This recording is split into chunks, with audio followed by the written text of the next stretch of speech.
Oh.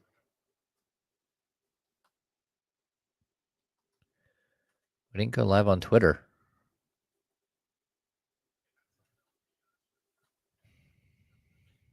Right.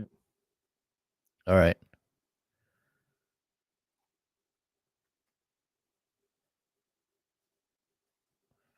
Former Cowboy Jordan Lewis.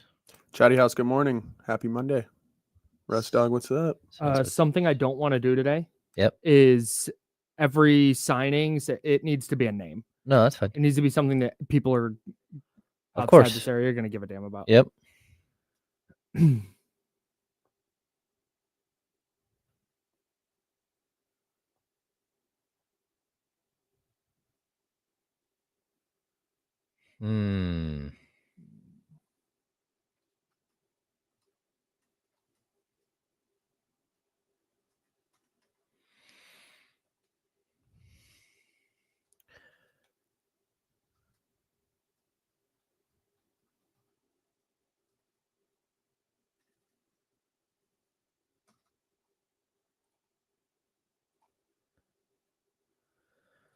What's happening, Chatty House? Everyone good? Russ Dog likely got the belt.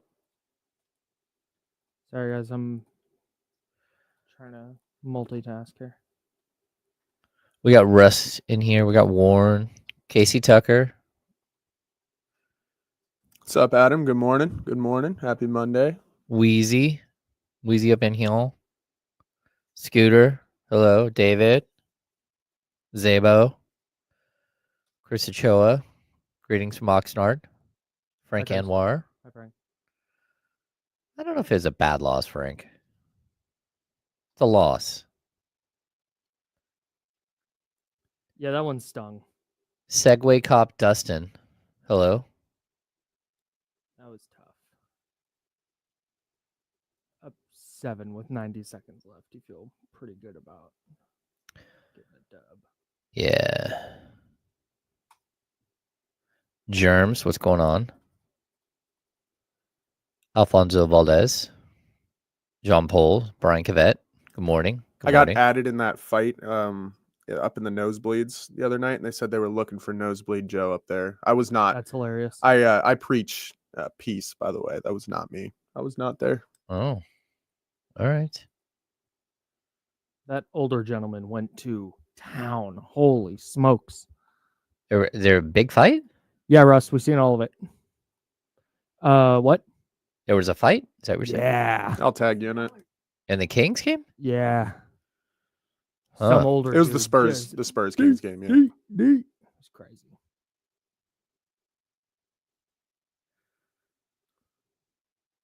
Oh, we're almost there. We're gonna dive into this for sure.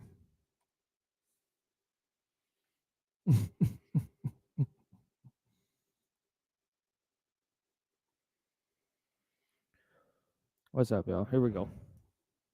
Let's party.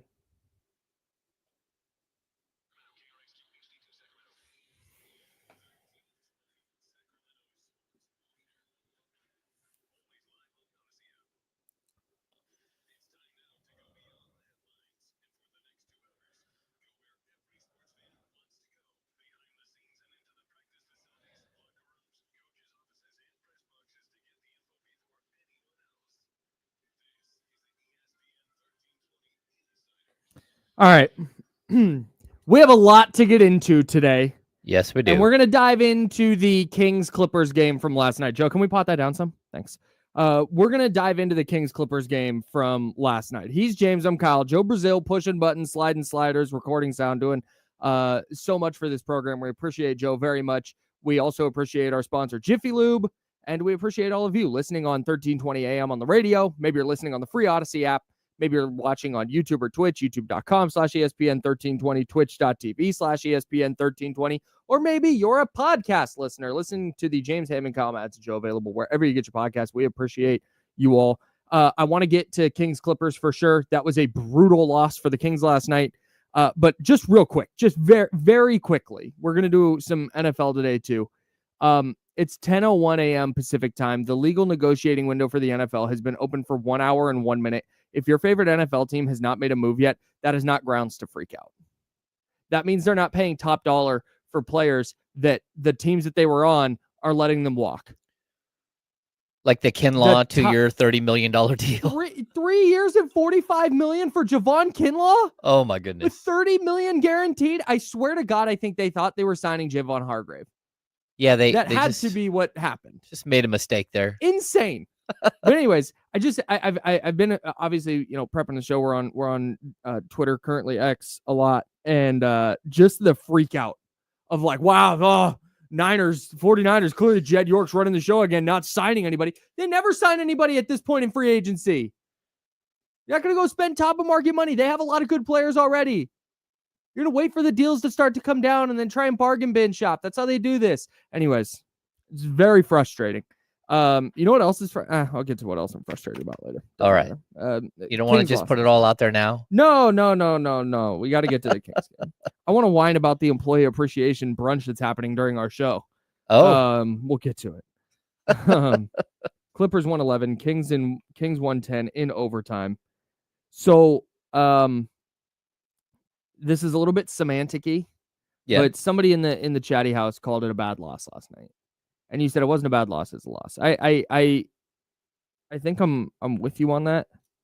But on the other hand, you can't keep dropping games that you have available to win. Of course. This is like we're not in December anymore. Where you can just go like, oh yeah, you dropped that one. Like, bro, all of these games matter. When you play the Clippers, you have to win that game. You're 97-90 with a minute and a half left. You have to win that game. I get like, again, there's two branches to this because you have to win. There's the black and white of like win versus loss. Yes. And you had an opportunity to win that game.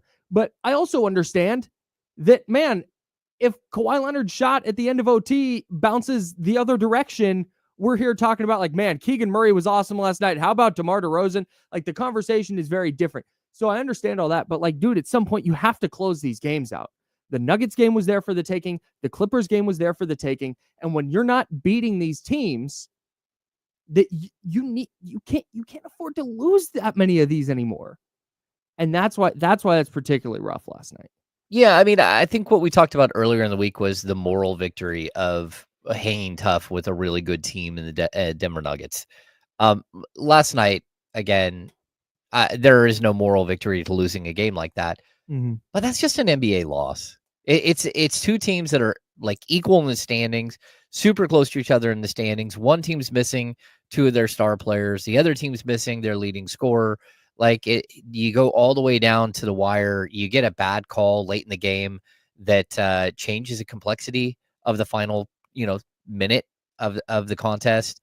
And in the end, you lose on a bounce from a Hall of Fame player. And so, like, I want to make more of it, but for me, the sky isn't falling. I know that the Kings, they are who they are. They're a 500 team, maybe a little bit better. And that's it. And you're going to win some of these games and you're going to lose some of these games. And they're 3-4 in overtime games this season. That's what they feel like. They feel like a team that's right there. Just, they're not complete and you're grasping at straws some nights. I just thought it was a really, really tough fought game and you came down to the wire and you lost. The Kings now a game and a half back of the Clippers for the 8th seed, and they've lost the season series to the Clippers. The Clippers now 3-0. Yeah. Against Sacramento this season, which makes the uphill climb that much more uphill because now you have to like pass them. Oh yeah. I mean, as far as the standings, it's a devastating loss. So I get the and I thought you said a Hall of Fame player made a Hall of Fame play, talking about Kawhi Leonard, and I think that's right. Like, I think the Kings did everything right defensively there. Yeah, he bullied his way to 6 feet from the basket and hit a jump shot over 3 guys, and it bounced twice and then fell through. So that's why this is not my issue is less what happened in overtime, because you lost overtime by a point. Like, yeah. All right. You went ahead 97-90. Mm-hmm. Here are the possessions after going ahead 97-90. Kawhi gets an and one to make it 97-93. Give me 1 second. I had the play-by-play up here. Kawhi Leonard hits a and one to make it 97-93. Jonas Valanciunas whistled for an offensive foul. Okay, that happens. All right. You're not gonna freak out about that. And there's a minute 48 left, not 90 seconds. Minute 48 left. Zubats gets a dunk. Now it's 97-95, and 28 seconds have passed. Your 7-point lead is down to 2 in 28 seconds. That's a shot clock plus 4 seconds. DeMar DeRozan missed 3. That 3 was, if I'm not mistaken, that's one where he walked up and there was tons of time left on the clock and he just hoisted. Yes. Yeah. I don't understand. Like, I know he's shooting it better from 3 this year, but DeMar DeRozan 3-pointers are not what I'm working for in this spot of the game. Yeah. It can't happen. Amir Coffey then missed a 3. DeMar DeRozan missed 3 on the other end. James Harden hits the game-tying jumper. Zach LaVine misses the 18-footer. We're going to OT. Like, that's where it's down the stretch of these games. I don't love the way they're executing offensively. And I thought that was the case against Denver. I thought that was the case against the Clippers. And I get what you're like. We talked about Western Conference tiers last week. Denver is 2 tiers ahead of the Kings in my mind, and the Clippers and Kings are on the same level. And so this is not a the world is ending. Oh my God. Everything they've done for the last 2 weeks, or everything they've done post All-Star break, or everything they've done post Doug is fake. No, it's not that. But when you take in the gravity of playing the Clippers, you take in the gravity of being up 7 with 108 seconds left and not being able to put another game away, it's like, God, it's really frustrating. It's really, really frustrating. No, I get that. And like, to be honest with you, like, when we get to the end of the season, we're going to look at losses like this that are so close, but this isn't one that you just look at and say, man, like, I know they had a lead, but leads in the NBA evaporate quickly.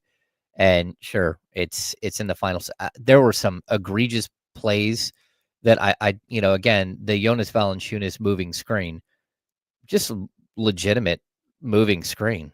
Yep. Just walked right through it. Yep. Now, part of it was because I believe it was Keegan Murray that had the ball. He didn't wait for Valanciunas to get in position. He went too early.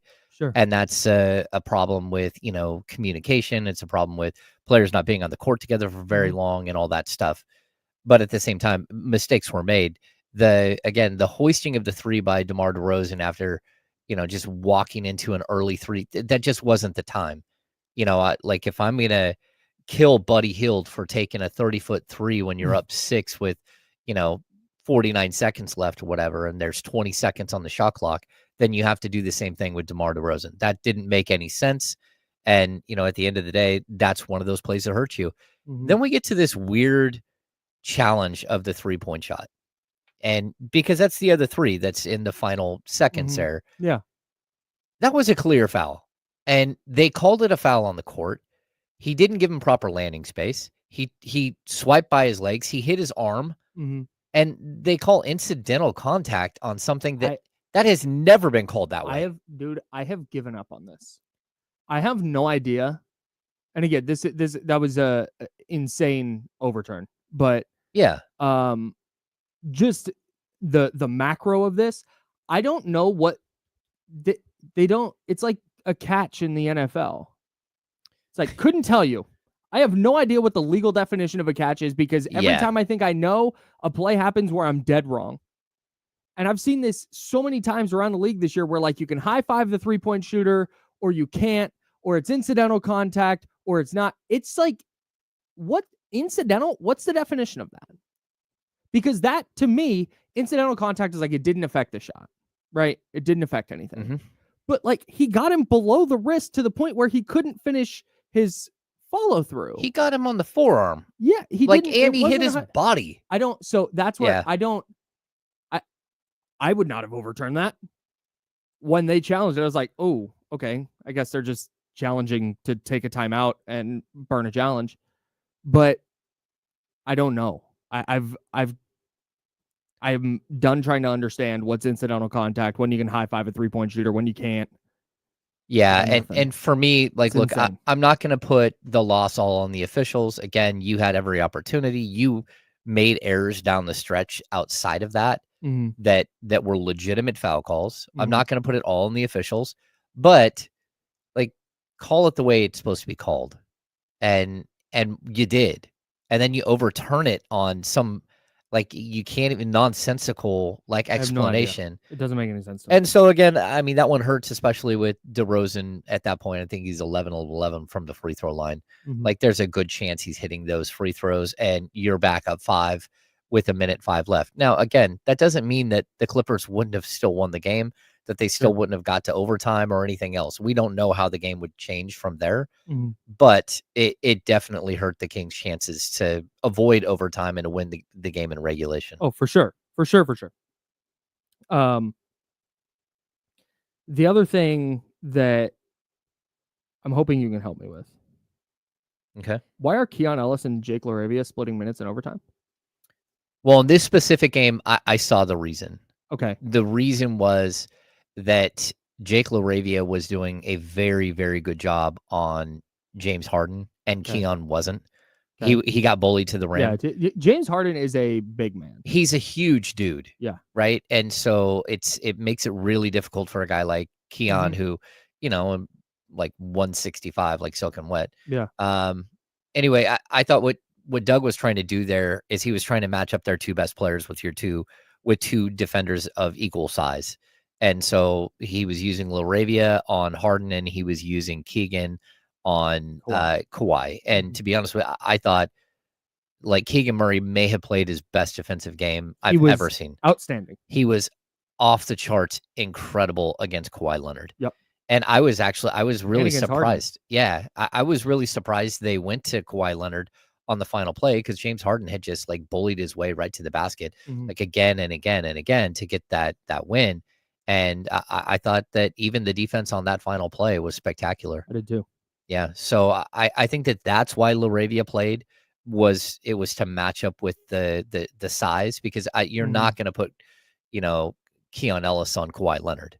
That's just not going to happen. Yeah, it's So gonna go poorly. it for just sure. really came down to, like, being overpowered, and I thought LaRavia did a great defensive job as well. He was chaotic. He was all over the place. He had 3 steals. He Mhm. played within his own game. He had Mhm. 3 of 5 shooting. Like, he got a couple of rebounds. He flew in for, like, some contests and some stuff that you're like, okay, I'm a that big Jake LaRavia guy, man. yeah,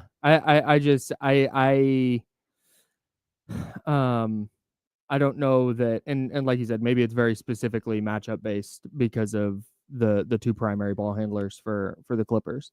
yeah. But I like Jake LaRavia very much. I said it the day after he got acquired. I said on this show, I think it's one of the best acquisitions Monty McNair's made. I don't know that I want him in closing lineups with any level of consistency. I was confused when they had him in the closing lineup on the offensive end, because they were doing offense, Right. defense. I was a little bit surprised by that, but again, he had played really well, and maybe what you're trying to do there is get the crazy rebound. He was Mhm. flying in for rebounds and stuff like that. I also, to be honest with you, I think we're going to see that same exact thing tonight, because when you go up against a Knicks team that has OG Anunoby and Mikal Bridges at the 4 and the 3 and the 4, you're going to need length and athleticism again. And so I would not doubt that we see a ton of Jake LaRavia against that type of player. Yeah, Jake LaRavia, 31 minutes last night. Keon, 31 minutes, 42 for Jonas Valanciunas, and then 44 plus for Keegan DeMar and Zach LaVine. Yeah, lots of minutes. On the front end of a back-to-back. All right. We got more from this game. We got more from around the NBA. Well, NFL news just keeps flying in. Started yesterday. Hasn't really stopped. Faucet hasn't been shut off on NFL news. We'll keep you up to date on everything that's happening there. And then you mentioned Keegan Murray. I want to talk more about Keegan. I thought he was awesome last night. I don't want to get into that. Plus, we're going to give stuff away. Plenty to come up over the next couple of hours. He's James Ham. I'm Kyle Madsen. Joe Brazil is pushing buttons. We're sponsored by Jiffy Lube, and we're on ESPN 1320. It is Sacramento's Sports Leader.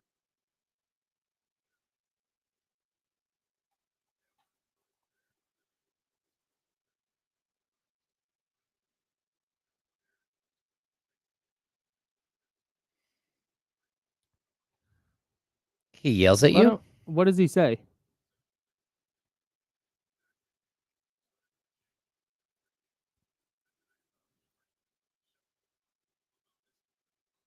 Oh yeah, no. Keep doing what you're doing on that. That's weird. That's it.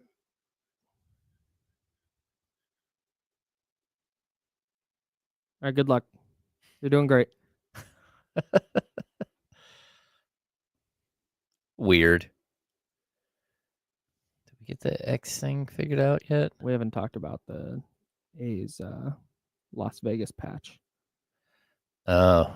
Hey, gross. the Twitter live button just worked finally. Hey. Yes. Yeah, Boombox Benny, that's a good point. It is a 7:30 game tonight. Ooh.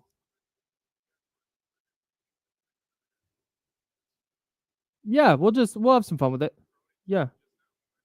No, don't do that. That's fine. Yeah, we're good.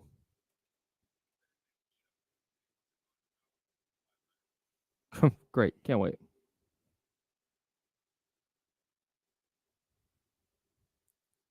I'm going to be honest. I don't see it with Markelle Fultz. Yeah, like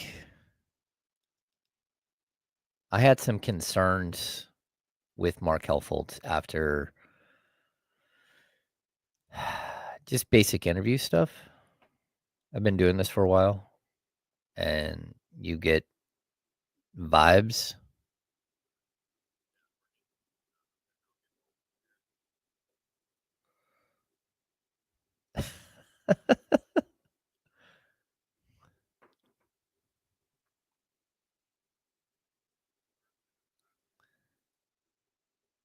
Is it the same person?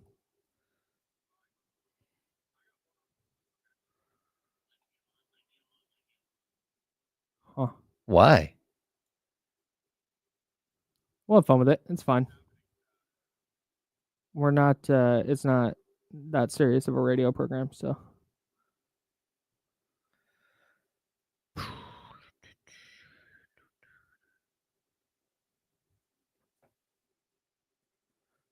Wow, Jalen Moore got 21.24 fully guaranteed.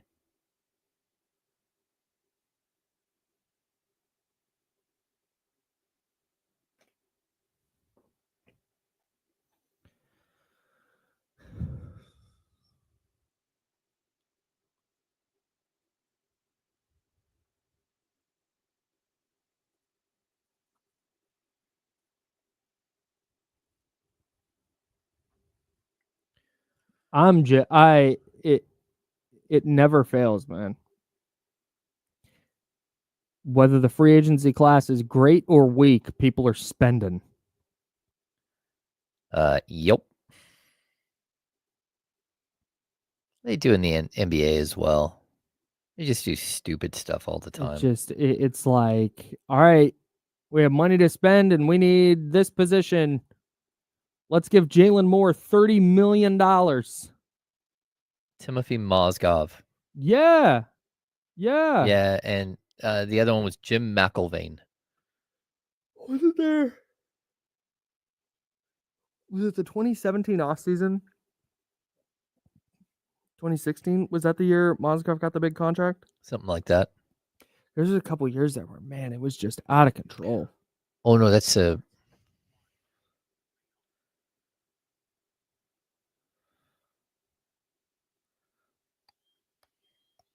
Now, back to the Insiders with James Ham and Kyle Madsen, brought to you by Jiffy Lube on ESPN 1320. The Elk Grove Kia Talk Line, 916-909-1320. That's okay. The Elk Grove Kia Talk Line is 916-909-1320, 916-909-1320 if you'd like to join the program. We're talking Kings loss to the Los Angeles Clippers last night. I'm having a hard time with it, man, because from the big picture perspective, it's another game where, you know what, Kings looked really good defensively. Like, I'm having a good time watching the Kings play defense. Yeah. You go to OT and like you said, Kawhi Leonard who has made so many big shots in his career, made another one.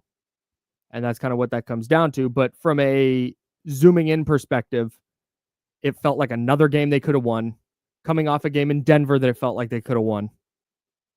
And now you've fallen back in the standings. You're 2.5 back of the 6th seed now, when just a few days ago it was like, dude, you'll win tonight and you're in the 6th seed.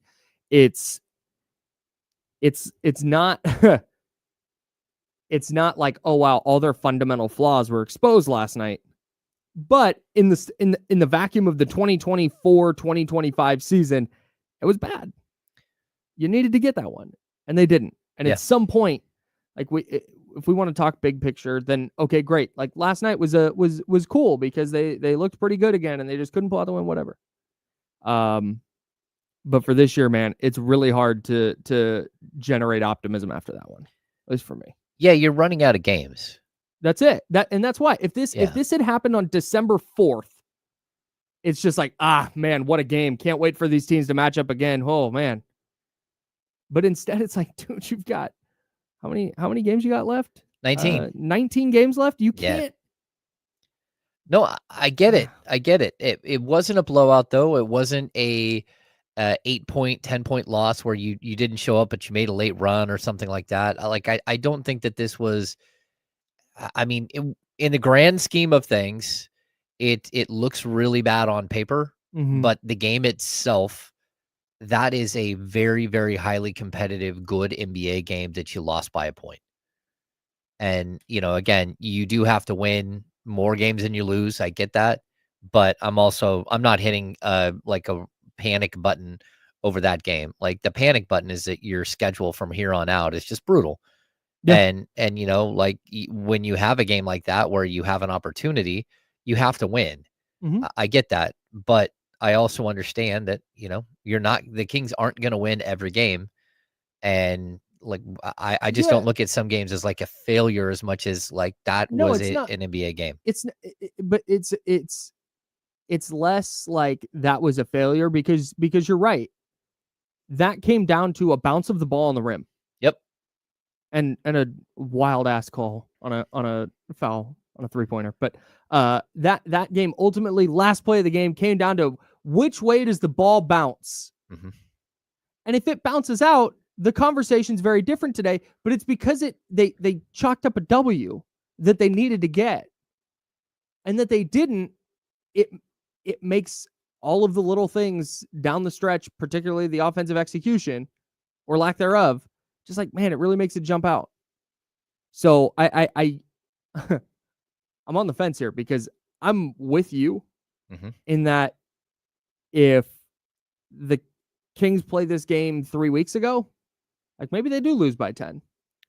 Like you continued seeing the kind of growth as this team comes together, but also with 19 games left, I can't be like, yeah, hey, but at least they played well.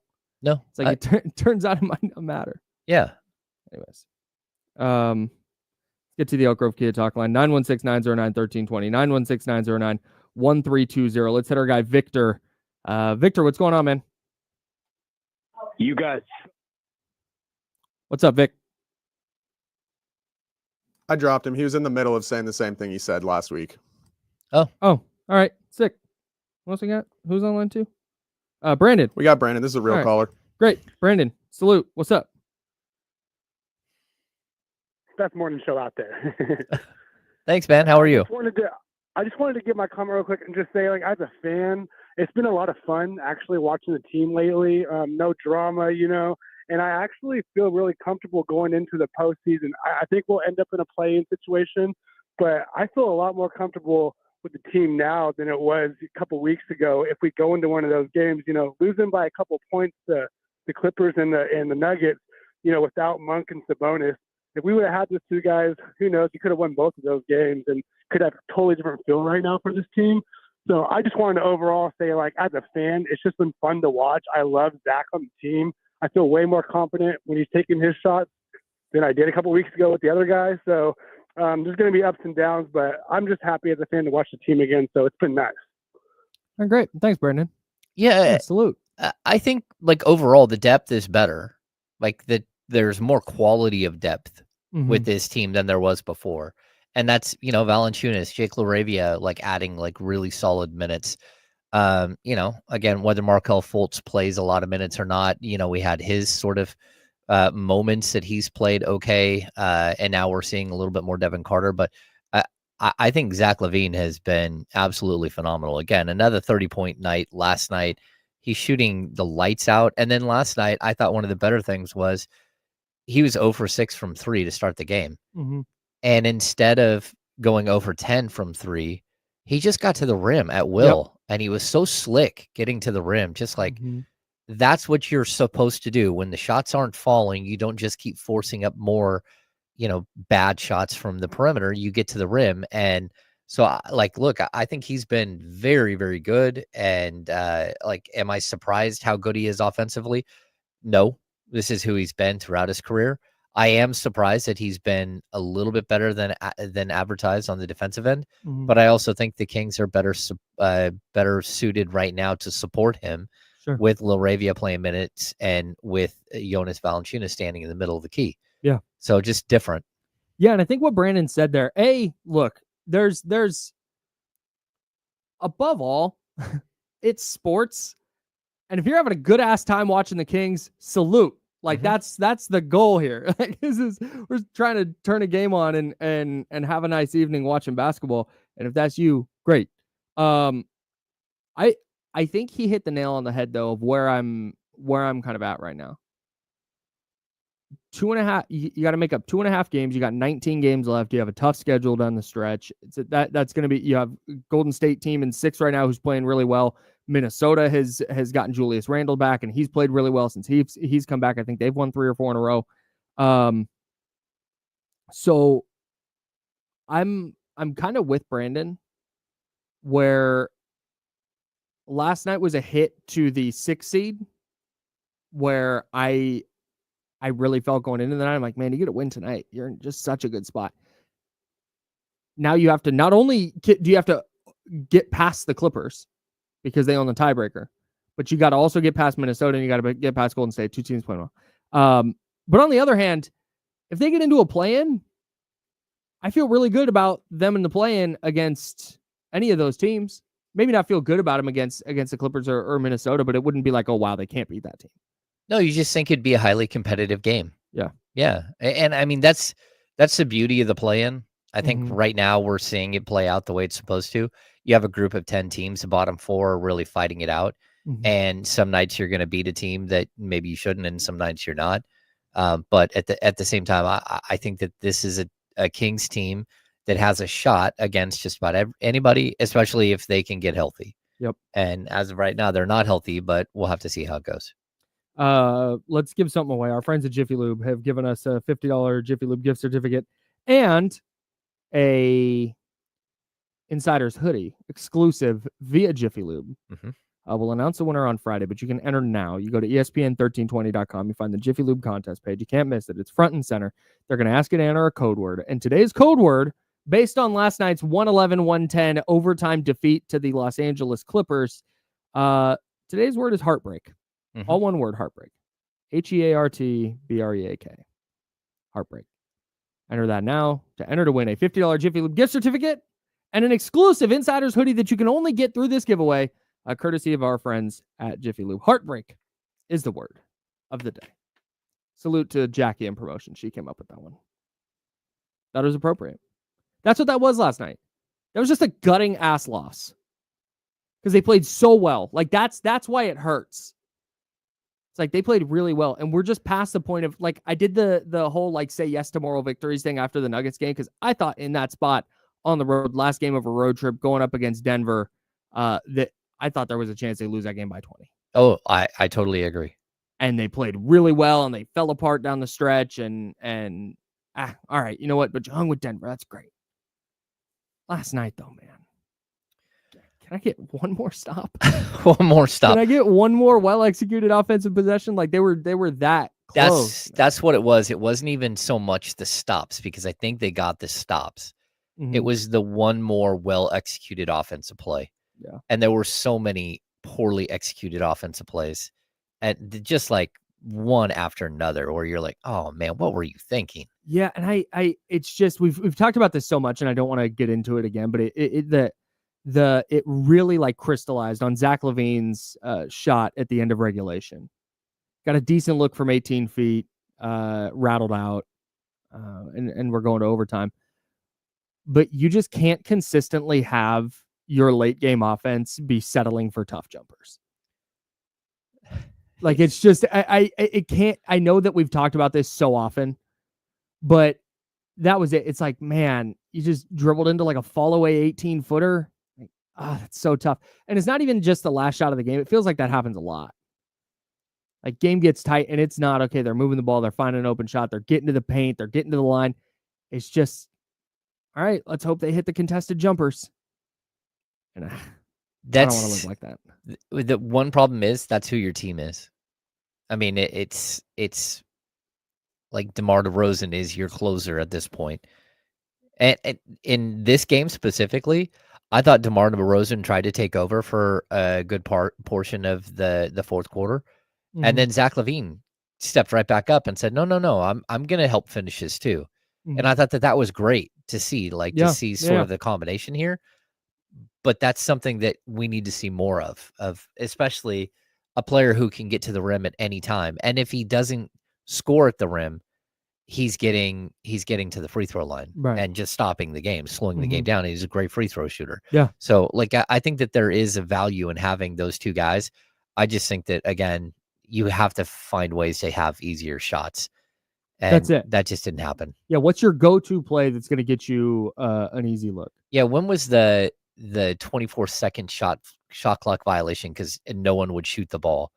Like there was that weird play. Yeah. There was also where they reset, where Valanciunas got blocked at the rim, and then they reset the shot clock on accident, and they went and calculated to see when DeRozan, if he had got the shot off in time or not.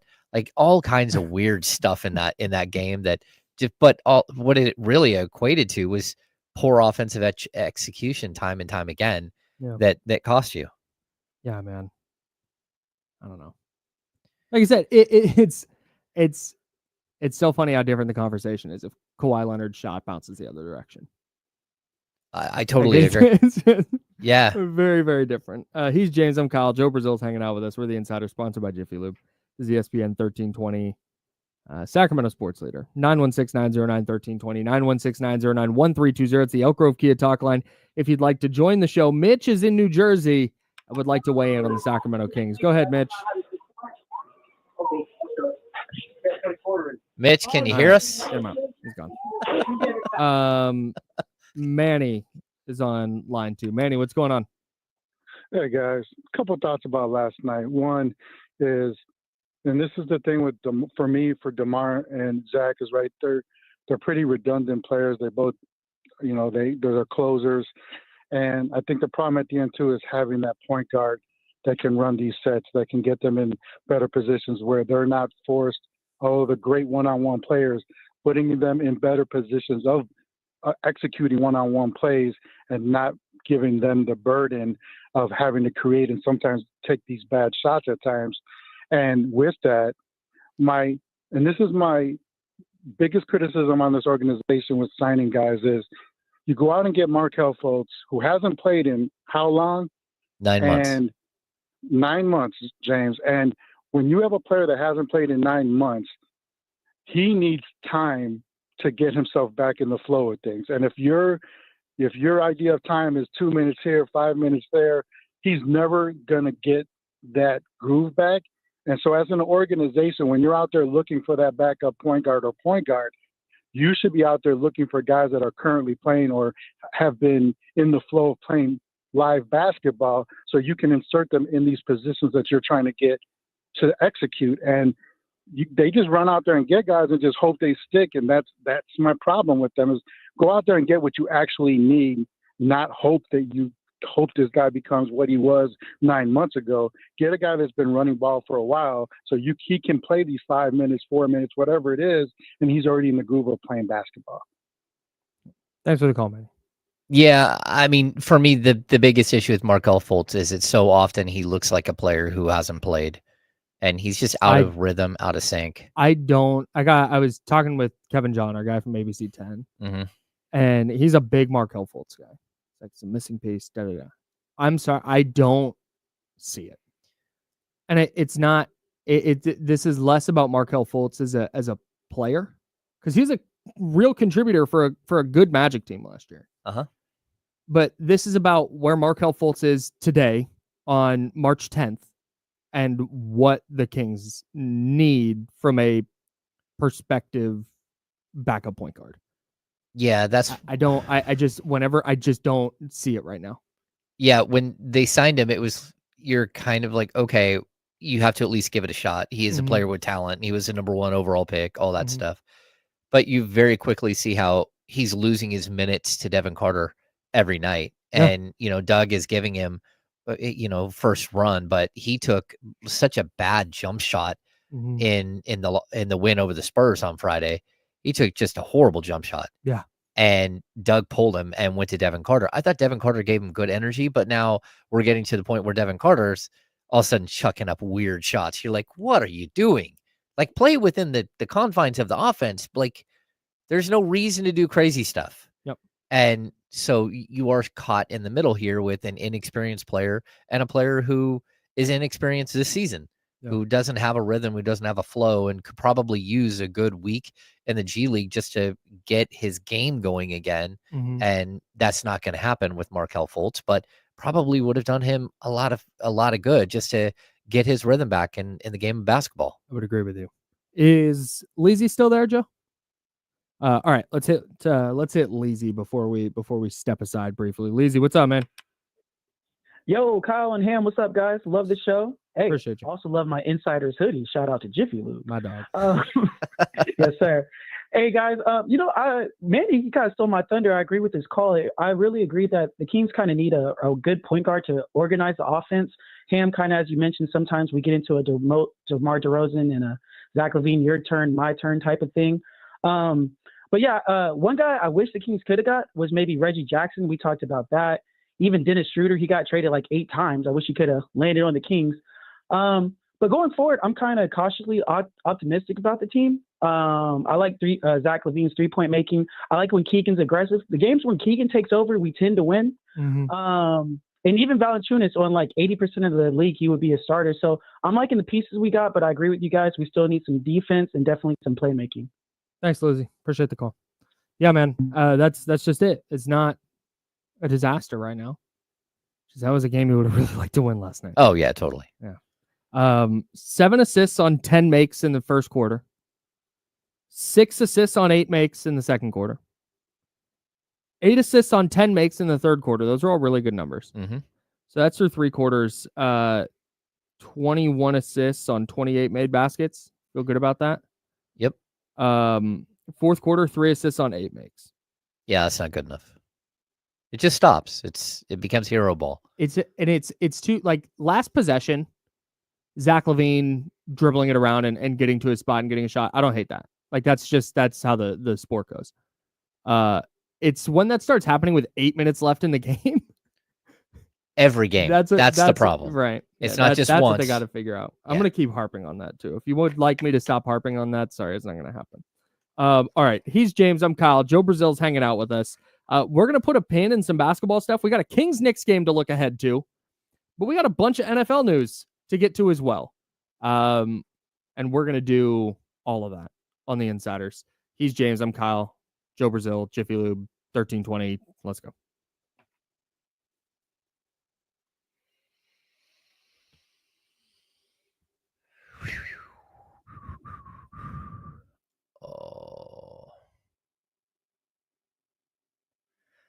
I don't think there's something Manny said about the combination of Zach and DeMar being redundant.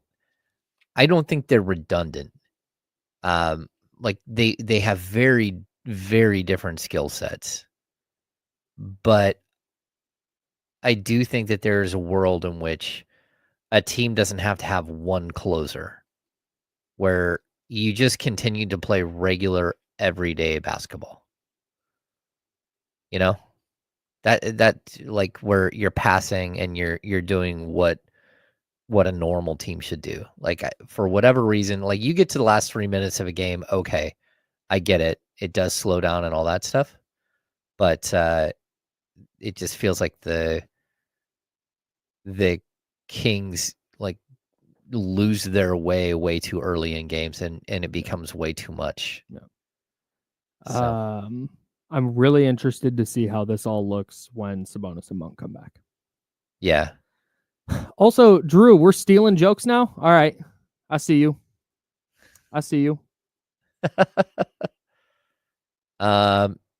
Somebody asked about Monk. John Poles. Like we do know that Sabonis is out for tonight. He won't play again until Thursday at the earliest. But there is a possibility that Malik Monk plays tonight.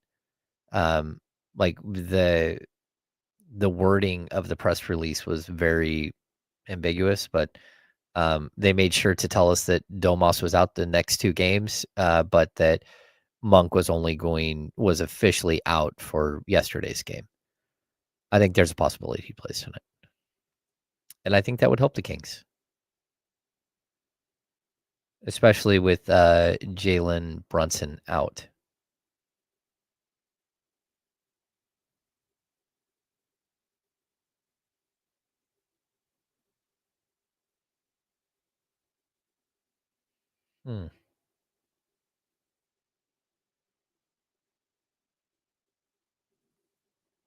Sorry, the NFL stuff is Wild. I'm full blown doing doing other stuff right now.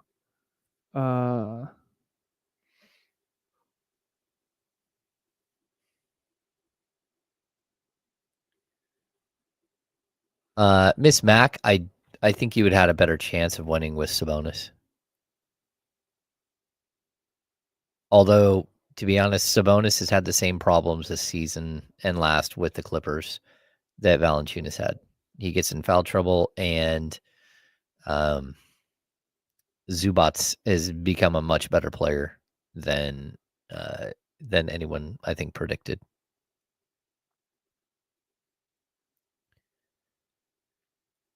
Not at $22 million goddamn dollars. Holy smokes. Oh, yeah, that was a lot of money. It's really funny. The 49ers are like, hey, we're going to be more responsible with how we spend our money. And then they're more responsible with how they spend their money. And people are like, oh.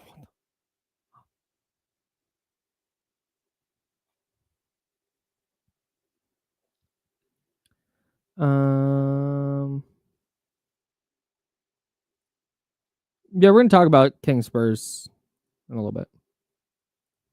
Friday night feels like 15 days ago. No, not yet. Yeah.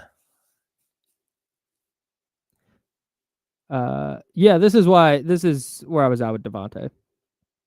If he was going to be like 1 year, 12 million or something, great. But yeah, we said 2 years, 24. Yeah, he wasn't, because he's still really freaking good. So if you can get a really freaking good player for cheap, then yeah, sure. But paying market value for him doesn't make a lot of sense given their other needs. I would agree with this. Yeah, it's gonna be, that's pretty nuts. Hell yeah, David. Salute. Be loud. Yeah, shout out to Geno, man. Good for him. Good for the Raiders, too. Got an adult at QB. That's great. Yeah, that was the decision, right?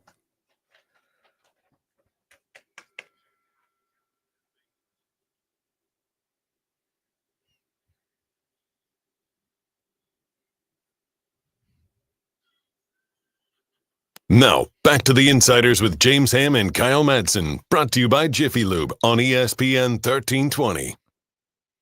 I don't know if there's a bigger day of overreaction than in sports than the opening of the legal negotiating window for the NFL free agency and fans reacting to that. It's insane. Yeah, it's so much different than free agency in the NBA is just like one after another after another. It's like the shock and awe of it.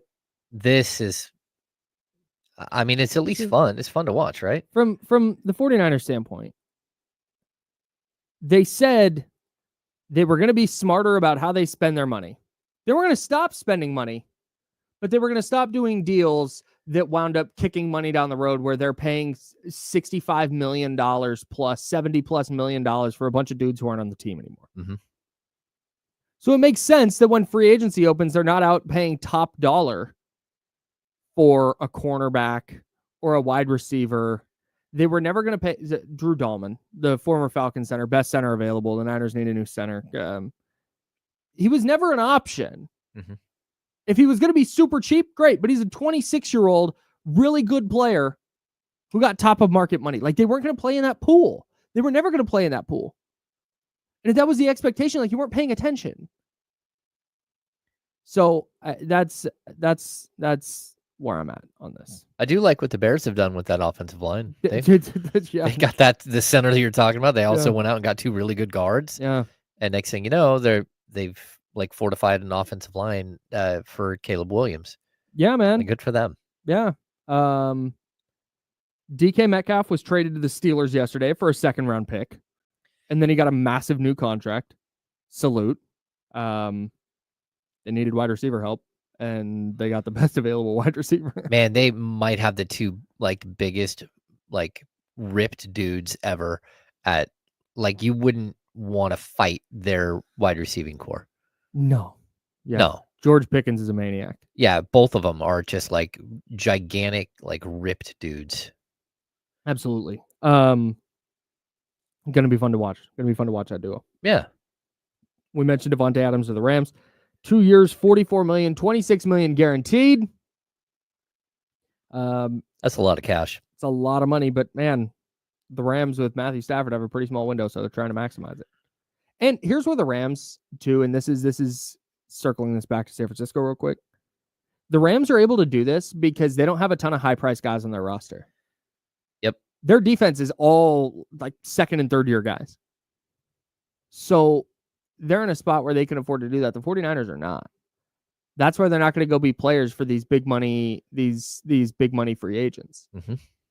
Because they don't have, they've not had enough consecutive draft classes that have been producing to go, yeah, hey, we're going to have a bunch of rookie contracts. Cool. Let's bring in some more expensive deals. Like, that's just not where they're at. And, you know, just to make sure people know, they did sign Lenore like at the end of the season.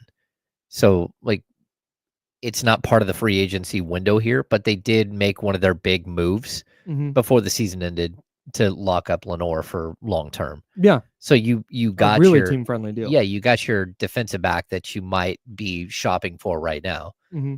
So. And the other thing is, this is true for every fan base. You have to look at,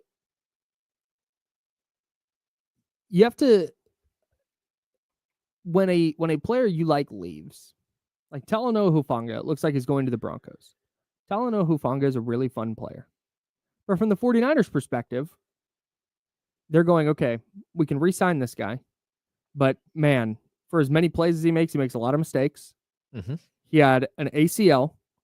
Once he came back from his ACL, he hurt his ankle. So he played one game. He played week 3. Hurt his ankle in the lead up to week 4. Didn't play in week 4. Came back in week 5 and hurt his wrist and was out till week 15 or whatever. Yeah, I mean, he had a nightmare season. He had a bunch of injury problems, and he's not irreplaceable.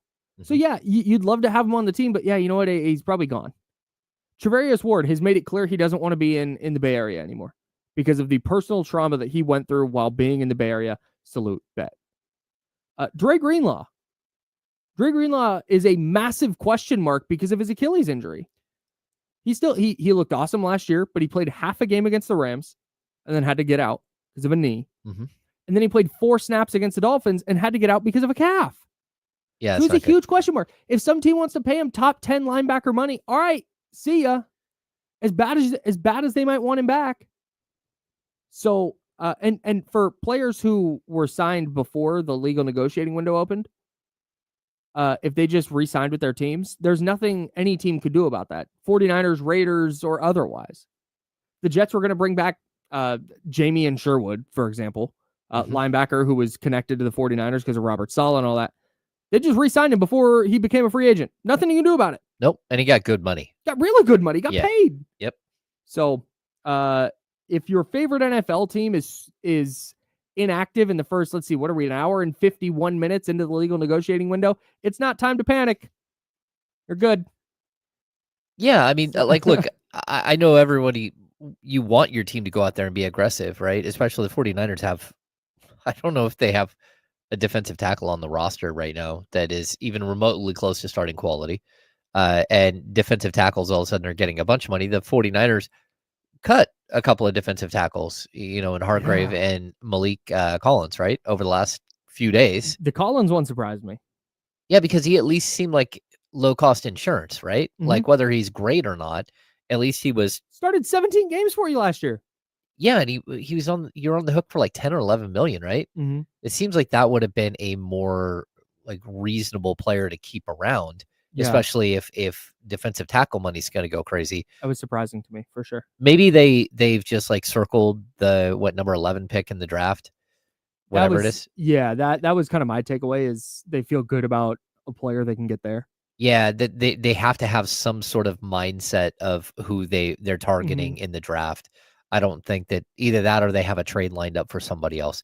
That just didn't make a lot of sense. But look, if you're waiting for your team, the 49ers have superstars all over the field. And that means that you don't have a lot of money to go do the things that you need to bolster the roster everywhere. Yeah, and you need to start hitting draft picks. Like, that's the bigger deal here. Oh, I totally agree. Free agency is kind of whatever. You need to have a good draft.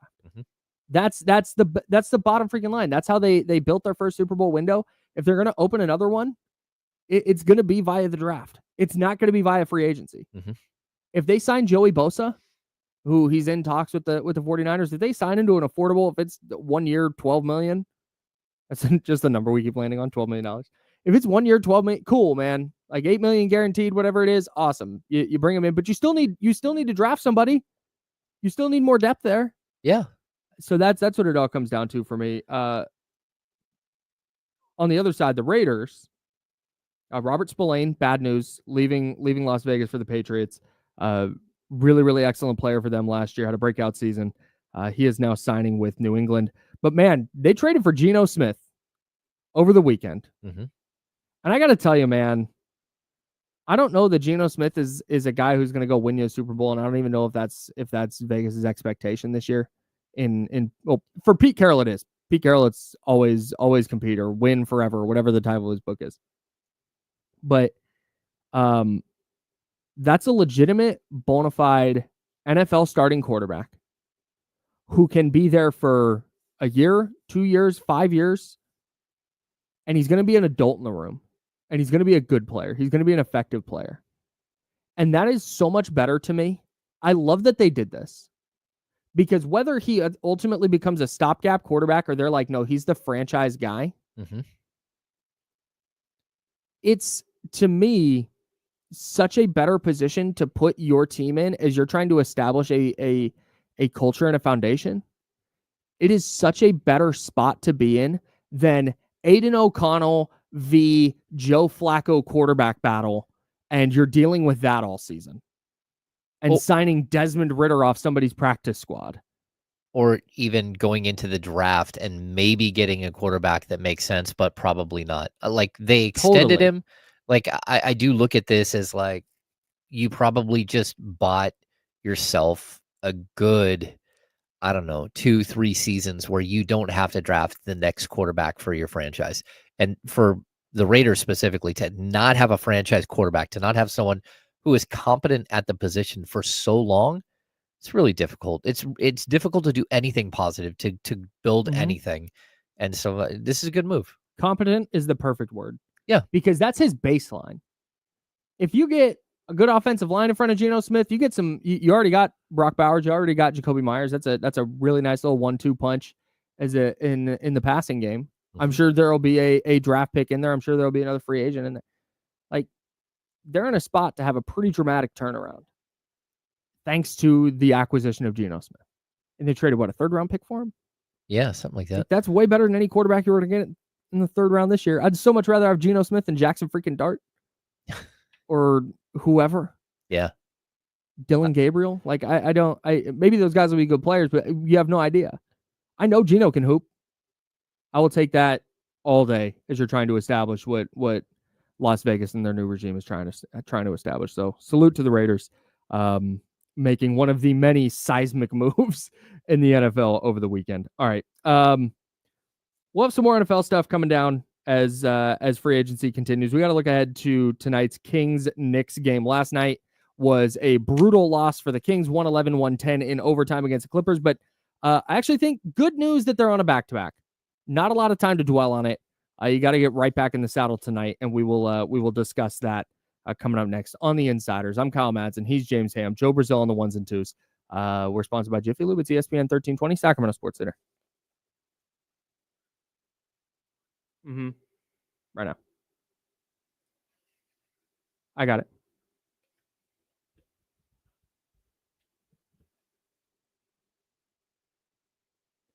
All right, my win streak on Underdog Daily Fantasy has come to an end. Their pick'em game, it's super easy. As long as you got takes, you can play. You pick 2 or more players, you pick higher or lower on their stats. I had won 4 lineups in a row, including 3 perfect ones. Like 3 out of 3, 4 out of 4, 3 out of 3. Then I got a 2 out of 3, but I play the flex play so you can miss one, still win some money.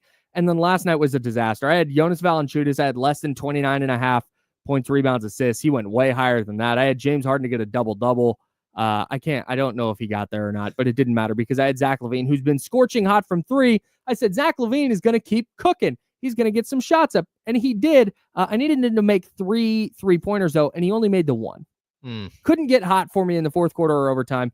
So I lost that lineup and snapped a little 4 lineup winning streak. You did get the double-double from Harden.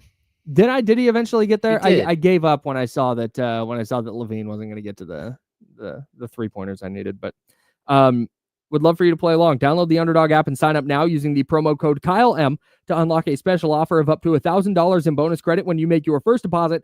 Join in on the fun when you sign up with promo code KyleM. Claim your special offer today and get up to $1,000 in bonus cash instantly upon first deposit. Must be 18 plus and present in a state where Underdog Fantasy operates. Terms apply. Void in Colorado. Concerned with your play? Call 1-800-GAMBLER or visit www.ncpgambling.org. In Arizona, call 1-800-NEXT-STEP or text NEXT-STEP to 53342. In New York, call the 24/7 HOPE line at 1-877-8-HOPE-NY or text HOPE-NY. My dog.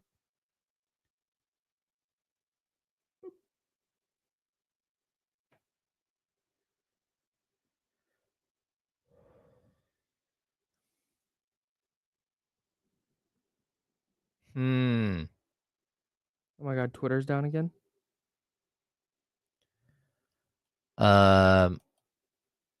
Mark, unlikely. If the Kings don't win the play-in and land 9 or 10, wait. No, as of right now, I mean, you can look and see where the Kings are. As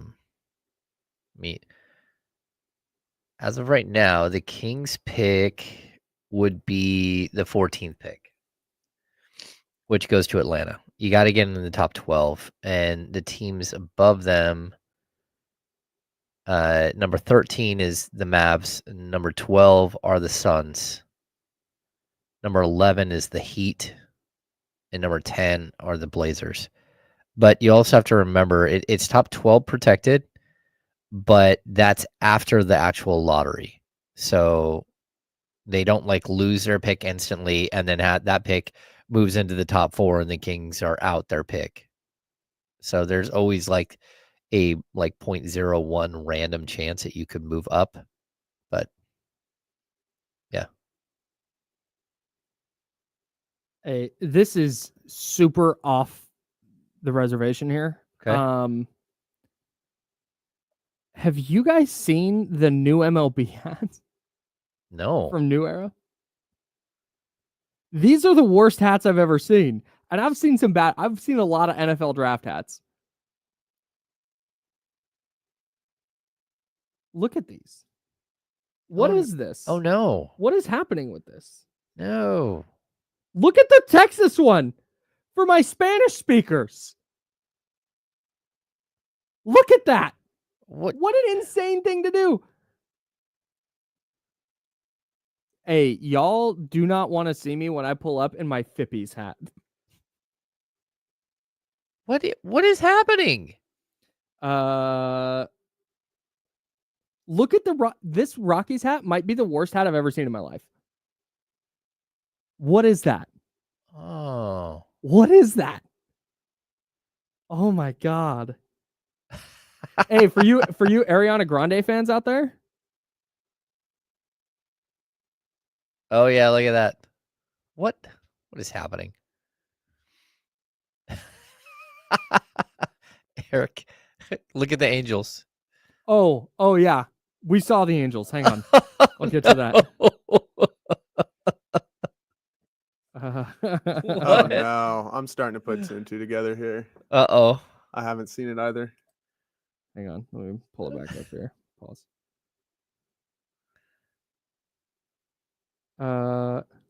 Yeah, it looks like Twitter is struggling again. There's no way they signed off on that. They did. That is insane. Bro, they did. Catch me in a Boban hat? Oh my gosh. What a horrible idea. Oh, God, I can't wait to buy one.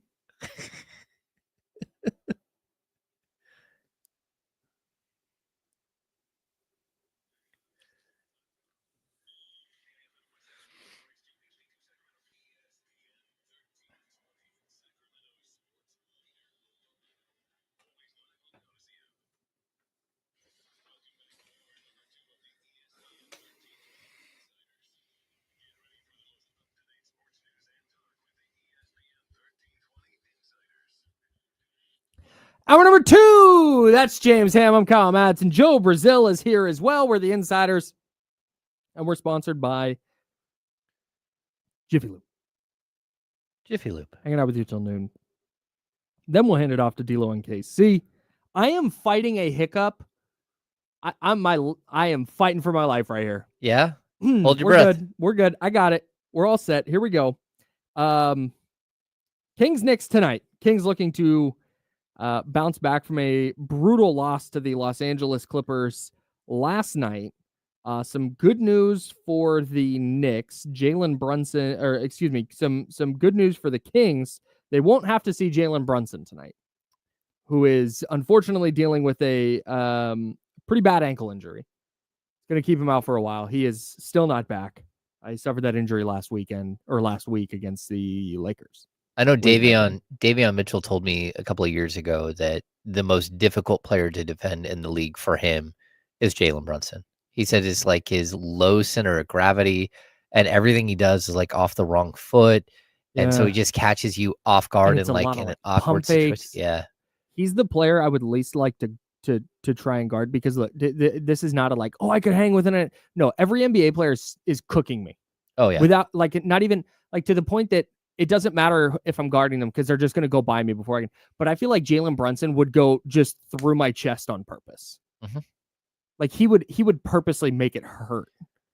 And that's why I would not want to guard him. I also like Bogdanovich told me years ago that that James Harden for him was the most difficult because Harden like just moves in a weird way and you lean one way or you lean the other. And it's almost like a goalkeeper in soccer. Once they catch you leaning one way, he just goes. And you're like, he's not even that fast. He's not even that quick, but he has you off balance. Yeah. The whole time. And so there are specific players, but having Brunson out is huge. Yeah, man. Going to be a lot of Miles McBride, a lot of Josh Hart. Of course, Mikal Bridges, OG Anunoby, Karl Anthony Towns, Cameron Payne. Oh. Probably get a lot of Cameron Payne tonight. Uh-oh. That's annoying. I'm already annoyed. Every time he shoots the ball, I'm like, hell no. And then it goes in. Yeah, sideways. Every time. Yeah. So frustrating.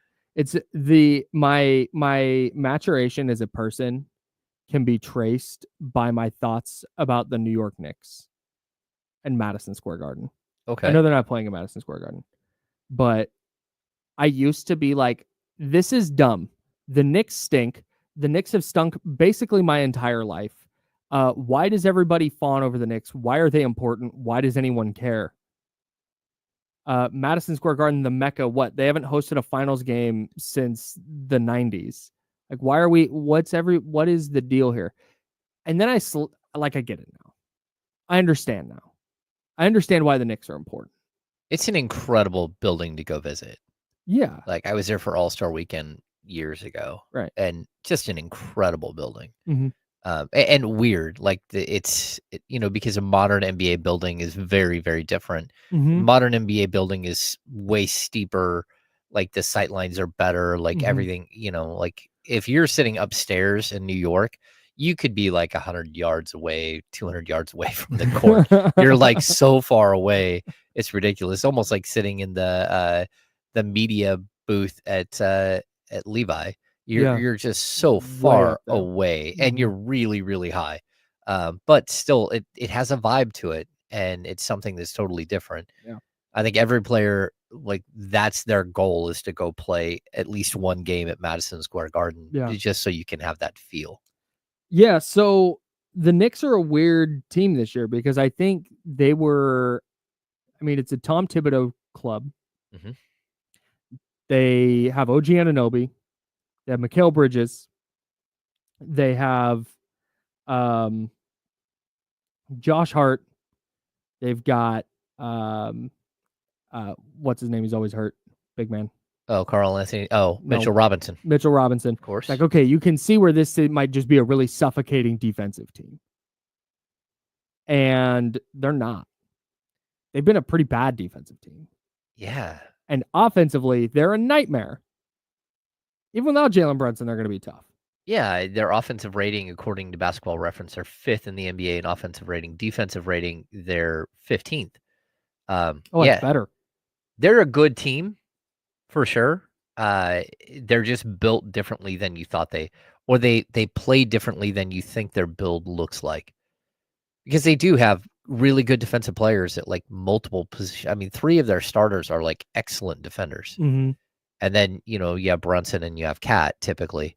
But yeah, this is a really, really intriguing team to watch. I feel like their issue was always going to be depth.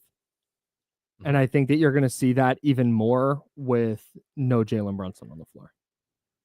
Like, I think that's where, all right, their starting 5 might be really good. But once you get past that, there's nobody that necessarily scares me with them. Miles McBride's a nice little player, but like Precious Achiuwa, fine. Cameron Payne, Mitchell Robinson, really fine rebounder.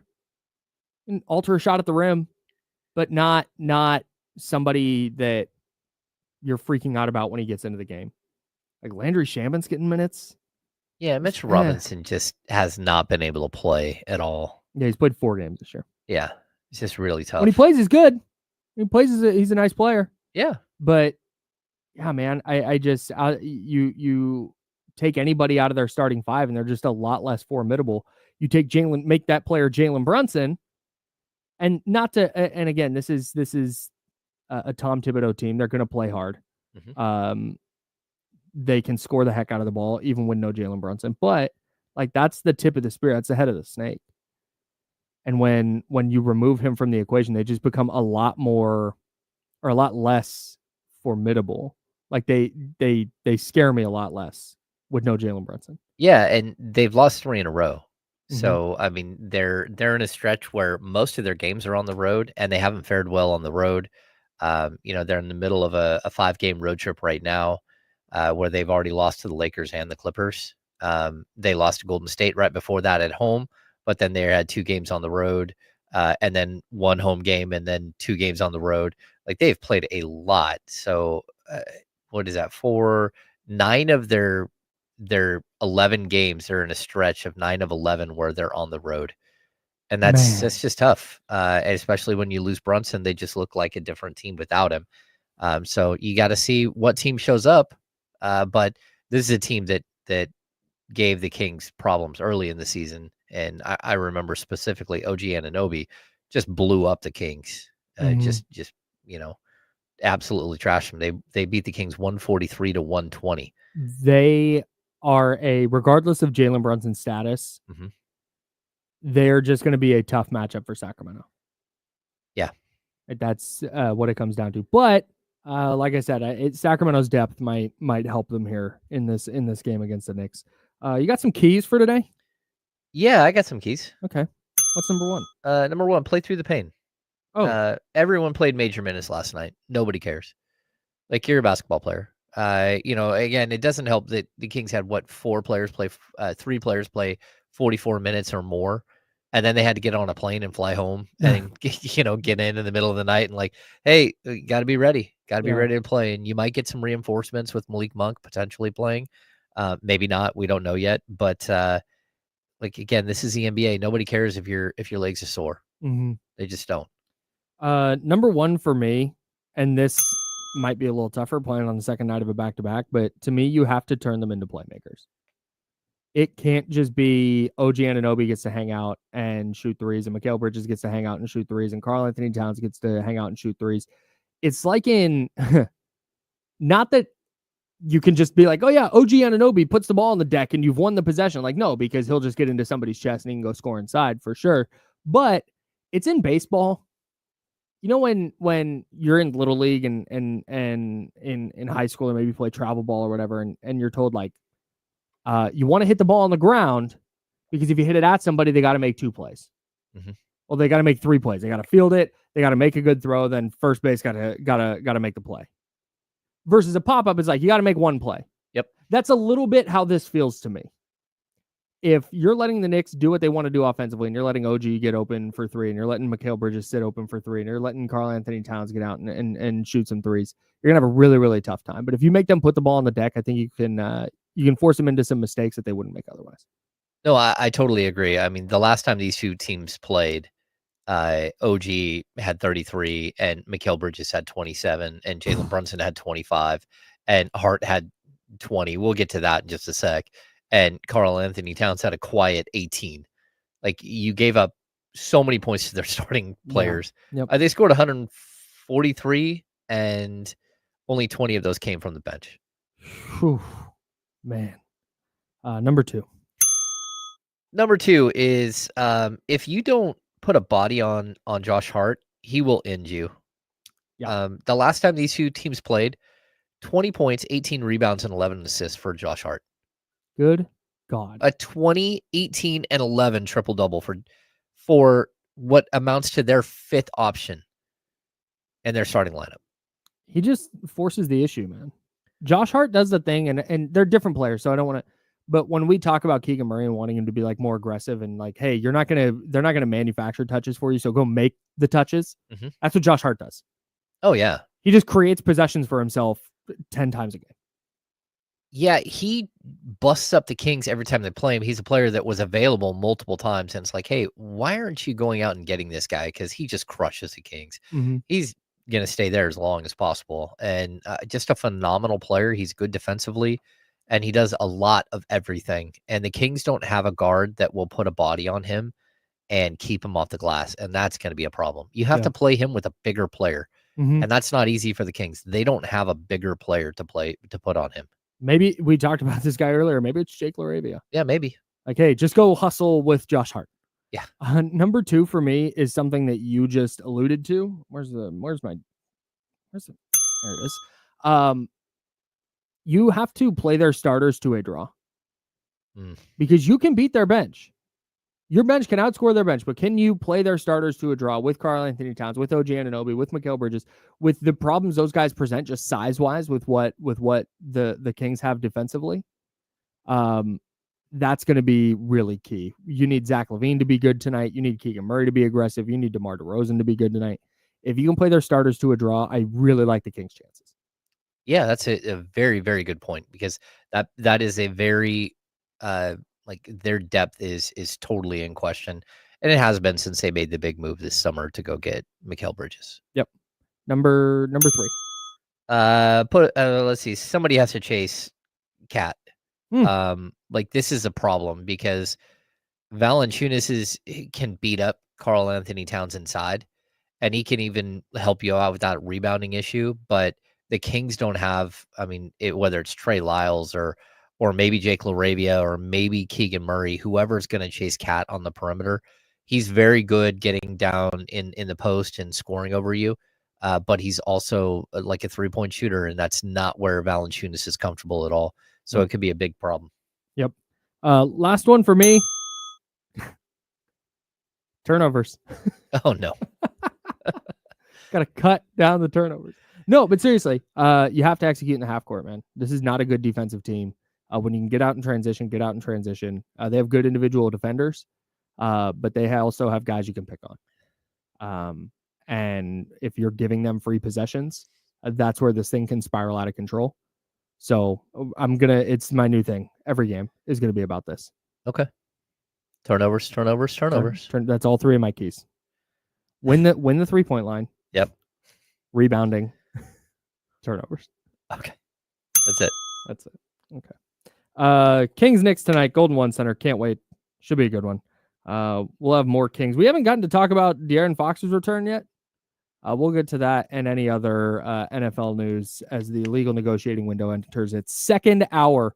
Free agency in the NFL has begun. We're covering that for you right here on The Insiders on ESPN 1320, Sacramento Sports. Tell Dustin we'll get to him here if he's still there.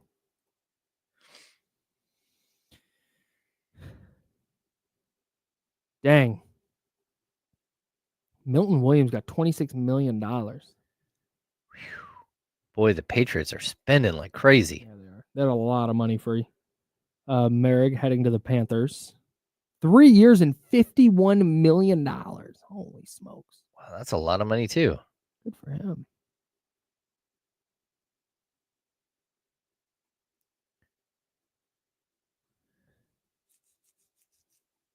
Goodness gracious. Hmm.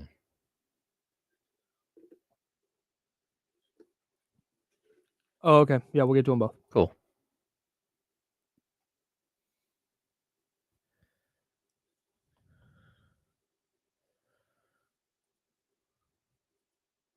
That's funny.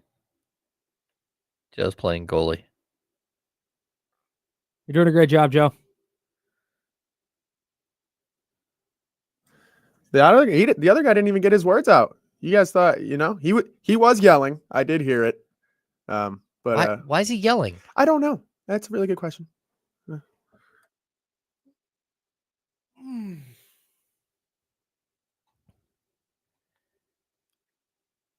Hey, David Ford, that's not just from the agents.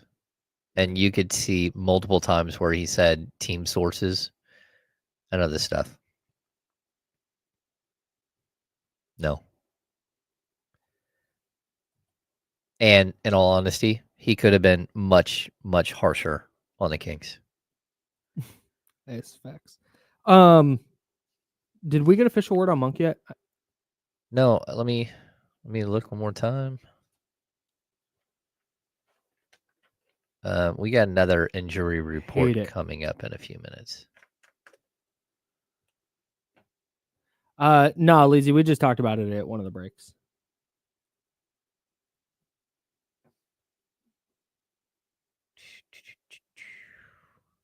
The Kings have not submitted. They don't have to submit a injury report until, I don't know if it's 12:30 or 1:30, because they're on the second night of a back-to-back. And they'll probably want their training staff working with Monk this morning. There is no shoot around on the second night of a back-to-back.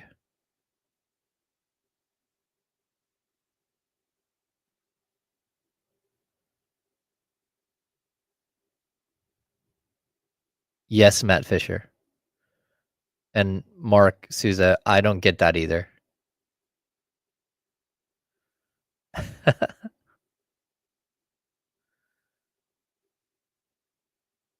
Oh, another big-time defensive tackle hits the market as the Steelers have released Larry Ogunjobi? Yeah.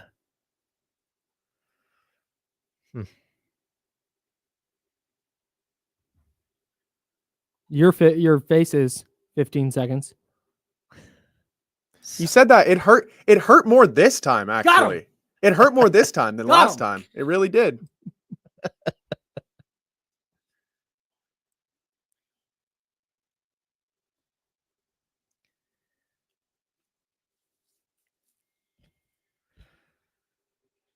Now, back to the Insiders with James Ham and Kyle Madsen, brought to you by Jiffy Lube on ESPN 1320. Hey, happy 30th birthday to Zach LaVine. Yes, 30. Yeah, the big 3-0. Okay. Congratulations, Zach LaVine. You know what we should get him for his birthday? Oh, Alex on the Oak Grove Kia talk line. 916-909-1320, 916-909-1320. Alex, you're on the Insiders. What's up, man? What's up, guys? I'm in LA and wanted to shout you out because I'm able to listen to the Insiders like every morning and stay in touch with my Kings. Oh, So yeah. thank you for all the work you do. Thanks, Alex. I was calling in for something that I think is kind of like a basic question that is very hard to answer, but I'm wondering in the next 19 games or whatever it is, when Domas and Monk come back and are healthy, I still just don't understand how you can win serious games against real teams that are actually good and competing for playoff seeding and stuff. I don't know how you can not have two really good defenders on the court in closing moments. And like last night, the Keon benching was kind of interesting. I guess I sort of get it. I don't think I would do that, but I understand what James was saying. And I'm just wondering, like, how do you in these final games when you're trying to get into the, at least 8 or 7 seed, balance not having Keon and Keegan on the floor at the same time, knowing you need to like reincorporate Monk and Sabonis? And I know it's kind of like an age-old thing since the trade deadline, but yeah, I don't know how you do that and win real ball games. Alex, are you listening on the free Odyssey app? I'm listening on just YouTube. Oh, okay, perfect. On my there we computer. go. Okay, perfect. Checks in the mail. My man, appreciate you. Yeah, that's going to be, I think the discussion is, what does this look like? When you start reintegrating Domantas Sabonis and Malik Monk into the lineup, if you're closing, because I always say in a playoff series, you kind of figure it out, right? Mhm. It'll be matchup based. You'll try something game 1, maybe it doesn't work. You make a little adjustment for game 2, and you kind of figure that out as the series goes.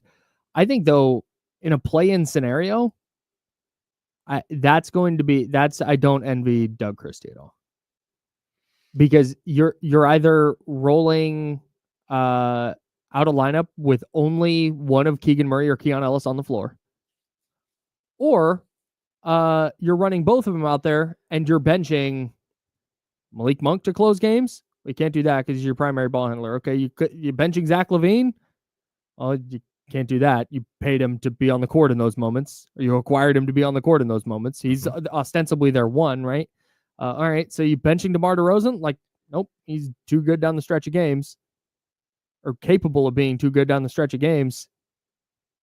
So I don't envy Doug Christie and the coaching staff one bit. Yeah, it's super complicated. And there are times where you can go offense, defense, and you can have guys on the floor. But, the way that basketball works, it's so fast, transition buckets, all that stuff. It's really difficult. And I even saw last night, I think today on Twitter, people throwing at me, oh, Doug Christie he went home with timeouts. He should have called a timeout to get his defense set. You can't call a timeout to get your defense set. You can only call a timeout in a game when you have the ball. And so that's why you can't just reset your lineup all the time. And it's gonna be tough. And Doug has to do a really good job coaching. And some nights it will be Jake LaRavia. Some nights it will be Keon Ellis. Some nights you're gonna have to go off a feel within a game. I'm not gonna put a specific formula that will work against every team every single night and just say that's it, because that's not the way basketball works. So I do think that there are going to be times where you have to find a way to get Keon there will be games where you should have Keon, Jake LaRavia, and Keegan Murray on the floor at the same time. And they might need to be in crunch time with Jonas Valanciunas instead of Domantas Sabonis, depending on the type of team you're going up against. And so, yeah, it's complicated, and every night is a new puzzle. That's, I think, the key here. Like, you'd love to have a lineup that's just your go-to. Like, hey, these 5 guys are going to be closing and it's going to work. But that's one of the things we talk about with the team build here is, hey, that's not it. And our caller Alex says, hey, what do you do here? And I think you just hit the nail on the head, man. It's going to be matchup based. Or at least it should be. It's going to be matchup and feel and who's hot and who's not. Yeah, and I think that if you're Doug Christie and you get into let's fingers crossed say that the Kings get to the playoffs, I think before that series, you're going to have to sit down with your starting 5 and say, hey, this is not necessarily the closing 5. Yeah. This is going to be if Malik Monk is struggling, turning the ball over, not shooting it well, like, yeah, hey, you know what? You might not finish the game tonight. Keon, as good as you've been, you know what? The Clippers are too big. So it's going to be Jake LaRavia tonight. Like, that has to be the process here, because it's not, there's the only wrong answer is that there's a definite right answer. Because I don't think there is. Yeah, I totally agree. I think go back to last season, go back to the season before, go back to even the first, 30, 40 games of this season. Mm-hmm. You had a defined group of players that were probably going to start and finish every single game. Yeah. I think Keon Ellis has upset that. Right. But at the same time, I don't know how you change things now. If you think you can get by without a point guard for long stretches in the final minutes of a game, that's one thing. If you think you can get by without Domantas Sabonis's passing, it really does depend on the feel of the game. And the final 3 minutes, when things get, when the game slows down a lot, mm-hmm. like you have to make tough decisions. And sometimes that means that you're going to hurt the feelings of a veteran who, is used to finishing games. Is Dustin still there, Joe? Let's get to Dustin on the Oak Grove Kia talk line, 916-909-1320. Dustin, what's up, buddy? What's good, James? What's good, Kyle? Love you guys. Chilling. Get me through my damn work day, man. I'm telling you. Checks in the mail. Quick question. How do y'all feel if Jake LaRavia keeps playing this good of ball, like these good minutes? Do you think that we're going to keep him next year? Good question. Thanks, Dustin. Yeah, Dustin. Is your answer changing on this? Because originally you were saying, man, he's not that level of player that you're worried about losing. What's he going to make? 5.1 next year? 5.1 is the most the Kings can offer him. Okay. Right. So you were pretty confident, like, yeah, hey, he's not going to go get tens of millions of dollars in free agency. Like, he's a role player. He's a bona fide bench guy. But to Dustin's point, he's been really productive the last couple of nights where, hey, you know what? Maybe a team is willing to go give him 7, 8, 9 million. Well, I would make the argument of that, like, if you want to get paid in the NBA, there's one way to do it, and that's to score. And so when you oh, Jesus. Sorry. You're right. Yeah. Speaking of getting paid, Sam Darnold got paid. He did. Yeah, 3 years, $100 million with the Seattle Seahawks. I think it's 111.5 or 110.5. That's the updated number. Updated? Okay, great. Yeah. Sam Darnold will be the Seattle Seahawks quarterback for the foreseeable future. Yeah, he like a 3-year deal. Like 110.5. Okay. I haven't seen the guarantees yet. Anyone know the guarantees? I think the guarantees are up there too. Man, good for him. Shout out to Sam Darnold. I totally agree. Got paid. Anyways, 30. Here we go from Mike Garafolo. 3 years. Now I'm seeing 100.5 million. The number's moving all over. 55 guaranteed, 37.5 million in year one. Okay, it's a nice deal. Yeah, good for the Seahawks. Yeah. Anyways, to get back to LaRavia. Back to Jake LaRavia. Yeah, the Sam Darnold of Keegan Murray's. I think the biggest thing I'd point out is the Kings are 8-4 since they got Jake LaRavia, and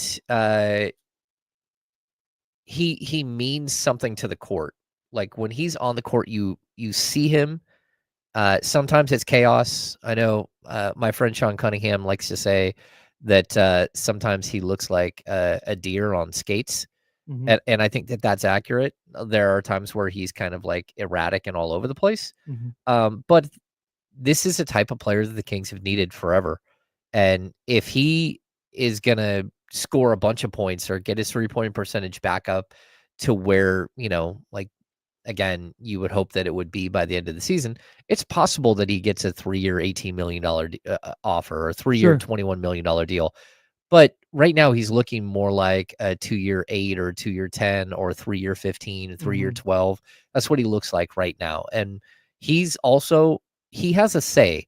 So when we say that the most the Kings can give him is $5.1 million, another team can come in at $6 million and he can say, I don't want to go play there. Right. So it's not just like the highest bidder gets Jake LaRavia. The Kings, if he wants to be in Sacramento and he likes the opportunity and he likes where he's sort of growing, and he could sign a 2-year deal. California kid. Yeah, but the second year is a team option, and the Kings acquired his bird rights. It's only this one season where they can't offer him more than the $5.1 million. So there's a possibility that he could be a restricted. He could be an unrestricted free agent next summer as well, the summer after. But now you have his bird rights and you can sign him to a larger contract. Right. So it's just a $5.1 million is specifically for next season. We're at the game on Friday. Kings Spurs, De'Aaron Fox's return. We haven't gotten to talk about this yet. This is the Insiders, by the way. We're sponsored by Jiffy Lube. We're on ESPN 1320, Sacramento sports leader. He's Joe Brazil. I'm Kyle Madsen. That's James Ham. James, we're at the game on Friday. And I got to tell you, I thought the whole De'Aaron Fox return aspect of this, I thought it was handled perfectly. De'Aaron Fox got introduced. I thought 60-40 cheers to boos. Yeah. Maybe 65-35. More cheers than boos for sure, but the boos were there. In intros. There were a lot more cheers than there were boos. I don't know if it was like 75% like I thought it might be, but it was still a lot more cheers than boos. For sure. Then the tribute video. Standing O. That was cheers. Which is how it needed to go. I totally agree. Every time he touched the ball, boos. Tribute video. Thank you, De'Aaron. All cheers. Standing O. Very classy. Right back to it. The second he touched the ball again after the tribute video, boos. Perfect. It was perfect. I had such a great time. And it was the Kings did what they had to do. They kicked the holy hell out of the Spurs, and you move on with a W. Loved it. Yeah, hat tip to Kings fans. I thought that was handled, and I know someone said, "Oh, you didn't capture from my point of view. There were way more boos during intros," and it's like, okay, look, you could be surrounded by people that are booing and just hearing boos. But when you pull back and you look at the whole building, there were a lot of people cheering. And there were a lot of number 5 jerseys in the stands. And people that wanted to go and be part of that and say goodbye to the guy that was the face of your franchise for 7.5 years. I thought it was, again, the booing every time he touched the ball, absolutely loved it. And it clearly got into his head. He made the point after the game, like, look, like he told Sean Cunningham, I haven't been able to shoot for 2 weeks. Like I haven't hit a shot for 2 weeks. So like it didn't affect me. It did. But I also thought, like, watching De'Aaron, he was all smiles. Like he thanked the crowd. The crowd was cheering for him during the tribute. After the game, he went over and hugged his teammates. I thought it was overall a very, very good send off for a guy who, holds a whole bunch of your records. Yeah. And the bigger deal from the Kings' perspective is they took care of business, which was something I was a little concerned about. Like, oh man, do the emotions of the night get to them? Like, what is? Yeah. But no, they just went out there and they just handled it. I was happy with the way that game went. It was funny. I was sitting next to. I got put in Narnia. Usually I get to sit next to James in the press area. I got kicked down a ways. A lot of media there, a lot of people there to cover the De'Aaron Fox return. So I was sitting next to my good friend Chris Peterman, and it was I had stuff to do at home. It was Friday night.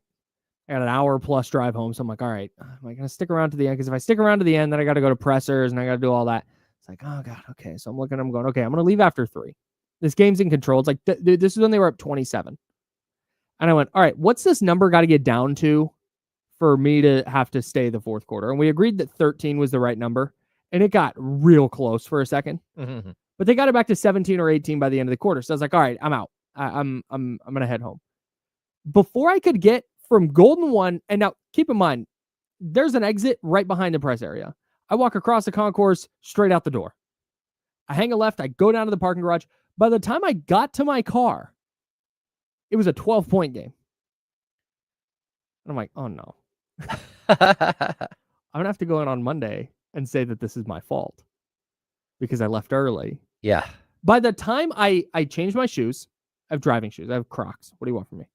By the time I changed my shoes, put my backpack in the back seat, closed my trunk, and got in the car, it was back to 18. Like, great. Perfect. Couple of quick 3-point plays, and the Kings were in control against a bad team, and they were in control all night. No, they were, and that's how you were supposed to handle the San Antonio Spurs. And that's why, again, when we look at the games over the last week, you beat every team that you were just supposed to beat, that you're just way better than. You lost to the one team that's way better than you, and the 50-50 coin lost in overtime on a last-second shot. Can we run through from Friday night this awful video of Scalabrine after the game from our friends at Fox 40? Okay. So Sean Cunningham, Fox 40 Sean Cunningham, Kings Beat Podcast, subscribe wherever you get your pods, posted a video of De'Aaron Fox greeting all his teammates after the game. This is what I latched onto, though. We're going to watch here as Scalabrine, okay, he's right here, comes into the screen. So that's one. De'Aaron just dapped up, was that Jay Crowder? Okay, yep. So De'Aaron daps up Jay Crowder. That's one. Scalabrine is now like next. He's behind Jay Crowder. He's like, I'm next in line. Nope. Got to dap up. I don't know who this is. Oh, that's one of the training staff. Yeah, one of the training staff. De'Aaron's got a whole handshake with him. So De'Aaron Fox does a whole handshake. Yes, sir. Yes, sir. Good to see you. Scal's like, I'm next. Nope. Malik Monk is now coming in. And De'Aaron's got something to say to Malik. They got their whole little handshake. That's great. Love that. Scal thinks he's in. Look at him. He's standing here. It's like, it's me, De'Aaron. Once he's done talking to Malik, I'm next. And I want everybody to also pay attention to Isaiah Crawford here as well, because Isaiah Crawford's got the right idea. So Scal waiting. Oh, nope. Isaac Jones gets in there. Isaac Jones just dove in, cut ahead of Scal. Waiting. Now he's still talking to Malik. Isaiah Crawford now just reaches out, taps De'Aaron. He's out. He's done waiting. Nice job. Nice job, Isaiah Crawford. All right. Scal thinks he's in now. Scal's like, bet. Isaac Jones, Isaiah Crawford, and now, nope. Rando. This guy came out of the third row. This guy. I think that's Ricky Foyce. No, I disagree. I refuse to believe that. That is guy who 38 minutes ago was buying popcorn. All right, so he has to hug De'Aaron. Scal's like, yeah, look how dejected Scal is after this. Scal's looking around. He's like, anyone else? Is it my turn? All right, it's my turn. Nope. Rod Williams. Nope. Oh, awkward. This is tough. This is really tough. This hug, that was not a good hug. Talking to Malik while hugging Domas, never looks at Domas. Yeah. Ooh, that's tough. That's a bad beat. Scal now is like, oh man, Domas, that's a bad look. Sorry, man. Oh, now Keon's getting it in here. Scal's now behind Keon. And now, oh no. He's trying to get in there. No. This is where, because here comes Luke Laux. And we all know how close they are. They're tight. This is the tough part for me. Scal putting his hand on him and being like, I need to get in here. Now watch this. Scal's got the hand on him while he's talking to Keon. And nope, it's Luke Laux time. And now finally, there we go. Congratulations to Scalabrine. He got the tap he was looking for. I watched that video 39 times. Two-time teammate, I was Scalabrine. enthralled by Scal's quest to get the dap. I was rooting for it. It was like game 7 at my house. Come on, buddy. Like, get there, Scal. Come on. Come on, little fella. Come on, Scal. And he did it. Shout out to Scal, who got a better hug than Domas did. That's James. I'm Kyle. Joe Brazil is going to send us to break here on ESPN 1320 at Sacramento Sports Center. That Domas hug was tough. That's really tough. That video, I cut this right when Scal walks into the screen. Like you can see, he is bang. He's right there. This video is 38 seconds long. And I cut it right after his dap. Here's the dap and hug. And he's gone. 38 seconds. Scal wandered the wilderness. Getting cut in front of by training staff Isaac Jones. I have all the respect. Isaiah Crawford just doing the right thing. He's like, you know what? I know where I'm at in this pecking order. See ya. Yeah, He's but gone. you got to remember they played together for a long time. Scal Yeah. in Kentucky, No, I know that. Kentucky kid. Yeah. Oh my god, this is. Oh no. Oh dear. I don't have this up in the. One of my other favorite moments is, yeah, that's awkward. Oh, okay. Yeah. Hey, don't ask. Oh man. Oh god. I was recording Fox and Keegan Murray having a conversation, and then it was time to light the beam, and Jonas Valanciunas he doesn't want to do the interview process at all. He just tells Scott Moak, no, I got things to do. Let's go light the beam now. Like, it's absolutely He's hilarious. trying to get to bed. Yeah. His family was there. I did see his family. Oh, nice. That's really cool. Salute. Dude, totally. Oh, Justin Fields Oh. signing with the Jets for 2 years and $40 million. Oh, nice job. Shout out to Justin Fields. Oh, this was Wow. my other favorite part of the night. I went to go I went to take out my phone to video the De'Aaron Fox intro. Mhm. And I took out my phone and I went to say something to Chris, and he already had his phone up. And then I looked past Chris, and this is what I saw. I don't know if you can see in there, but this is just all. Oh, what the? That's weird. All the media. All the media. Phone.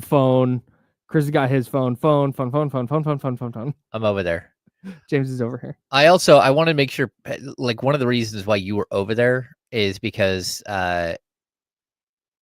Spanish radio shows up like 3 times a year. Well, it's usually a couple more than that, but for 3 teams. I think Spanish radio, there's a Spanish broadcast for the Rockets, the Spurs, and I believe the Heat. Mhm. And when that happens, we get pushed down 2 or 3 chairs. Damian Yep. Barley. Damian Barling.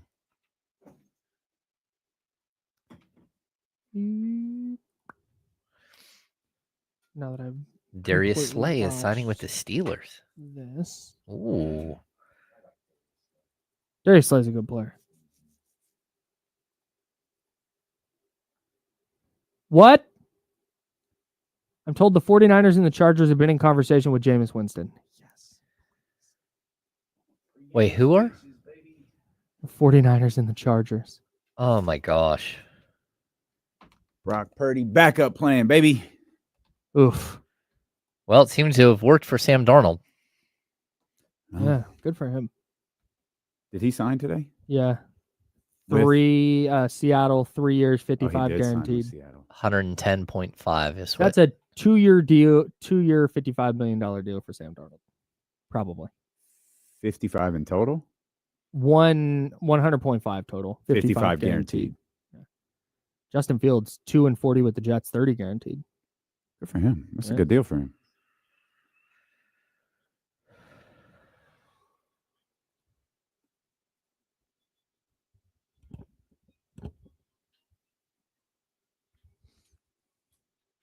Now, back to the Insiders with James Ham and Kyle Madsen, brought to you by Jiffy Lube on ESPN 1320. I'm Kyle. He's James. Joe Brazil's here. Damian Barling's here because it's time for the handoff. The D-Lo and Casey there coming up at noon. Where do you? Yeah, I can press the button. I thought she was going to run the intro. Oh, you want to run? No, the you don't intro? have to. Okay, I was just it's waiting fine. for it. It's No. fine. Okay, here we go. It's time now for the handoff. Taking the handoff from James and Kyle today, here's D-Lo, Damian Barling. I feel better. Yeah. Damian Barling in the building. Kings lose to the Clippers, 111-110 last night. Mm. We were trying to figure out what to label this because that was a gutting loss. Yeah. But to James' point, they lost to a team that's about on the same level as them, and Kawhi Leonard's shot bounced into the hoop instead of taking a bounce out of the hoop. Mhm. So it's Yeah, like it's not a bad loss. Yeah. At least I don't want to call it bad loss, but it's something more than just a loss. It's a painful loss. Yeah. And I think a lot of the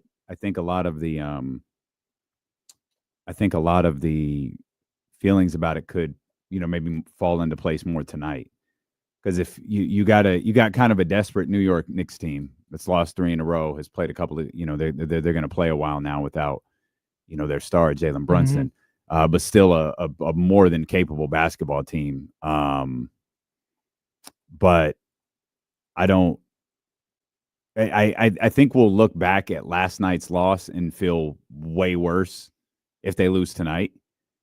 And if they win, it's like, all right, that was a tough loss against Los Angeles, but you bounce back. And I thought yesterday, we'll talk about this as the day progresses, but going into last night's game, I needed them to win 2 or 3 with the idea you beat either the Clippers or Warriors. Losing to both of them would be really tough. Yeah. You lose to the Clippers and Warriors, especially with what you're trying to accomplish. That would be really tough. All right, you drop 1 to the Clippers. You better be prepared to fight tonight, because the Knicks are going to fight. And then, you go out there against the Warriors later on in the week. So right now it sucks. Like it's just a painful loss. The Denver one was tough because you felt like you had it.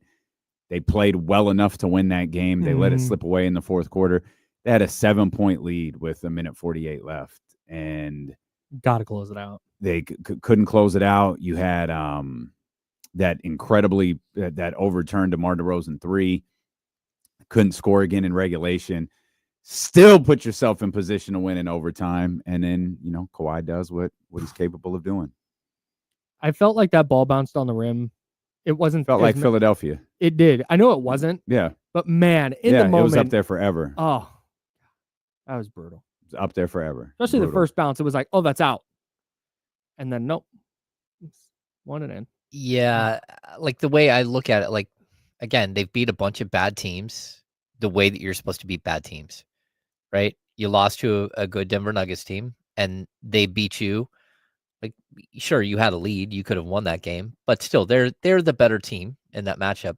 And this was a coin flip game, and you took them to overtime and at their building, and you lost in overtime by 1 on a crazy bounce. I mean, it's kind of how this season is, but that's what really a good team does. They beat bad teams convincingly. They, sometimes lose to better teams. And then in 50-50 games, you hope that they come up with a win, but the ball bounced the wrong way. It's tough. Like you just really can't, evaluate the impact of that win today or the impact of that loss today. Yeah. You can measure the pain in the loss. Yeah, that's today. That's it. Yeah, but the impact of that game won't be felt for a few weeks. It feels, and it could be everything. It could be nothing. Yeah. Or it just could be a part of, like, there's a million different things it could be, but we won't know that, for a while. And shoot, we might know something, Wednesday night. Or is it Wednesday? Yeah, Wednesday. Thursday. I guess is it Thursday? Yeah, like you drop that one, that stings. But to your point, if you go win tonight, now all of a sudden it's all right. You're right back. You're back. Yep. You're right. You're right back where you started from, and it's like, all right, you got to win against the Knicks. The tough part is the Warriors have the Blazers tonight, and I think the Clippers have the Pelicans tomorrow. That's when you look at these teams with 29 losses, 28 losses, I think that's where the Warriors are. That's who they have coming up. You've got the Knicks, injured Knicks team, but you've got the Knicks. They're going to be tough. You got to find a way to bounce back 24 hours later. Shake an overtime loss at the buzzer and get out there in front of your home fans and see if they can carry you a little bit. I'm so much more confident now that they can do that, though. Sure. Like it used to be my thought going into a game like tonight would be like, uh-oh. And now it's still uh-oh. Like the Knicks are still a tough matchup, but I'm way less worried about they're not going to play hard or they're going to get rolled. I don't necessarily think that's the case. I thought that the way that you lose to have all of your starters playing, except for one playing 44 minutes or whatever, 42 for Valanciunas, but like 44, 47, whatever it was for Keegan and for DeMar and for LaVine. That's not great. Doug went all in for that win. That's what that is. You're like, okay, we're gonna cut down the rotation. We're gonna try to get this win no matter what, and then we'll fly home and whatever happens tomorrow night happens. But you didn't get the win, and so it could set you up to not just lose one, but to lose two, because you had to put it all out there and then get on a plane at midnight and fly home and not get home until 2:00 in the morning and not have like I bring that up because like. These guys have such a ritual. They like get in a cold tub. They're in a cold tub for an hour or whatever. Yeah. Like their body maintenance. Goodness gracious. Well, they're in a cold terrible. tub for a long time, but their recovery and all that stuff is very set when they're at home. When they're on the road and they have a back-to-back, it gets totally disrupted. So it's not just that you played all those minutes. It's you also didn't have your standard cool shoot down. around. Nap schedules shoot, are different. Like everything will be a little bit different for those guys today. Though, do they still they don't go into the arena at all? The second night of a back-to-back, do they? No, like there's no film, there's nothing at all this morning. No, they got the morning off. I almost feel like that's better though. Not doing it. Yeah, sure. Yeah, you don't have a whole day to figure it out and overthink it. It's like, nope, you got to get back. You got to go win tonight now. The urgency just is immediate. Sure, I hear you. And obviously it helps that it's at home, or at least you hope that it helps that it's at home. Yeah, fingers crossed. My least favorite thing, shifting gears real quick because we got NFL stuff happening. My least favorite thing has been the dramatic overreaction to every single thing that's happening in free agency right now. Why isn't my team doing anything? Because that's free agency every year. Oh my God. Fine. That's free agency. Oh come on, have some fun. That's just the way it is. Oh, I mean, Kings fans do that every year. Normally they're right. They were not doing anything, but still. Yeah, that's just being a fan. There's nothing wrong with that. Man. Loosen up. No, I won't. I'm gonna be mad about it. How do we feel about Justin Fields and the Jets and Sam Darnold and the Seahawks and Geno Smith and the Raiders? And I love the Geno Smith to the Raiders move. You do? Yes. Okay. They needed a quarterback. They did a quarterback that but not even a rookie. Like a quarterback that can hoop, that can play in the NFL, and that can get you to 8, 9, 10 wins. Legitimate starter. Yeah, legitimate, like bona fide NFL starter. I love that for the Raiders. Okay. Yeah, Justin Fields to the Jets. What did we say is 2 years, 40 with 30 guaranteed? Yeah, sure. Why not? And Darnold to the Seahawks. I think that's going to come out to like a 2-year, $55 million deal. Mm-hmm. Which, like, yeah, man. 20, what is that? 27 and a half. Do you think it would be higher? Yeah. Yeah, so did I. I thought he would. Yeah, I'm glad that's not just me. I thought he'd be more in the 40 range. Yeah, so did I. That's he get 300. That's what I thought he would get. Right around that. You thought he'd get what? A 3-year, $100 million. Oh, God, yeah. I heard 300. I was like, woo. It's like, wait, if we over to Josh Allen now? But yeah, man, no, it's like what I would love to know is I want to go to the universe where he hits free agency without those last 2 games. Because I really think that impacted the thinking on him. Where he gets into that game against the Lions at the end of the year and is awful, and then gets into a playoff game against the Rams and is awful. I think that there's a lot of people who had preconceived notions on Sam Darnold where he does that and they went, oh yeah, see, he's not reformed. He's not actually that dude. He got into a big spot and reverted back to the player we all know he is. I hear you. That's kind of what I think happened. Yeah, I mean, Lamar's had bad playoff games too. Yeah. I mean, it's like, Sam Darnold was Patrick Mahomes has crapped the bed on 2 Super Bowls. Yeah. I mean, He's also won 3 of them. No, I understand. Patrick Mahomes is different. Lamar, Lamar's a Sam Darnold he's a 2.5-time MVP, not another 3-time MVP. He doesn't get the benefit of the doubt. That's right. And that's exactly what I was going to say. He doesn't get the benefit of the doubt. Yeah. And so, yeah, that was I felt bad. Like that's a tough way. He had a really good season. I think Sam Darnold is a far better quarterback than anything we saw in New York. I hate that Justin Fields wound up with the Jets, but really hate it. But It's tough.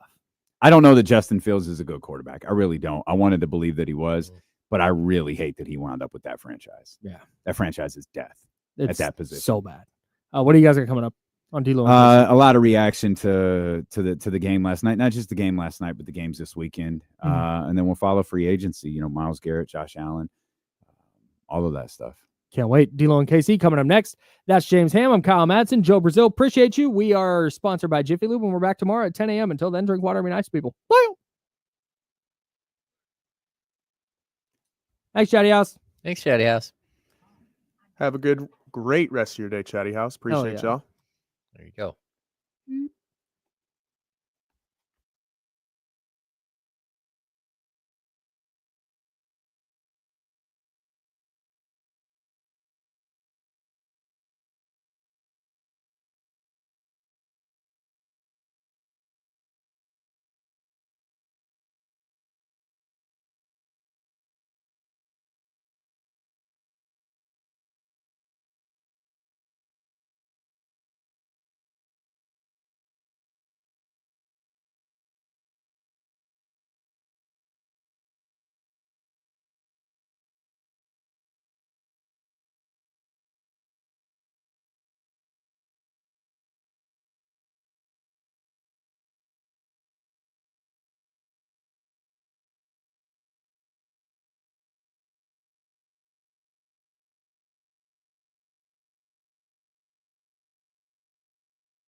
Man, that's kind of funny. Maybe I did know the other one and just forgot. I remember we had all talked about it. Okay. Stop yelling at me.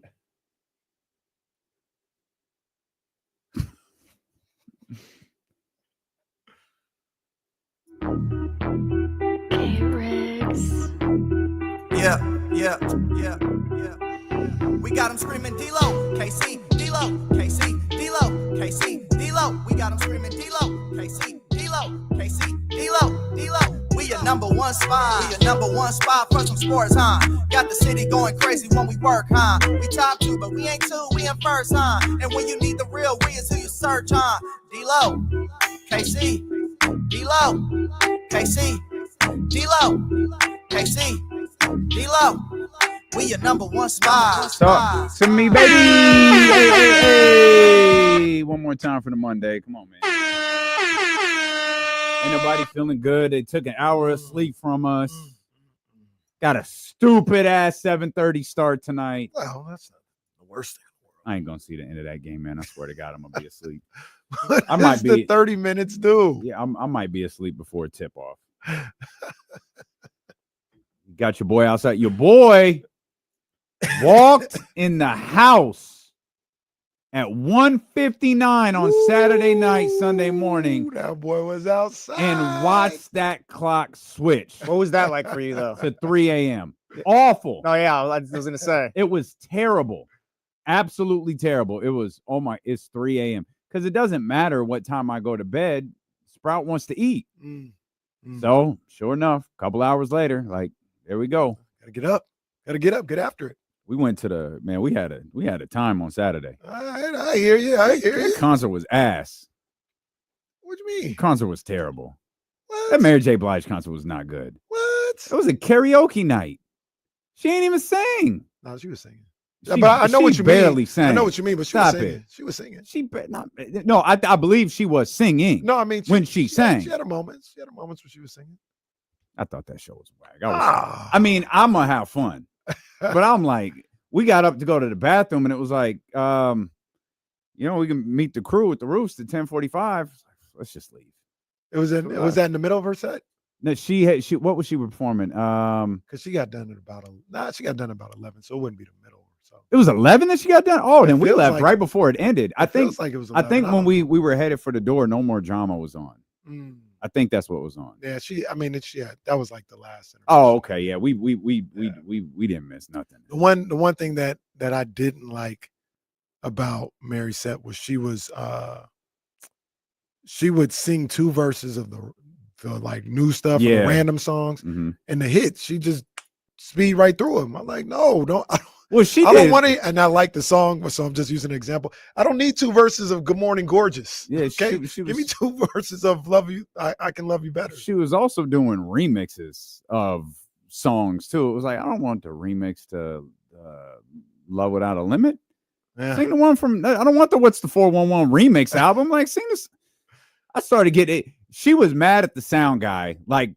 Off jump. She was pissed off at the sound guy. Yeah. She and then she started singing to him, and I just catch her looking at him, and I think she boycotted the rest of the show. Like, the hell with y'all hosts. She would have rather been anywhere in the world than in Sacramento, California on Saturday night. But your boy been trying to play catch up ever since. We welcome you in here to the Monday, March 10th edition of D-Lo and KC. I'm Damian Barling. The ultimate needle mover in God mode himself. He's Kenny Caraway. Yes, sir. Acknowledge me. And we are live. The worst slums of Sacramento. Worst slums of Sacramento. And man, it feels like it after that loss last night. That sucked. That was absolutely brutal. You talk about daylight say it felt like that game went on for 7 hours. It was just mind-boggling to me that that game was on like at 9 o'clock or whatever it was. And it all would have been worth it if Kawhi Leonard's shot just rolled off the rim. Oh, man. But it didn't. In familiar Kawhi Leonard ways, that ball sat up on the rim for about 47 minutes and dropped. Buzzer goes off. Kings lose by 1. And now we're just left to talk about the rest of the week and hope it can go Sacramento's way and they can keep pace with everything that's going on in the conference around them. That was absolutely brutal. That was a gut punch. That is one that I'm not sure when you get over that one. They got in a game tonight, so they better, obviously, but that was that was tough. You afraid they won't? Tough as it gets. You afraid this is the DeMar Fumble at the goal line play? Yeah, it's a possibility. Now, when I say that, I don't want to say ever get over it because I think you move past it, but that might be one where you might have a 0-3 week.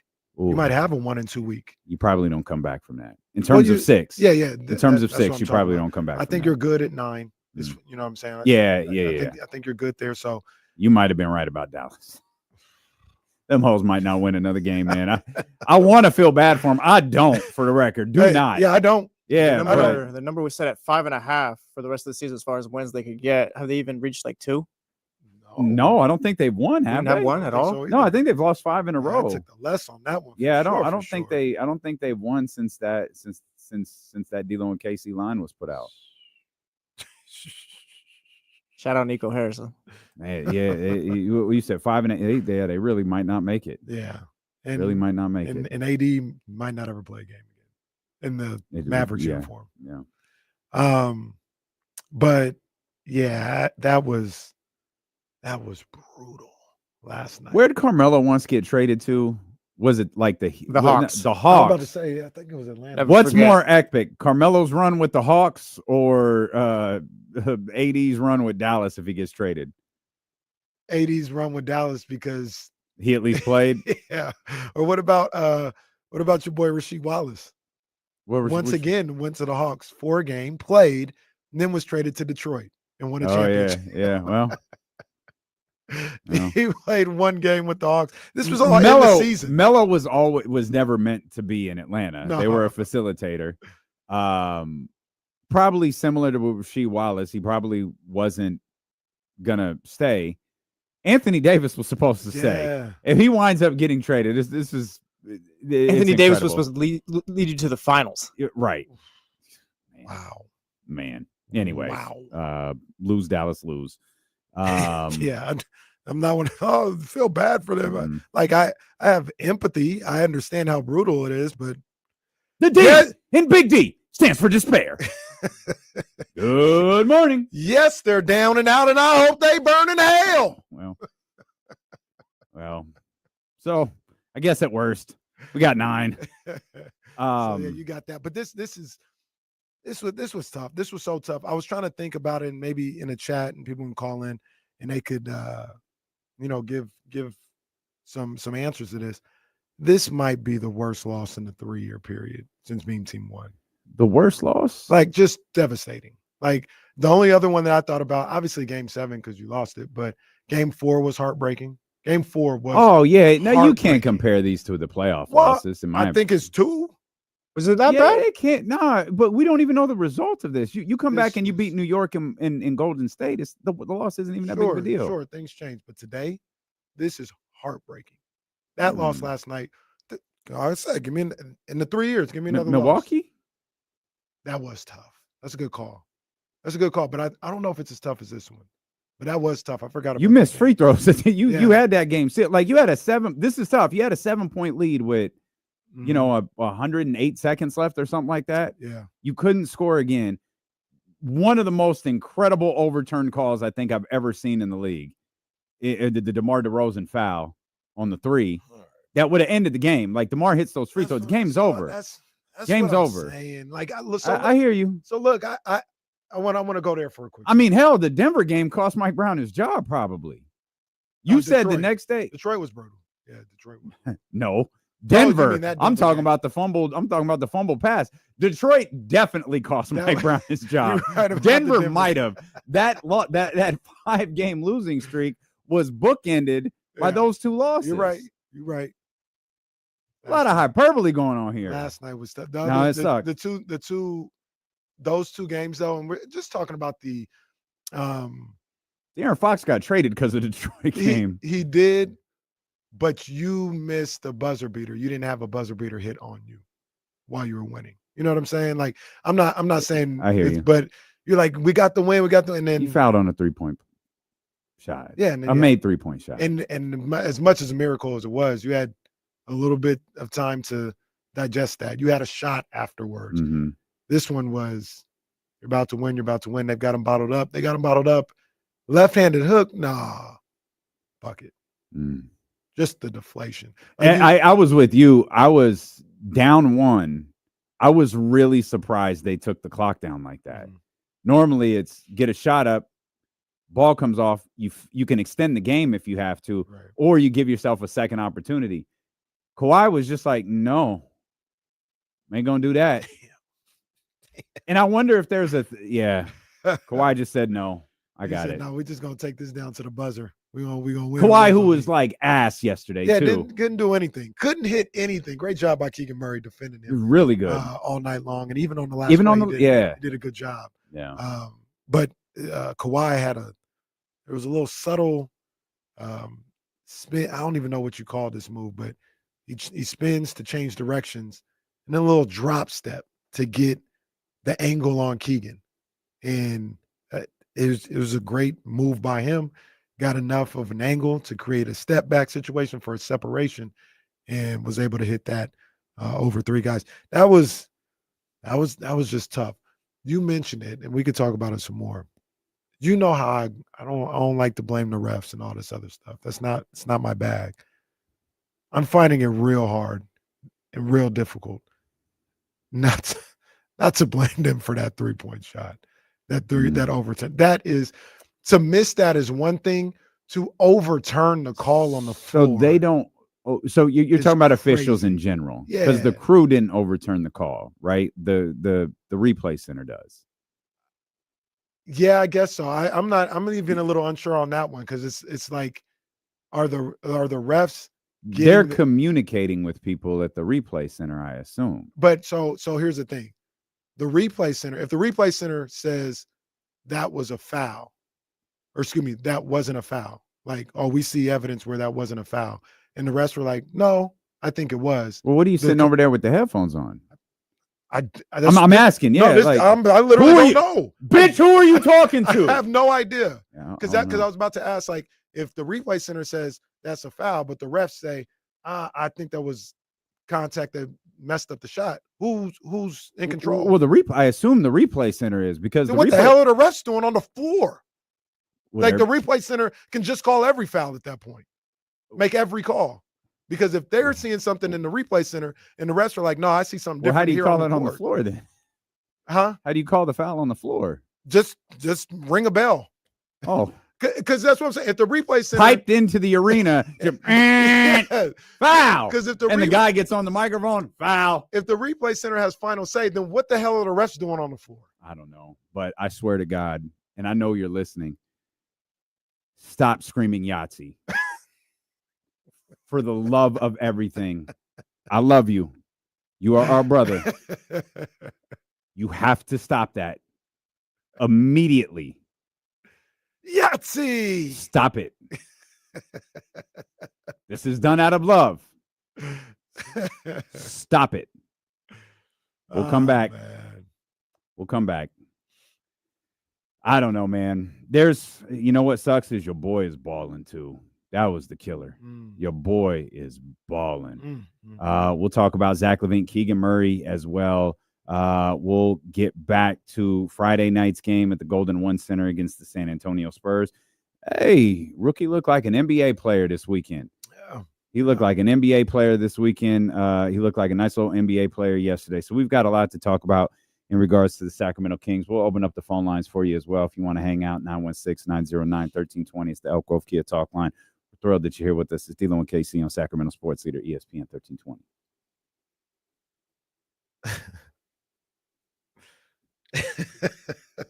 Come on, man. I ain't gonna say that, man. I ain't gonna say that. Was he texting you? No, Tell him stop no, it. it's the chat, man. All right, now I'm gonna say, man, look. I promise you, I ain't taking those shots, man. I promise you. But this is funny.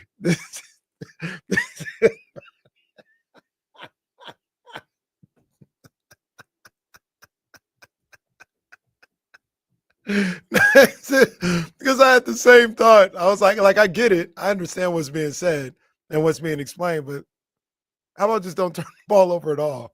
Like, it's not really ever a good thing when you turn the ball over, live or dead. But I just laughed because I thought I heard that and I thought the same thing. I was like, nah, I don't want to hear that. Stop turning the ball over.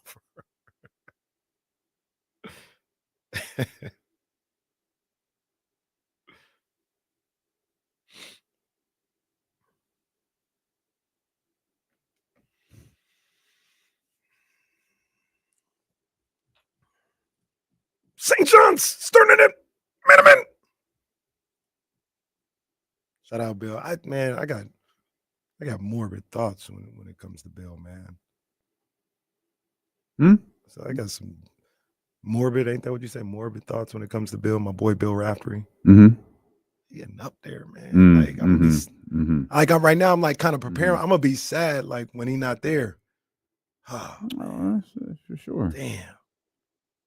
Like I don't think about and I like the guy, but he's still young enough. I don't think that about Jay Billis, right? Like Jay gonna be here for another 20 years or so.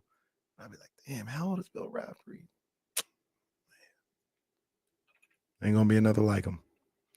Young Sav, what up, boy? Yeah, man, it was good seeing you too, man. Hey, Vontae wasn't looking at you sideways. Vontae Hill was in the building on Friday night, man. Shout out to him.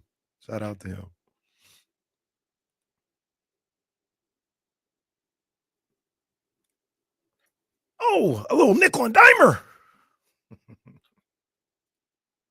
A little loose change. Lingerie on the deck. Your Raftery kind of sounds like your Marv. Well, the Marv is a little slower, but it does have some of the same cadence. It's the same person, I think. I think it is. I think Jesse's right. How are you feeling? Oh, we're good.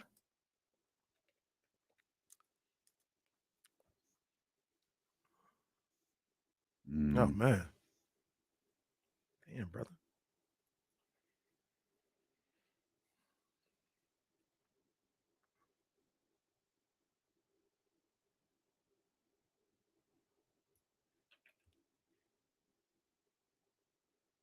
Well, man, you got a great picture with Bonte and the Bonte merch. It's good to see.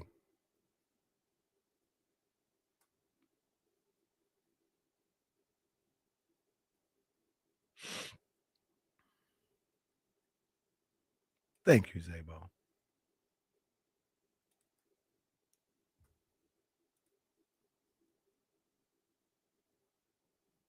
Is Marv Albert the person who bit somebody? Mm-hmm. Yeah, well, got freaky. It got freaky. I mean, sometimes you just gotta take a bite.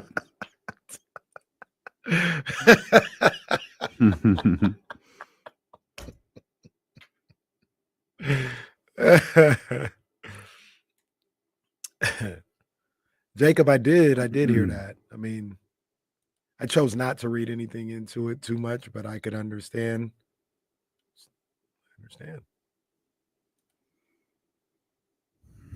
916-909-1320. If you want to get in here and hang out with D'Lo and KC, talk Kings basketball.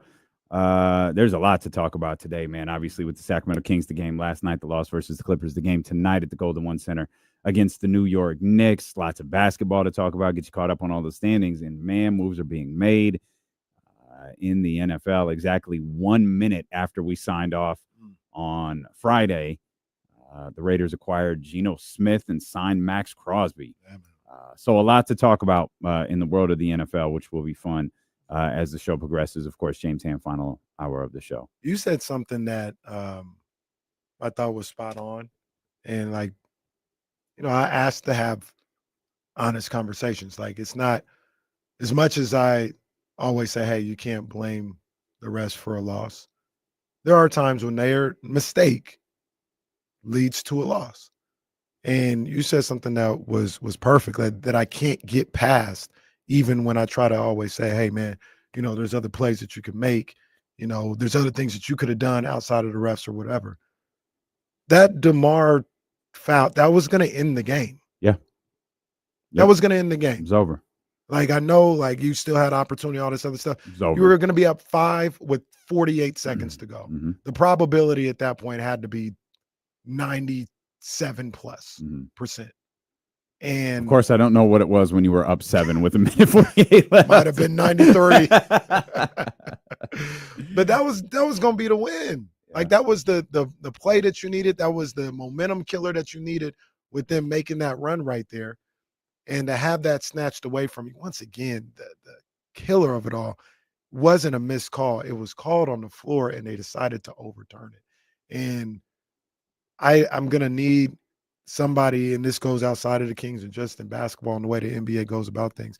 I'm going to need somebody to always explain to me how hitting a shooter on the hand is not a foul. Mm-hmm. That's like, I don't understand that. If DeMar DeRozan was going to the lane, we saw this. This was the infamous sleepless nights, going to the lane and gets hit on the wrist going for a layup. That's supposed to be a foul. How, when somebody is shooting, you can hit their hand and hit their wrist and it's not considered a foul? And that, like I said, it's not just for this particular moment.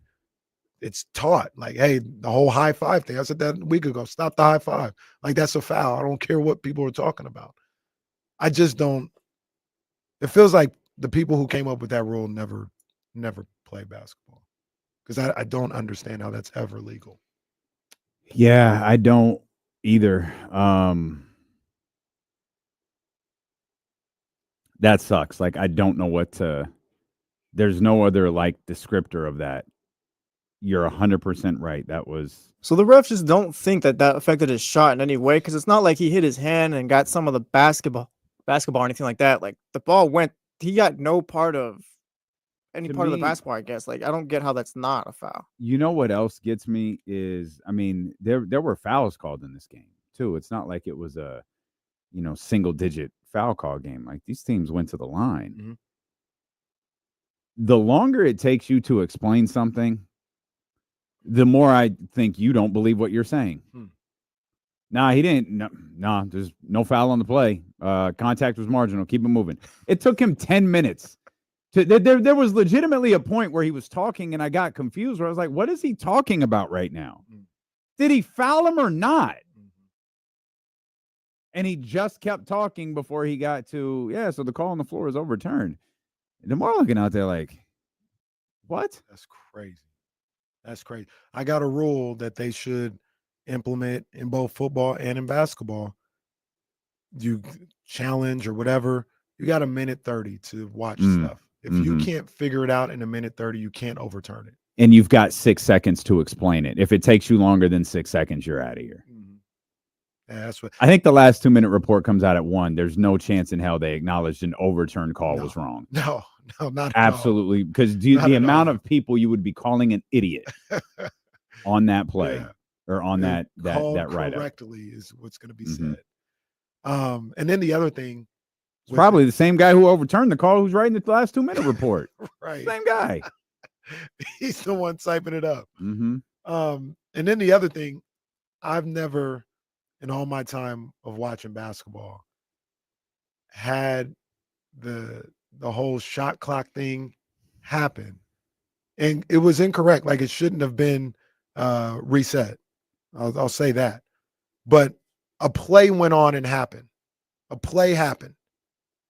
The result of the play happened, and then for them to just by themselves stop play and go review that, I've never seen that happen. I've seen when maybe it didn't hit the rim and it's reset, like immediately they said, whoa, no, we need to check and see, like, was that a good reset or did it hit, or anything, like right then and there.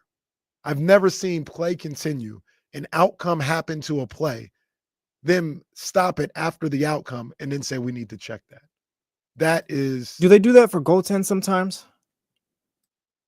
No, I've never. I'm trying to think if that's maybe the only one. Like, they'll do that on a 3-point shot too, but that's kind of different, I guess. Yeah, because that's just like seeing if. Well, they did pull up the stopwatch. That was wild. The way they did that one. I've never seen that. I've never seen that. Like I said, they'll stop it as soon as the shot clock resets or whatever, and be like, no, like, we got to look at that. The play already happened, and once again, in my opinion, and I'm glad they didn't overturn. You can't overturn that because the Kings did what they did after the reset based on the fact that the shot clock said what it said. Right. So if the shot clock would have been set correctly, they or kept winding down correctly, who knows? They would have taken a 3 earlier or something like that because they know the result already happened. You can't go back retroactively and say, hey, regardless of what their stopwatch said or not, like you can't overturn that because it was reset and they played according to the reset. That's not their fault. If it wasn't reset, maybe they would have shot it sooner or in time or whatever. I just thought that was crazy. And I'm not here to say it's a conspiracy theory against the Kings or for the Clippers. Ain't nobody setting the league for the Clippers. I just thought it was bogus. Absolutely bogus. I can't believe that happened. Can't believe that happened. Talk about how Zach LaVine was playing. Your guy, man, it felt like he lived at the rim yesterday, particularly in the second half, third quarter. Like LaVine to the basket. LaVine to the basket. LaVine to the back. Like it looked effortless for Zach LaVine yesterday. And seeing him with that kind of command of the different, you call the 3 levels of scoring, was spectacular. Yeah. It was really good. I mean, he's been incredible the last, we've got to be up to like 6 or 7 games now. Yeah. He's got all the goods, man. He's got all the goods. And this is like kind of the conversation that we have with Trista and just in general, like, and how we had it like maybe a couple weeks ago. It's like, does he know how good he could be? Does he really, really understand? And it's kind of late in the game at this point, but like you can do it all. You can dribble. You can get to the bucket. You can jump. You have the athleticism. You have the 3-point shot. He can literally do it all. There was a stat before the game on Sunday about Zach LaVine and just what he's been doing. Let me see because I responded to it real quick. My bad. 9 of 11 in the paint yesterday for Zach LaVine, man. Goodness Good gracious. stuff from Will Z right there. The guy he didn't have the jump shot going, and he lived in the paint last night. There was our girl Tristy, and she pointed out over the last 6 games, including tonight, this was after the Spurs game, Zach LaVine is shooting 60.2 from the field, 62.2 from beyond the arc. Man. And she didn't have it here, but I just assumed because I know what he's been doing. He's 90% plus from the free throw line. That's how many games now? That was 6 before last night. I mean, come on, man. 60, 90. Well, that 60 might drop because he was 1 of 7 last night from 3. So we said, Will said he was 9 of 11 in the paint, which means he was 3 of 11 from everywhere else. Yeah, man. He's got everything. He has literally everything. And like I said, he's not like a young guy.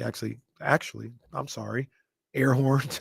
Oh, yeah. There you go. 30th birthday. Yeah.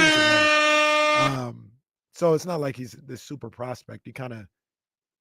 He is who he is. And I say that hesitantly because he's elevated his game. Like this year is the best year of his career. Like or most efficient year of his career. So maybe there is room for him to improve in certain areas, but he's unbelievable. He is unbelievable as an offensive player, and he's been as advertised and a little bit better for me. Yeah, and DeMar found a way to be productive scoring as well. Those 2 guys were not as efficient from outside of the paint yesterday as normal, but DeMar got to the line 12 times. And again, you talk about the game ending on that, potentially ending on that foul call. He was 12 of 12 from the line. I mean, he's not 100% free throw shooter on the season, but you're feeling pretty good in that moment that DeMar can put this game away for you. Right. If you're Sacramento with 40-something seconds left. There's going to be moments, man. There's going to be moments that you can point to. And with all that said, you go those final couple minutes without scoring, and you still have an overtime that puts you in position to win that game. Yeah, guys out there hitting really tough shots in that extra 5-minute period that just resulted in a Kawhi Leonard moment, man. And it's just the literal definition of a game of inches, a game of bounces. We saw it in real time last night because Zach LaVine's game winner in regulation was inside the rim. Hit the rim, took a bounce one way, and the bounce didn't go your way. Kawhi Leonard, just 5 game minutes later, has another one. It wasn't like it was a perfect swish. It hit the rim, took a bounce, and fell Took in. a nap. Grabbed a soda, a Fanta, and then went in. An orange one. Toasted it to Jesse. Cheers, bro. Buckets. And fell in. And, man, unfortunately, that's the way things go sometimes, man. So, yeah, the Kings got to find a way to get ready to play a game tonight. And I know the Knicks don't have Jalen Brunson, but they're still a dangerous team. Cat's going to be there. OG, Michael, all those guys, Josh Hart, who gives the Kings fits, is going to be there. Shamik went to work on him in that first game. So they're going to have to shake it off. They're going to have to shake it off and get ready to get a win tonight because they need this win tonight.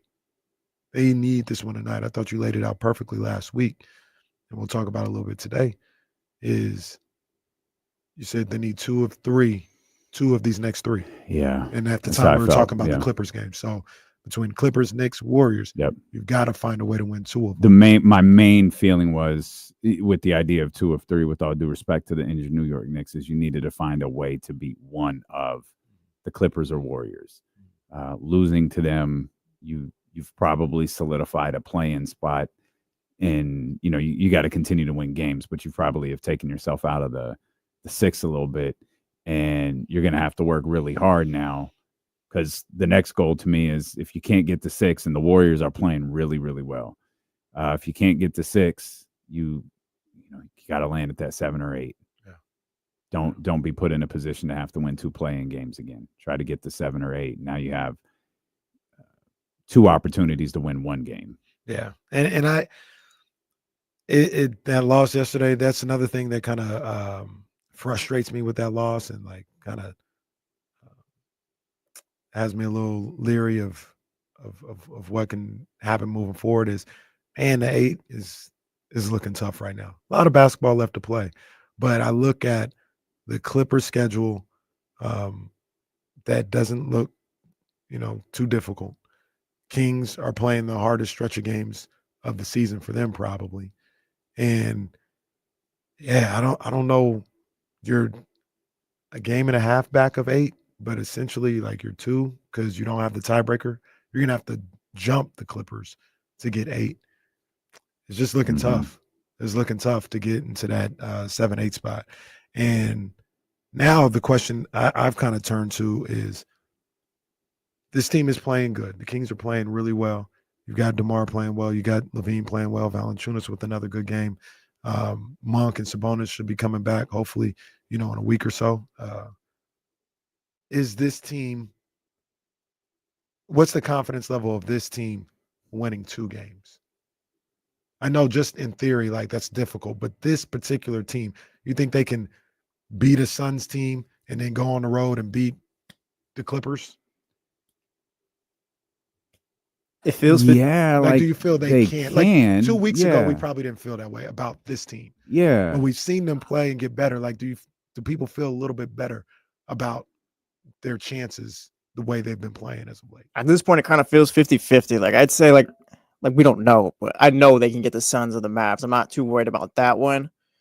But like, this team is playing well. Yeah, like that's the thing. Like, they're not playing bad or anything. Like, this might have just a little bit far back to get to 6 and all that. But If they continue to play like this, regardless of where they land, be it 6, 7, or be it 7, 8, or 9,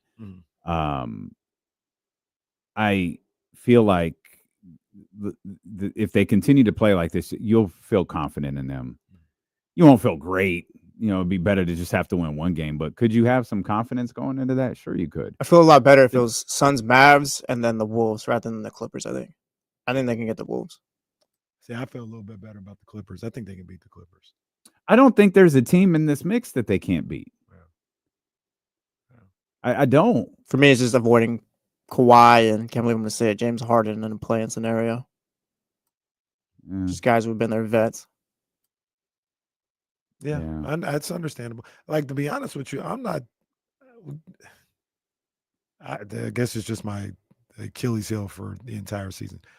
I'm not crazy confident about the Suns in a 1-game setting. Oh, absolutely. Kevin Durant, Yeah. Devin Booker. Oh, you're talking about you're not crazy about the Kings beating them. Yeah. Oh, in of course. a 1-game playing those games, Sure. those guys for 1 game. Yeah, I but know like they if you get to think- that point in the season, how much of the vibes is already all right? 1, 2, 3 Cancun. That'd be for KD, but like it's already just you dealt with so much. I don't know if I want to use turmoil, but just all right. Now we're at the end. So It's that's finally kind over. of that's an interesting point though. The pour one out for KD. Like Kawhi will be at the end of. I said Kawhi. KD will be at the end of this. Mm-hmm. Like his time with the Suns is ending. Yeah, that's true. And I don't know. Maybe it's one more hurrah type thing. Right. Well, and that's kind of, I'll flip that a little bit too, is they could be looking at it as we're the 10 seed or whatever. After all that happened, we got to beat the Kings and the Clippers and we'll be in the playoffs. And I'll go into the playoffs with Durant, Booker, all these other guys. They could be looking at it that way. I see that, but I think I lean just more towards vibes, and that stuff kind of just it never works with those kind of teams. I feel. And even saying that, I don't think they'll like win a series if they got there. Yeah.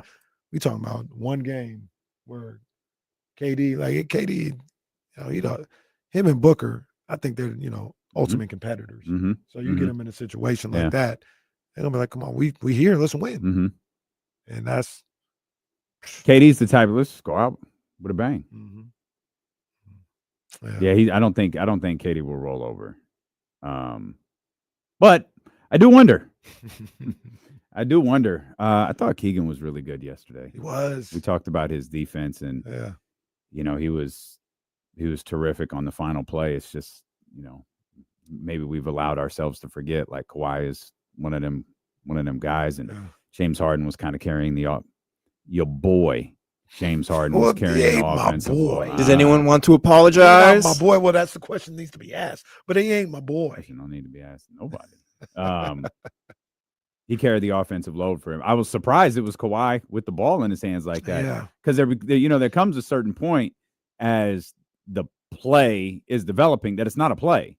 It's like, oh, they're not running something for James. Mm-hmm. Kawhi's going to do this.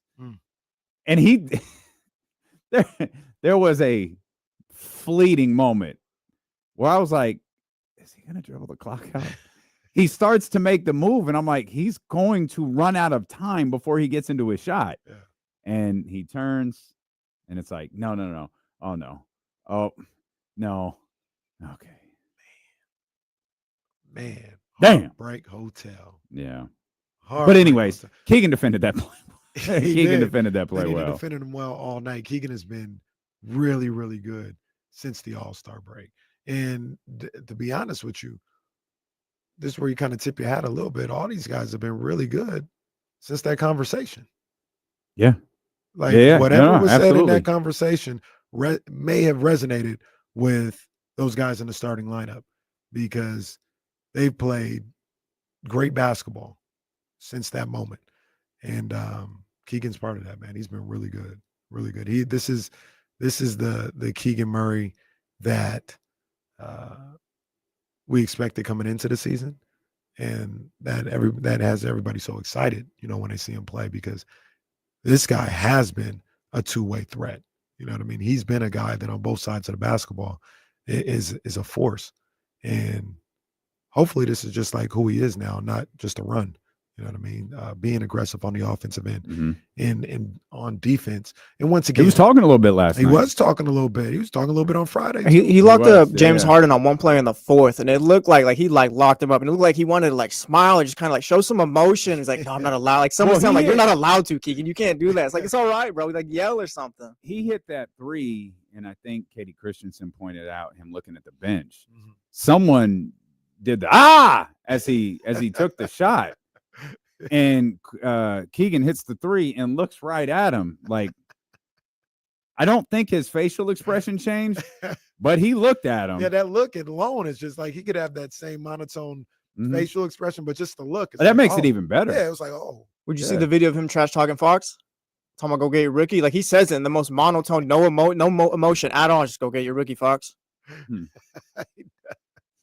On Friday night, yeah, man. So he's been really good, man. He's been really good. I love seeing this from Keegan, and it also helps that he. One of the things we talk about, like he's been on better matchups. I feel, James Harden, Kawhi Leonard. Those are guys that he's better defending than a CJ McCollum, in my opinion. You know what I mean? Like the smaller ones or twos, like that's a tough cover for him. That's a tough ask. But you get him on threes and fours, and he's got the foot speed to keep up with those guys and the size and length as well. So he's been doing a great job. A great job. All right, there's a lot more to talk about it as it pertains to the Kings. We should point out Malik is now officially day-to-day. That was a part of the plan. He was going to be ruled out yesterday, which he was. He is beginning the process of being day-to-day today. Domas has already been ruled out for tonight. I believe, let me pull up the Kings notice here, that he begins the process of being day-to-day tomorrow. Both of those guys had individual workouts yesterday. Let me make sure I got the Sabonis stuff right. Sabonis is making progress in the return to play. He has been cleared for on-court activity, completed an individual workout. He'll be out for the next 2 games and reevaluated on March 11th. Okay, I'm sorry. So he was out last night because this went out last night. He was out the Clippers game. He'll be out tonight's game versus the New York Knicks with the hopes of returning on Wednesday, it appears. So they're counting when they say next 2 games, they're counting Clippers, Knicks. Correct. He'll look for the Warriors game on Thursday. He'll get reevaluated tomorrow. Gotcha. Again, he had an individual workout yesterday. I'm sure that will continue here today, and they'll give him a look tomorrow to see how he's doing. And I'm guessing that begins the process of being day to day, similar to what Malik Monk is right now. All right, we'll come back. Go back to Friday. I want to talk a little Devin Carter. We're pretty hard on Devin Carter. He looked good yesterday, so I want to make sure we show him some love when he plays well. And then we'll talk about the De'Aaron Fox game that is now behind us. And hopefully that whole story is behind us. So we'll come back. Steele and KC, brought to you by Sky River Casino. Get in on the action. Sky River Casino is the place to play with 2,100 of the newest slot machines and over 80 table games. Sky's the limit. And the Wake Up Call is going to be out there tomorrow, Randomly Retro, doing their show live, their afternoon show live from 5 to 7, 32 Brew Street. If you want to go check them out. be in the building. Sky River Casino. I'm going to be in the building for a quick second. Oh, let's go. Let's go. Steele and Casey on ESPN 1320.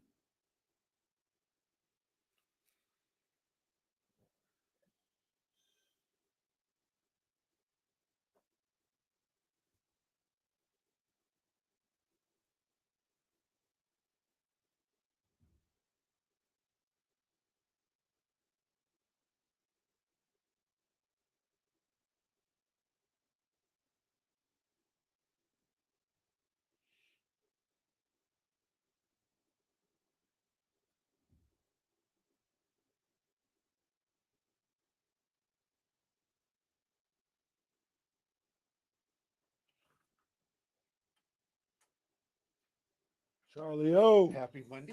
Thank you very much. Opening day. It was great. Got the win, man. So that was good. Opening day starter, so that was good too. Man. Oh, really? Yeah. All right. Yeah. All right. That's good. No decision was his. No decision. His 2 innings of work. Oh, well. Didn't expect him to go all 7 right on a pretty day.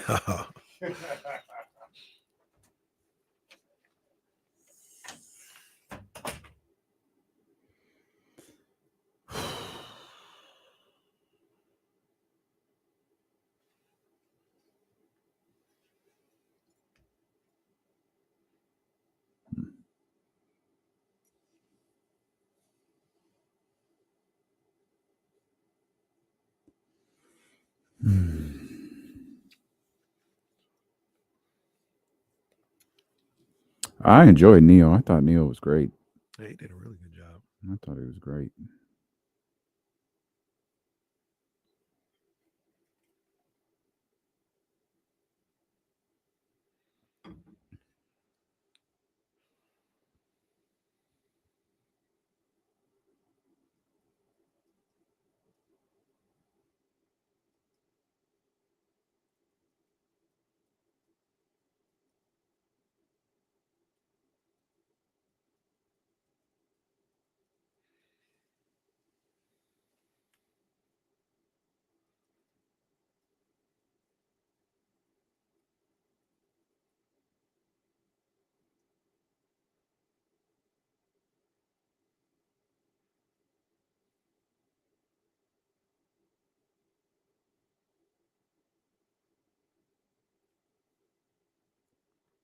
I think we'll talk to Complex about this tomorrow, but we'll record everything tomorrow.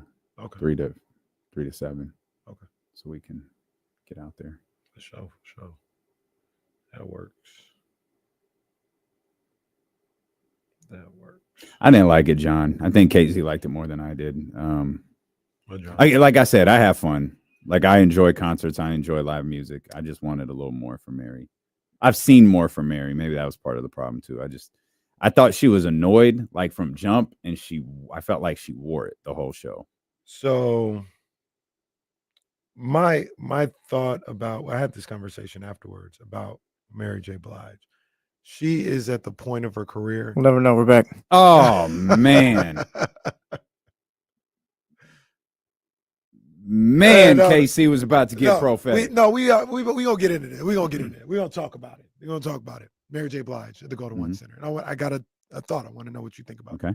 this. I didn't even realize this. People were disappointed with her performance at the Golden One Center. I thought it was fine. I was one of them. Yeah, I thought it was fine. It was cool. Like, I enjoyed it, singing along, all that other stuff. But I had the conversation afterwards about where she is in her career, and age-wise, and just the type of artist she is. She doesn't do like all this dancing and stuff. Like, she does it on stage, but it's almost because like she has to, because she's in a 17,000 seat arena. I think that the artist she is, and age-wise, she's at a point where she doesn't need to be doing those arena shows anymore. She needs to be in a little bit more of an intimate setting, so she can, if she wants to sit on a stool and sing or do something, like, she can do that. But her name still warrants a sold out $17,000 arena or 17,000 seat arena. So, like, in her predicament, it's like, I probably like, the way I am as an artist and where I'm at right now, I probably don't need to be doing no arenas. But who am I to pass up an X amount of dollars? They come outside for her. Like, they was there. No, they do. They do. That's why you can't do a smaller venue. Okay. Because, like, you'd be leaving money on the table. Like, Okay. you can fill up 17,000. So it's hard to say, I'm not going to do 17,000. And the production can be smaller. Like, Exactly. seeing. We saw Janet like twice in 6 months. Once was at the venue. Once was at the Golden One Center. The Golden One Center, while the set list and music is essentially identical, the presentation of the set list is very, very different. Right. The venue had no costume changes, no set changes. Right. The Golden One Center did not have that. Right. Mary, like, was flying across the arena in the first couple of minutes of the show. She started on the other stage. Katie goes, "Is she gonna come out on that stage?" I was like, "No." Yeah, right. And then all of a sudden the crowd roars and everybody looks over there. It's like, oh, there she is. Okay. Yeah. Okay. So, like, that, my thought, and you've got a lot of knowledge on this, is with those arena shows, you have to have this element of entertainment there, as opposed to just your voice, and pomp your and song. circumstance. Yeah. And that's not where she is. You need to fly. You got to. That's not. Got to take the bird cage across the Golden One Center. That isn't, or shouldn't be, who she is as an artist at this point in her career, and who she is. She's not no dance. She's not Janet. Like, she's never been this, like, super dancer type person. But that's what it warrants. No, that is how she started. Well, she did. Go, Mary. Well, no, that's the Go, one. Mary. That's what I saw. Mary. That I said, I could go home now. That's all I wanted to see. And I wanted to say, go, Mary. That's what I wanted to see. You got it. So, yeah, she probably should be doing like the venue, or maybe even something smaller. But Vegas, you'd be passing up millions of dollars to go to. The tour is there. I mean, Neil was great. I missed Mario. I did too. They didn't waste no time. No, they must have started at 7 and got him off at 7:20. We got there at 7:35, and like I saw someone coming out on the stage. I was like, oh, okay, and I'm like, oh, that's Neo. I just kept thinking, these hoes really started at like 7. All right. So I was happy I got to see all of Neo, because he killed it. Yeah, he did a great job. I did want to see Mario, but I did too. I thought I'd have to. I got there 7:30 or so. Like, I thought I was gonna see. I walk in and I hear "Let Me Love You," and I'm like, wait a minute. Yeah. I know the DJ ain't playing that. He's performing now. And my cousin was like, yeah, he's on. Yeah, the whole family. How did the whole family was in the section? People were, got a couple of other tickets, and then the family had gotten their tickets, and the thing about it, I was in the Caraway section. I was like, oh, one of the things. Well, I've got 2 tickets from 2 different places, so it was like, oh yeah, I got a ticket, and then as I was driving up to the Golden One Center, I remembered for the first time, or it dawned on me for the first time, I didn't get these tickets from the same people. They might not be in the same place. And sure enough, I go there like, yep, they're not in the same place. These were here and these were way over there. So that was what had people flustered for the most part. And because it was, I didn't even think about it until literally I was driving up. I was like, wait a minute. I didn't get this from the same place. My man Kenny was going through it. Boy, my brother walked in. I was like, hey, oh, my man. Okay. Move. Scoot down. Let's sit down. Just look ahead. Just look ahead. So, we scour. That's one of my talents. I just scour what's going on. Yeah, you do. I was like, you do. Of course, I can. A lot of people here not to be in this road. There's like, come on down. Mm-hmm. You may have to move. I don't know, but I'm gonna take my chances. Y'all come on down to this row right here, and that's what ended up happening. So that's good. I saw Star. Oh, did you? Did you? Yeah, I didn't get a chance to see her, but I saw her from a distance. I was like, oh, there they go right there. Yeah. So yeah, that's who I was. Yeah, no, it's funny. I was so we go to get a drink and hey, I know you. And I think she's talking to Katie from the Wake Up, and she's like, no, you. Me. She goes, yes, this is D-Lo from 102.5. And she goes, yeah. You work with Kenny. And I'm like, God damn it. You guys think this is a bit. This is real. No, this is different. This is a shoot. No, yeah, you're Genetti. It's fine. It's It is what fine. it is. I'm absolutely Mark. No, Kenny, come on. This is different. I know them. I went to school with them. We were in the same class. That's where that comes from. I was like, well, I don't know. I don't really introduce myself to someone and be like, hey, we're so and so. Like I'm here talking to you. No, those aren't just random people. Those are my people. So that's how she knew me. I was like, well, Kenny's here. Oh, is he? I was like, yeah, he's right down there. Yeah, so I was like, and for a brief moment, I was here because she said D-Lo from 102.5. I was here. But she still knows D-Lo because she knows Kenny. Yeah, because the and KC part. But she still knows D-Lo. She know who you are. Have you ever been kicked repeatedly in the balls? Because that's what it's like. Anytime. Can't say I have, but yeah, well, I'm gonna take your word for it, pal. It's like this. It's like this. So yeah, I saw them, and I was like, yeah, I think I know that when you were telling me. And then I saw them scurrying across the concourse as we were going out. I didn't get a chance to speak to them, but I was like, that Star right there. You know? Okay. So just in case, Katie says sorry.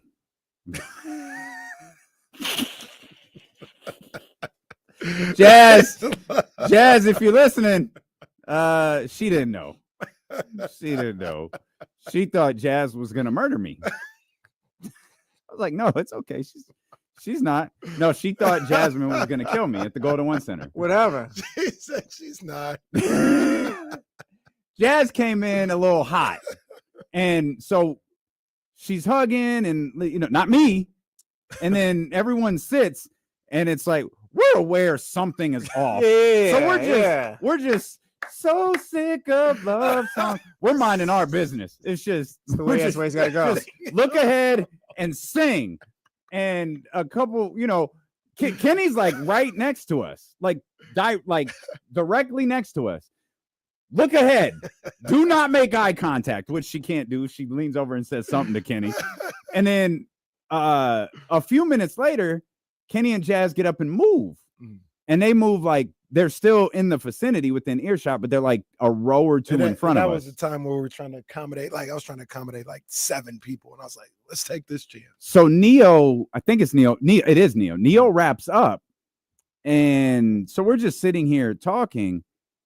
And Jazz walks So she's in front of me, and there's a row in front of us. There's people sitting there, and then there's me. No, there is. That's the funny part. And Jazz looks at me and goes, "You know, this is the second show in a row you haven't said hi to me." I was like, "Well, I'm gonna be honest. You looked a little upset when you got here." So I'm just minding my business. She was like, "No, you speak to me, and we embrace when I get here." I was like, "No, you're right." And Katie's sitting next to me like, "Oh no, she can't talk to you like that." And I'm like, "Oh no, she's kidding." And I did it just kind of like that, like, "No, she's just kidding." It's like, "No, she can't talk to you like that." I was like, "Oh no, okay." Now I'm recognizing, no. She's really not serious. She's kidding. But we can't hug or high five or do anything because she's a row in front of us. The aunties in front of us were just watching the show, and when I mean the show, us. Yeah, right. So like, I'm like, "No, it's fine. We part ways." And I'm like, no. I promise, like, it's fine. A couple minutes later, I look over. Jasmine goes, "I'm gonna call you." Jazz calls. She was like, "Hey, you know I was kidding, right?" I was like, "Yes, I know you were kidding. I think she now knows you were kidding." She goes, "Oh, are you sure?" I was like, "Jazz, it's fine. Like, I'm good." So an hour passes, 2 hours pass. She goes, "Do I need to go apologize to Kenny's wife?" I was like, "No, it's fine. Like, I promise, like, it's cool." Another hour passes. I really think I should apologize to Kenny's wife. Then we wound up leaving early because we went to this was fun too. We went to the Roofs. You ever been to the Roofs? Sounds familiar. Where's It's a speakeasy hidden inside Buck. Oh yeah. Oh hell yeah. So you got to have reservations to get in there.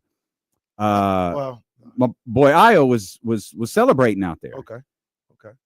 It was a celebration for two, but we were invited last minute as a surprise for Io. Mm-hmm. Okay. So we get there. We're minutes ahead of them because we left the arena. "Hey, we're here." Yeah, just left Mary. That's Yeah, I'm gonna tell Mary when I see her. That's I'm fine. gonna tell Monet. You ain't gonna see her. I'm gonna tell Monet. She gonna get you. We go to check. He's like, "What's the name under?" I was like, "Taylor," or gave the other last name. Oh, okay. Come on, guys. Let's go have a drink. And you walk over to this area. You do a little knock. Secret door opens, and you're taken back into the lounge. And we're living it up. Like we're loving this. The whole presentation. He leads us over to the place, and I see 2 seats and a card that's like a birthday card. And I'm like, "Uh-oh. I think we just took their reservation." I don't think she made the reservation for 4. Can't even get in now. And we're like looking at each other like, "Oh no." So I don't sit down, and I immediately go to turn, and the guy comes walking back, and he goes, "Hey, yeah, what were the last 4 digits of the number?" And I give him the number. I was like, "I think there's been a misunderstanding." And he goes, "Yeah, you guys need to leave." I was like, "Okay." All right, bro. I was like, "Okay." I was like, "You're right. Let me explain what happened. We thought the reservation was for 4. I don't think she changed it. It's only for 2. He was like, "Yeah, come on. We need to go." It's like, "Okay. Can you just tell when they get here, they didn't update the reservation. We were here. We're sorry, but we had to leave." And then the guy immediately goes, "You know what, man? I'm sorry. I think we could get you a table for 4 right here. Come here." So we walk back out, and my man is right there. And it's a surprise. He doesn't know we're there. Yeah. So we're like hugging, and we're like, "Hey, I don't think we're going to be able to go in. They have a reservation for you guys." And his friend goes, "Yeah, I tried to update. I don't know if it updated." And we go, "It didn't." So the guy comes back to me, and God bless him. He's like, "Hey man, I'm really sorry about that. It's been a rough night. We got a great spot for you." And he takes us back in. He sits us down for 4, and they serve up all these drinks for Io's birthday. And it was a blast. Oysters and box chicken. He really did. I was like, okay. And I couldn't get mad because he was right. Like, we literally just jacked the reservation. But I'm just Well, no, it's a way to talk to customers, well, though. no, People don't be talking to me hey, because you had a bad night. That's not my problem. But he didn't know. So I was like, hey, it's cool. I did think it was funny that we knew the name and the phone number, but he didn't quite compute that we were all together. Right. What you think it just randomly said I was like, Taylor hey, and took the reservation? It's good. It's all good. We're sorry about that. But we wound up having a great night, which resulted in a very long drive back to Rockland, walking in, and the clock going from 1:59 to 3. I'm sure it was well worth it. Oh, it was a blast. Roost is pretty cool. Roost I've been there one is fire. time. Yeah, Their Roost is drinks fire. are strong, sneaky strong. Yeah. I'm thinking I'm just having like this orange juice I'm having right here. I get up, then I'm like, oh, okay. Want to go to the pizza place across the street? Well, now me, I was like, can we bring out more fried chicken? Because I don't know what was in that, but it hit a lot harder than I expected. I'm telling you. I want to go to Bach, though. I've never been to Bach. Well, that's the first food they served in there. Yeah, it was lovely. I want to check. Absolutely lovely. Shout out to Bach. Shout out to the Roost. And shout out to my brother who shout out IO, who's ready to jazz us out the Uncle Phil us right out the door. The worst part is we didn't really know what it was. So like we get there and it's like, okay, there's Bach. The place is called the Roost. It has to be in here. And so I'm like walking in and kind of looking around. She's like, it's here. Like, okay, you can't see it. Yeah. It's hidden. And so, yeah, that was a whole other ordeal before we're like, I think we just have to go talk to that guy and he leads us to some sort of secret room. And that's exactly what happened. That's a Damien-like place because like you got to walk through the kitchen and everything. Yeah, you telling me I got to go talk to this person down in the kitchen? No, I'm going home. I'm not doing all that. No, that's a shoot. Not only that, but you knock on the left door and then the wall opens. Yeah. I like that. Katie was so this is great. This is amazing. That was awesome. You had a good time. Yes, I like that. Good Shout time, out good Rose. time. Shout out Rose. But yeah, I So, yeah, anyways, later, and I yeah. was like, I'm out here at 1 a.m. Yeah. I was at the crib by midnight. Well, tell Jazz sorry about that. That Vegas trip, man, really changed you. Did. Ever since now, you then, know what it is? No, it's IO. Like, I don't like the last 2 times that I've been out in the middle of the night, it's been because of him. Yeah, well. See, but I feel like even before, it's like good influence. You were getting home at like 9:30, 9 o'clock. Now you're getting home at like 11. If you're with Io, maybe it's 1, but now it's just later. You see what I'm saying, Casey? Yeah. And he keeps going to these rich spots. That's true. Yeah, you keep going to these places where it's like you got to knock here and there and password there. It's different, and there, and my man's. I don't think he has a problem with crowds, but he's not like crazy about crowds. He goes to these places where you don't have to deal with crowds because it's so exclusive and so private. Hey, I'll stay here as long as I need to. Meanwhile, me and Casey are fighting for a drink. Shoulder to shoulder. Hey. Oh, me and KC. Yeah. So KC, a regular dude now. Been a regular dude. At this point, right now, me and Casey out there at the bars just trying to fit in and stuff like that. Meanwhile, you're playing password with the bars and all that.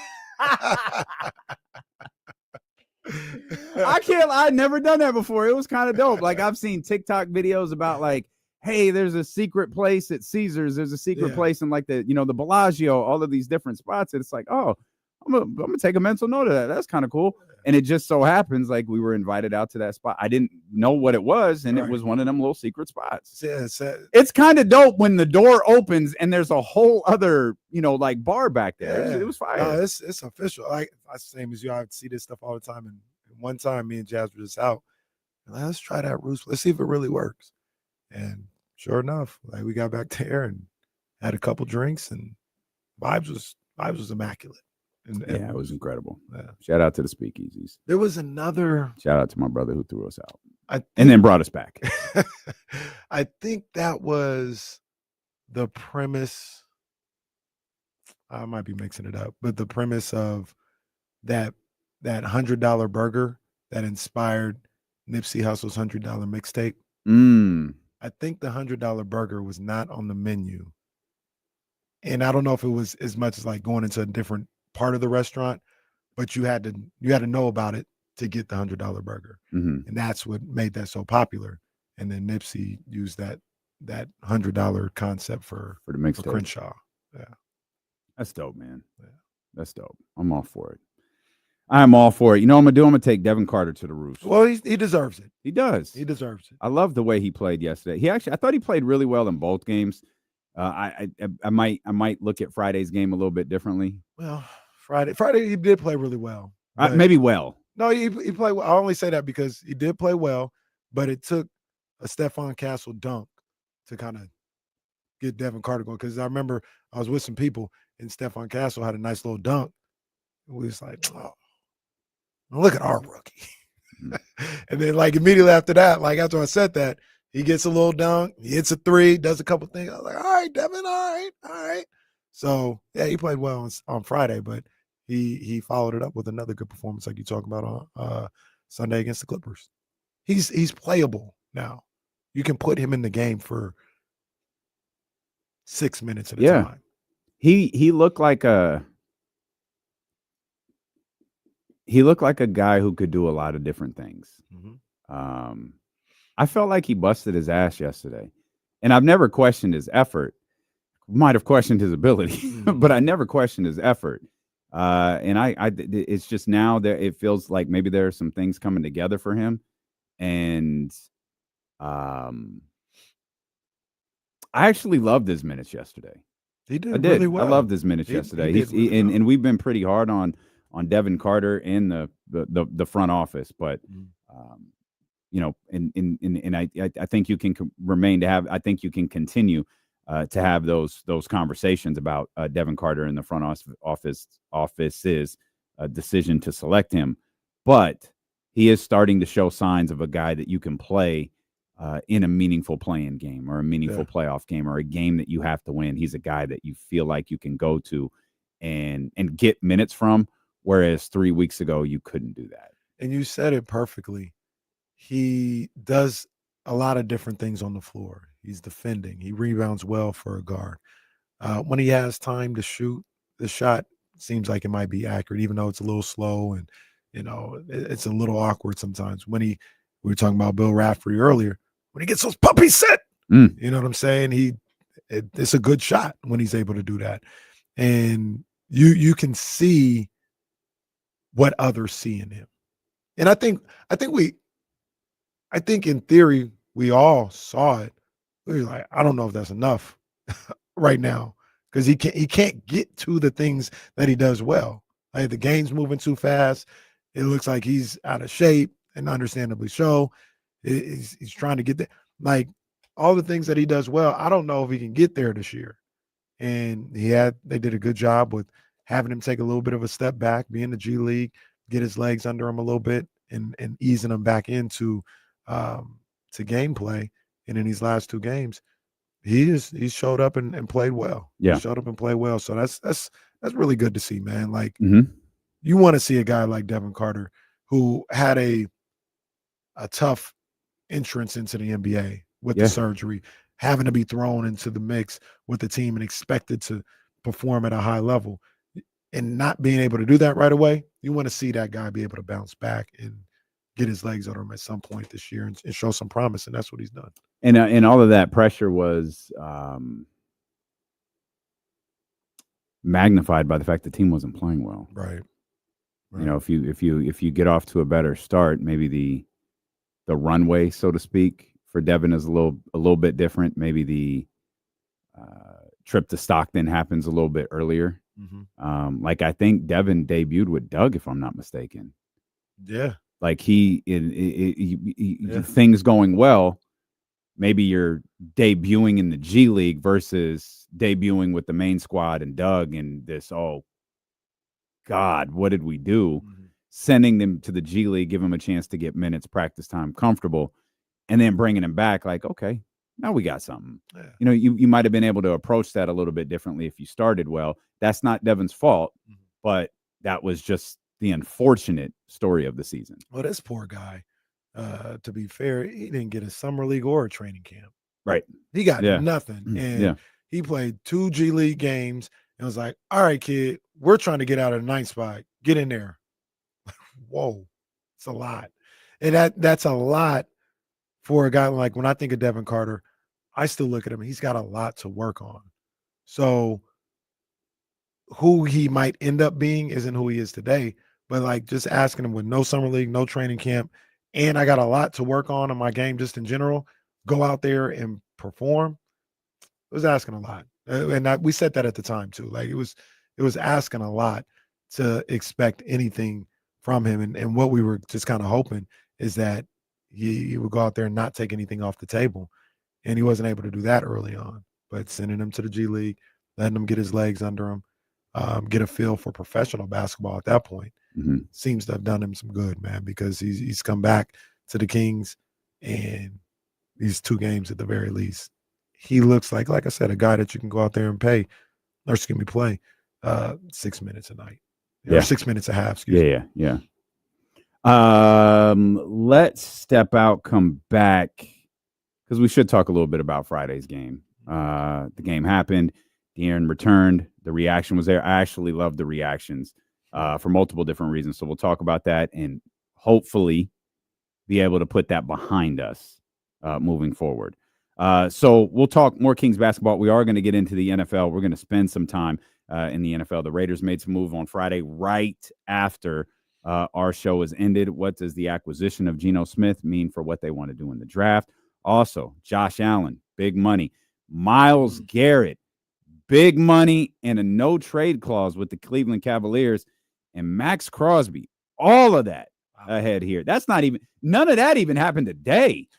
That's all stuff that happened over the weekend. Right. So we've got all that ahead. Thanks for being with us. It's D'Lo and KC, brought to you by Sky River Casino and Sacramento Sports Leader, ESPN 1320.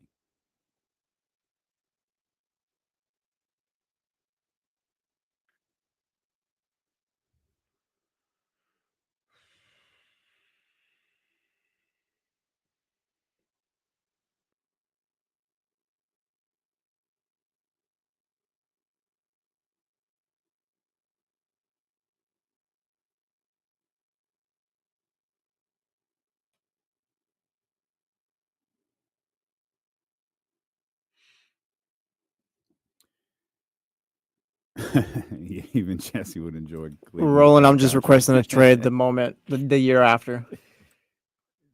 We're playing the long con.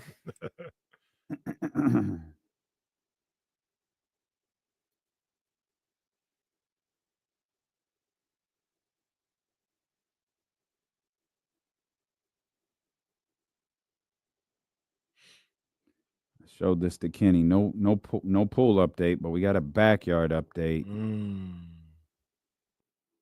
It's about to go down. All right, the turf is in. We're looking good out there. Let's go. Turf is in. Let's go. I don't know when the tile in the pool is going in, but the turf is there. I feel like I got my backyard back.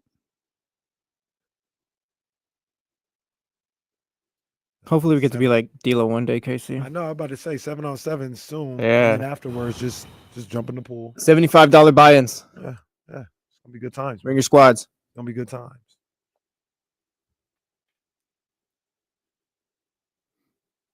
What? What are you two talking about? We're planning a 7-on-7 tournament in your backyard. All right, man. Don't worry, you'll get a cut of the money. Oh, thanks.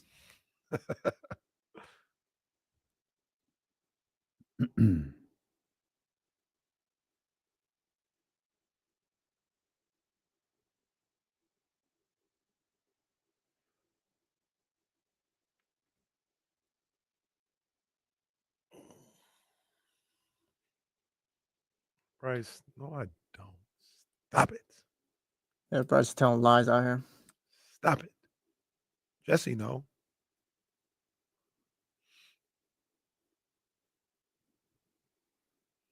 That's a good question.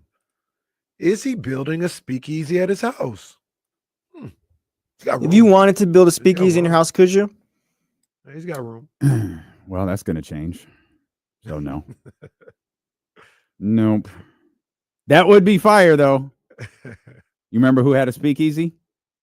Dwight. This fucking guy.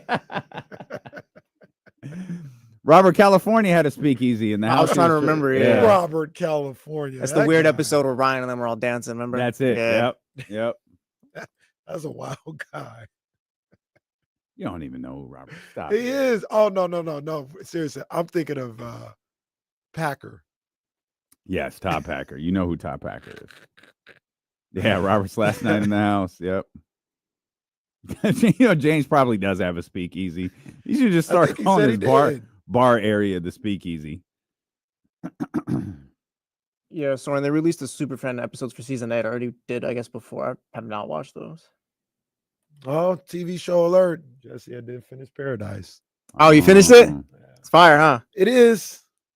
I don't like that. I mean, answer. they're gonna set it have up. Yeah, but they could have ended it right there. I don't see. No, we do that too much with TV shows now. Start building enough. seasons. I don't think we do that way too much. That's a bad take. That's by why you. the third season of these shows are always garbage, because they come for the money grab. We'll just do your job.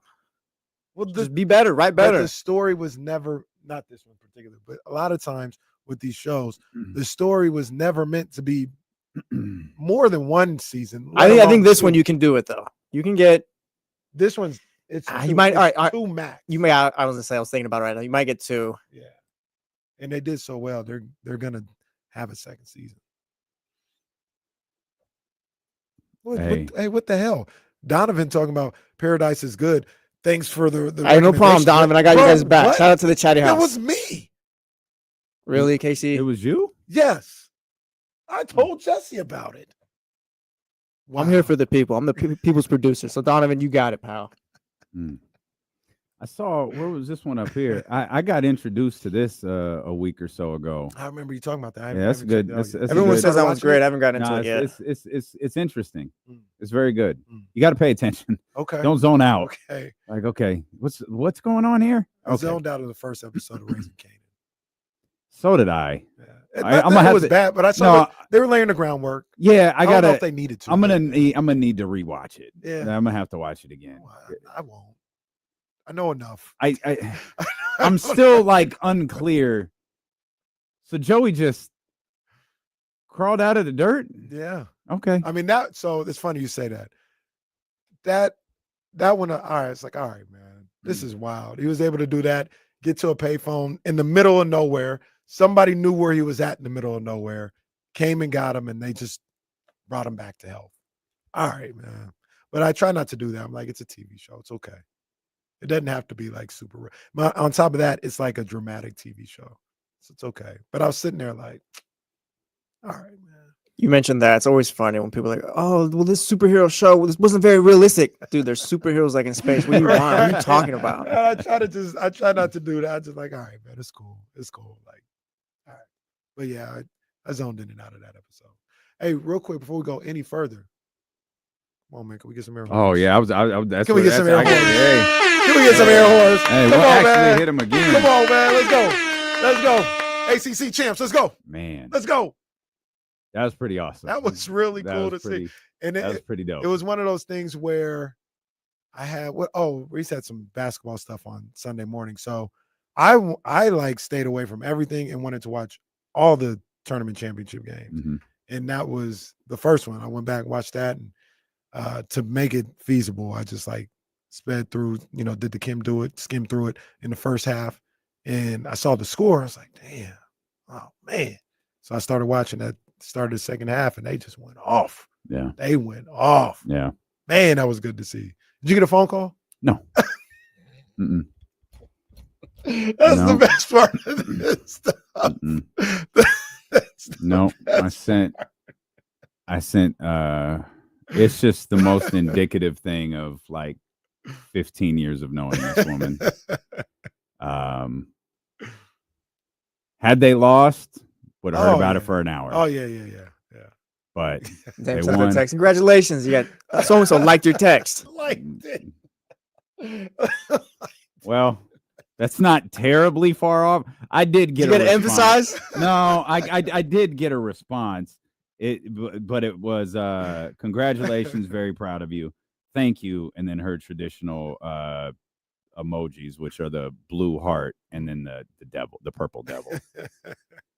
Sometimes I feel like when you throw an emphasize, you like you really, oh, that's like pretty cool. It's like whoop did do, pal? Like great. Yeah. All right, pal. But no, that was really cool. That was amazing. Her first ACC championship, man. That was dope. Just awesome. And Absolutely awesome. And there's two things that I thought about when watching that. One of them is one of the things that I really like about college sports still, especially like you get it in basketball, is winning the conference really matters. Like it's really, you saw those girls crying out there and everything. And that's how it is. Like you win your conference, whether it's regular season or postseason, it really matters. Like you can have aspirations of winning a national championship or getting to a Final Four, but I don't want to say like for any program in America, like that's far-fetched. I don't want to say it like that, but it's like that's so out of your control sometimes. It's on another level. But you like said, like we are practicing every day to win the conference. Like that is unbelievably important. And you saw it on those young ladies' face out. They were so happy to win that. And then the other thing I thought about was, with Coach K, is winning more elation or being relieved? I can tell. It's relief. Yeah. And has it always been that way? Yeah, I mean, the gold medal in 2008 was elation. I can't really. I met her the night of the 2005 championship. Like we met that night. Ricky's? No, Jesus Christ. The after party. No. Ricky's. No. God, no. 705 J Street. It's funny. She did meet me at Ricky's one time. Come to think about it, she did go to me, which is crazy. You think about that. I can't imagine her. Carol Lawson live, 705 J Street, downtown Sacramento. That is hilarious. Didn't go in, but hung out outside with me while I did the broadcast. We used to broadcast from out there. Wow. I think the party was at Tunnel 21, if I remember correctly. But yeah, it's always been relief. The gold medal was definitely elation. There was, because she was outstanding in the gold medal game. And I think there was a feeling once they survived that game against Russia, which was one of the crazier sports environments I had been at till 2 nights later when the USA played Spain. Man. So yeah, it's and definitely now as a coach, it's relief because she doesn't have control, and I think that kills her. She can control. She can't tell someone how to be competitive. She can't tell someone how to get fired up. She can try to put players in the right position and allow them to do the rest. So. Everything she's accomplished so far as the Duke women's basketball coach has definitely been a sigh of relief rather than and the coaching aspect of it is different. Like you can be really excited, but like you said, you don't have control. It's all this preparation and things that you want these young people to accomplish and execute. And you're just hoping that what you're doing is enough and they approach it the same way you would. Right. And when it actually happens and it's successful, it's just And I'm sure there's a moment where she enjoyed it. I'm sure, especially when she got back to the locker room with her girls, she enjoyed it. It was cool to see them pick her up. Yeah. She seemed to enjoy that moment. That was really cool. Yeah. Because there was a part of me, I don't know her as well as you do, but a part of me that I would hope felt not. like part of me that felt like when they tried to pick her up, she'd be like, put me down. Yeah. Don't do that. Yeah, I don't think that's really her bag. So that she let them do that, I was like, oh, she's having fun with it. That's cool. Yeah, that was big for her. Her team needed that, like that, to that feeling to take into the tournament because they had been a little all over the place. There had been a moment where it's like, man, I think they're really good, and then there's the moment where it's like, I'm sorry, not ready. But you had said in October, like this is her best team. Yeah, like this is her opportunity to achieve a lot of the stuff that they set out to do a couple years ago. Yeah. And they cashed in, at least on one of them. Yep. So, yeah. So far, so good. Tournament will be next, and the big tournament will be next, and we'll see what happens. But shout out to Kara and Duke. Shout out Kara and Duke. Obviously, because I watched them all, so I'm just saying. Shout out to my girls in South Carolina. Handle business against Texas. Which one were you happier about? Well, why are you asking that question? No, answer that question real quick. Yeah, go ahead and answer that. I was happier for Duke. That's a lie. Just lie to everybody. Wow, just lie happier to for our Duke. Yeah. Didn't even say it convincingly either. I was happier for Duke. But I saw that, and then I was shocked to see UCLA get USC. Not because they can't do it, but it felt like SC had their number. But it seemed like all they really did was piss UCLA off with how they behaved in Pauley last time. Yeah. They were ready for him. Yeah. They were ready to hoop. The only thing about that is that happened in Indianapolis. I mean, this is tragic. Yeah. This is tragic having those two teams in the Big Ten. And yeah, that was ridiculous. But great championship Sunday. It was. I mean, it honestly didn't matter to me. Give me that one, and whatever else happened. But yeah, that one was awesome. Real quick, with the Big Ten, like, you're with California now. Go ahead and move that title game over here. Yeah, put it Like, we really don't need to play in Indiana no more. Like, go ahead and come to LA. That is awful. That is awful. That game was supposed to be in Vegas or in LA. You're big time now. Act like it. But they're gonna look at you, Jesse, like, we don't need to. You came to us. You came. Yeah, you came where for we're sure. at. Yeah, we just won your conference, pal. Yeah, that's fine. Also, keep making us money. Go to California; it'll be better. Right. Will they ever? You think they'll ever move the football game, the Big Ten championship football game, to where? California. To SoFi. California. Yeah, SoFi. SoFi would be the one, I guess. Yeah, I mean, I feel like SoFi would be the one. I mean, no, I don't think so. I think that, no. And then, like, if Chicago ever maybe once, like, no, guys, it's just once. We're just gonna do it once. Don't get angry. But I don't even know if that happens. Yeah, if Chicago ever gets that stadium, they'll live there. Oh yeah, they'll never leave. Absolutely. Chicago. They might play all conference games in Chicago. So UCLA and the USC need to get out of there at some point. I hate it. Yeah. Absolutely hate all this realignment stuff. Not to mention, every once in a while, I turn on a tournament and get confused. Oh, that's right. There's a second of. That's right. Well, Oregon State right now in the West Coast Conference tournament. Shout out to Oregon State. And shout out to Kings fans who showed up on Friday night with the Sacramento Kings. Gotta win going away against the San Antonio Spurs. De'Aaron Fox was booed regularly throughout the game and was cheered very loudly when the tribute video ran. So, unless I missed something, you didn't get to the game. I did not. Could you? So I got there late-ish, like right after the introduction. So I didn't hear the introduction. So I walk in and I asked, the lady who gives out the parking tickets. I said, "Did they boo him?" And she goes, "Yeah."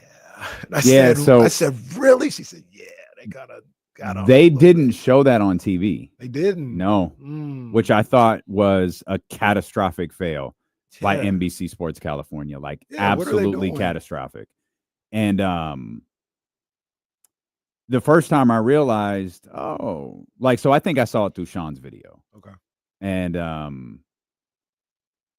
then he got the ball.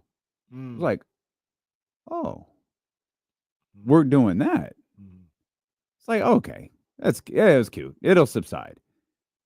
Nah, they did it again. And it was like, okay, I was not expecting that. I wouldn't either. At all. And then they did the tribute video, which they aired they did air the tail end of it on NBC Sports California, not the video, but more the reaction. That, and I saw multiple videos of that. That sounded like an ovation. It was. And that was great. And that's a timeout. He's out of the game. There's no competitive activity going on.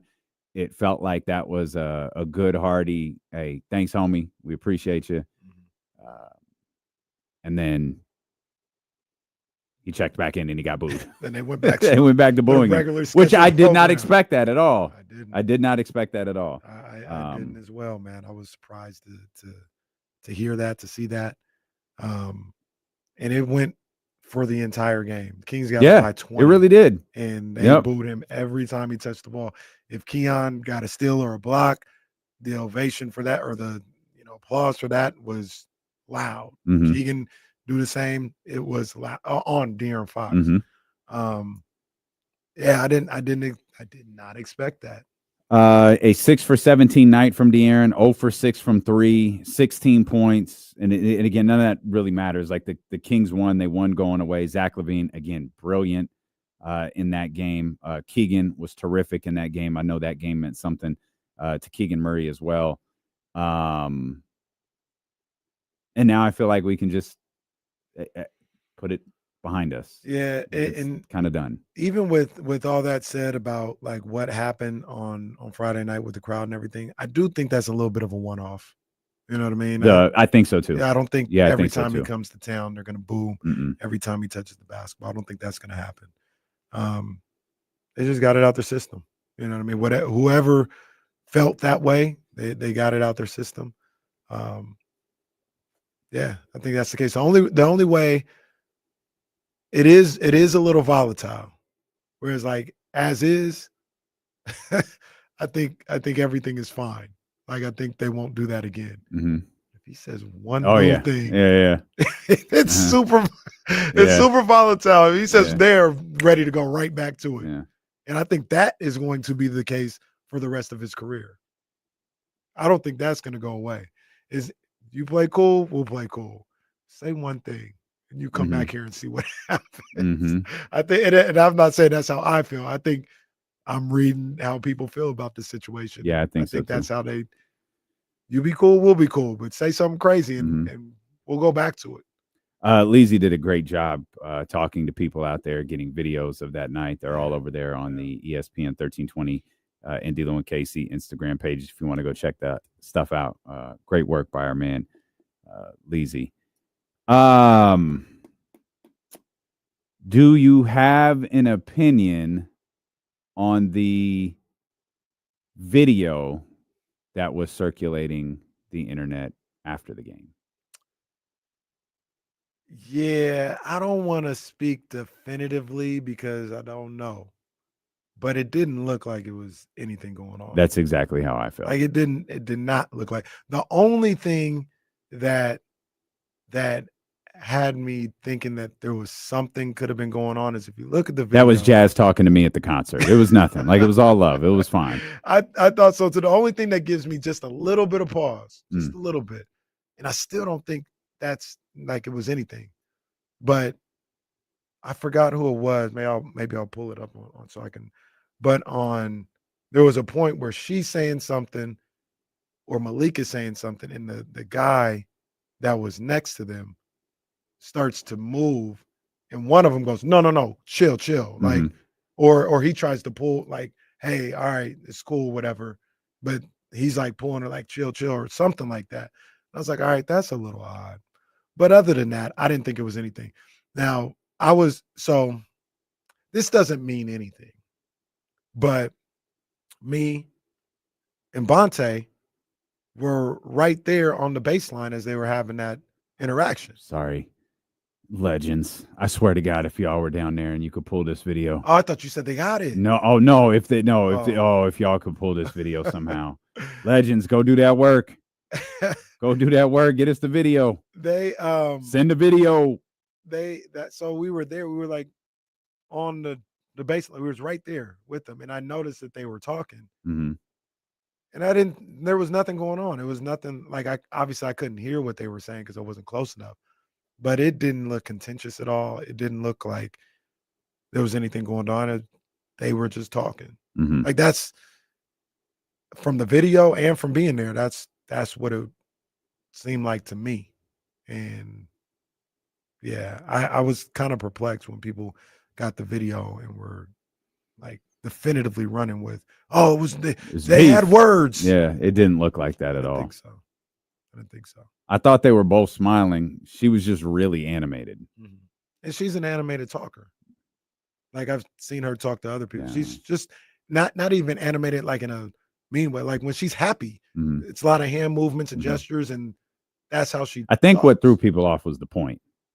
At the end. Well, when Oh, you start she was when you doing start doing that, that's like, okay, put your hand down. Like when you're in that close, I'm with you. I don't think it was anything, but I think what really got people questioning it, because I'm looking at Malik, like Malik's not even reacting. But like when you start like the point and I was like, oh. So, but all right. But it's like if we're having a conversation and we're talking about something, and I say, for example, we're that close, and I go like this, and I look at you and I say, and I told you that when PDX came through, what was going to happen. I told you what, like that. I'm pointing at you the same way. You know what I mean? Like, and that's what we're talking about. But nobody knows it. They just see I'm pointing at you and I'm stern about it. So they feel some type of way about what they're seeing. So like I said, from the video and from being 10 feet away, there was nothing going on. At least if there was, I didn't pick up on none of it. Yeah, I didn't either. I didn't think it was anything. Let's get TC in here. Hey. 916-909-1320. TC, what's happening, baby? Hey, what's up with my two brothers? What's up, TC? What's up with it, boy? I've been on here for about an hour. I said the homies, man. I said, man, that's why I love the homies, boy. I'ma hold on. Yeah, I just forgot. Sorry, man. My bad. Hey, y'all, my boys, man. You know what I mean? Man, we appreciate you, big dog. Off top, yeah. So, hey, I don't know what to take about that or say, but hey, you know what? I'm not gonna get too much in that to D-Lo and Kenny. I got Niners and Kings already told Jesse. So I think, as far as the Kings, that frustrated me last night, being up 7 like that. We could have won. It goes back to this, Kenny, when I was talking about Debo, nothing against the Hall of Famer or nothing, bro, but bro be taking bad shots at the wrong time. I'm not taking nothing when he goes nuclear, goes for 17, 18 in the quarter. That's not that has nothing to do with when his shot selection sometimes, bro, be at the bad time, bro. He was taking bad shots last night. Not taking everybody, that loss falls on everybody, but it falls on him more, bro. Because dude be taking a lot of bad shots. Period. Well, TC, like I said, there's a lot of people who feel he took one bad one. He took one bad shot. And I see my man Pino, he's in the chat. He was tweeting me last night. He was frustrated with DeMar's shot selection late in the game. And like I said, he took one that pull-up three when they were up 97-95, I think with about 20 some odd seconds to go. I didn't want a three there. I was get to the bucket or get to your mid-range. I don't want you with a pull-up three in that situation. So I thought that was a bad shot. But like I said, I advise everybody to I don't do nothing that nobody else can do. Go pull it, go to NBA.com, go to the box score, go look at those shots, look at the time in the situation. When they got up 7, he took 3 shots. One of them was like a mid-range shot that was just the DeMar special. Like it was whatever, came off pick and roll and he shot the shot. Before that, he had hit 3 of his previous 4 shots. So yeah, he's all right, I'm gonna take the shot. That's not a crazy shot. He just made 3 or 4. So he took that one. The next one was the one he got fouled on. And the one after that was the one that we say we don't like. So everybody thought it was, not everybody, a lot of people thought it was terrible shot selection and DeMar shooting them out of the game again and all this other stuff. I knew that was going to come up at some point. I disagree with it. He also was 3 of 3 from the field and 4 of 4 from the line in overtime. He scored 10 of their 13 points, I think, in overtime. So nobody talks about that, though. They say the loss is on him. For what I perceive, the one bad shot that he took. Is the issue less about DeMar taking a bad shot and all at the end rather than the team really needing a point guard? Because at that point, like, I guess you put the ball in Zach LaVine's hands, but it's going to be him or DeMar.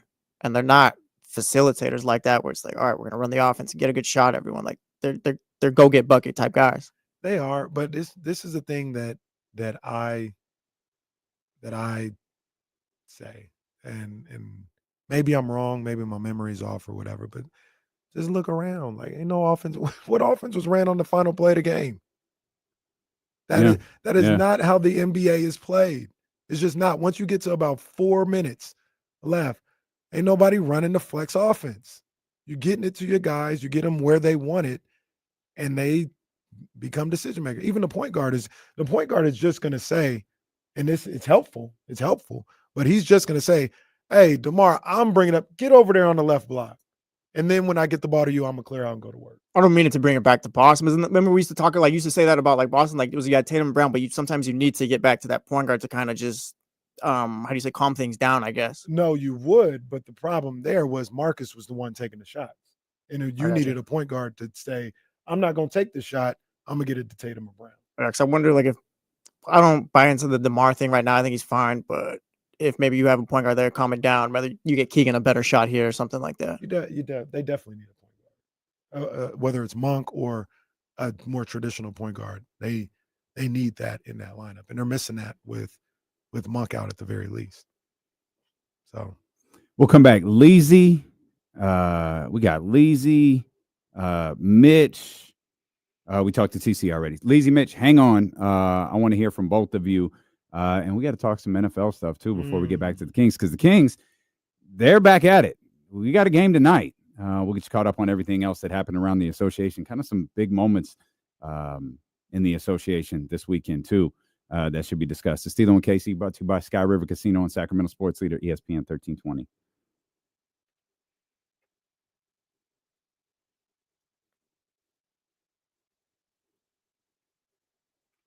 Yeah, maybe not talk too loud about the needing a point guard.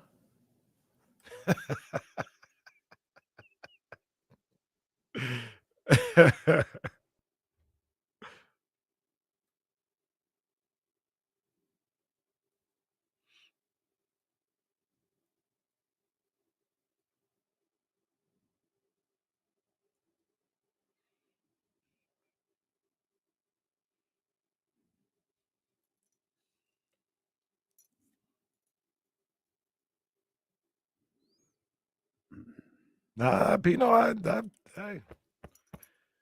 That was a very frustrating game. I put in my notes. I think it was around the second quarter, early in the second quarter. I said, this game is going to be close. It is going to be stressful. Already knowing. And it lived up to that.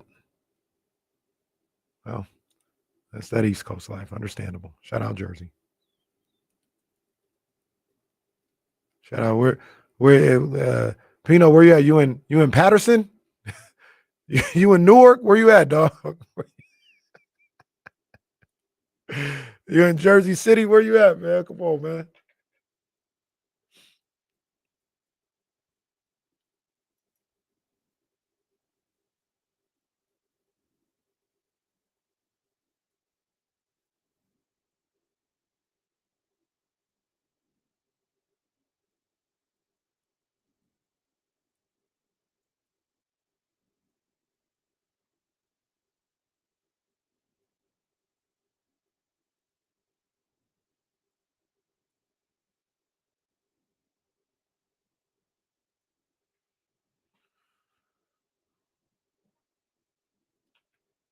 Oh, see, my bad.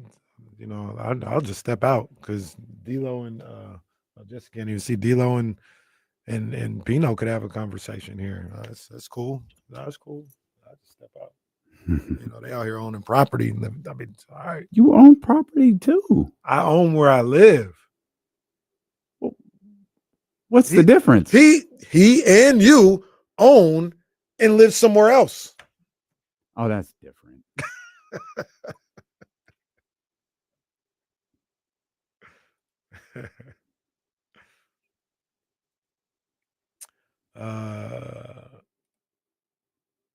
I mean, I don't have any thoughts on it. I don't care.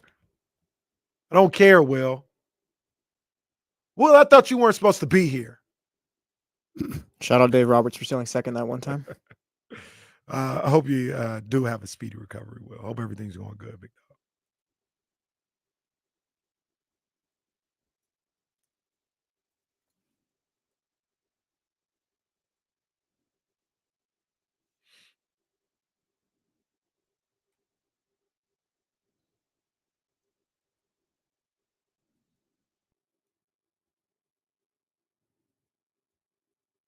Aldrin, I'm with this one. Yankees look like they're done too.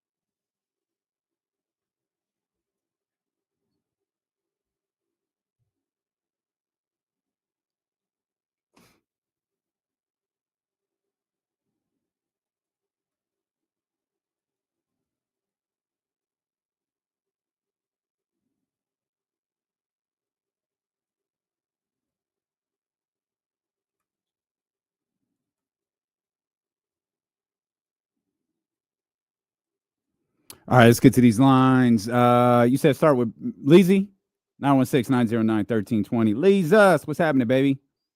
Yo, D-Lo and KC, what's good, guys? What up, my guy? How you doing, big dog? Hey, man, I'm doing good, man. It was a busy weekend, man. We had our ear to the street out there interviewing people for Fox's return game. Hey, man, I'll say it was probably about, 70-30 when he came on screen. People cheered. There's boos. But afterwards, when the game started, it was 80% boos, man. They was on his head. They were on. Well, yeah. Anyways, the reason I called was because, I've become like a Kings apologist. I really like this team. Last night was a hard loss, but tell me if I'm wrong. Doesn't it seem like the team is playing with more heart? Like, this isn't like before when we were having those games with the Pacers or the Pistons, or people were begging Fox to like get mad and play hard. Like, I feel like every night this team is playing hard. And even though we're not always getting the results we want, I like the direction. Like, the guys seem really motivated under Doug. I like Zach LaVine's 3-point shooting. LaRavia's doing his thing.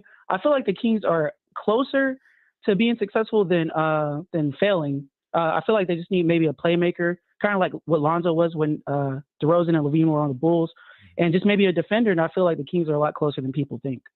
Okay. Yeah. Okay. I Appreciate you, Leezy. I understand exactly what Leezy's saying. I think one of the things that Come get on the bandwagon, Leezy. You still a free agent? Like, what are we doing? Would Kings fans accept Leezy onto the team? Did he say that? I He throws a lot of wheeze when he talks about the Kings. Yeah. Did he say we this time? Because I heard him on the Insiders earlier, and he was we get that, we get this. I'm like, all right, what you talking about? We are you with us? What's up? That's true. You can't be throwing we. Yeah. You can't be throwing on the wheeze unless you're with the team. So I'm just trying to figure out what's going on. But Leezy, aka Weezy, brings up a couple of good points, and it makes me think about why aren't people encouraged for this team moving forward? And I think it's because do they not see a high ceiling with like a DeRozan, LaVine combo with Monk and Sabonis? Like, it's just like, oh, that's cool. Like, if you have more time and you could put a roster together, maybe you'll be a 6 seed. Like, is the expectations really low for that group, even though people are encouraged by what they see? I think people are unsure of what they're seeing. That's where I'm at with this. The sample size is getting low.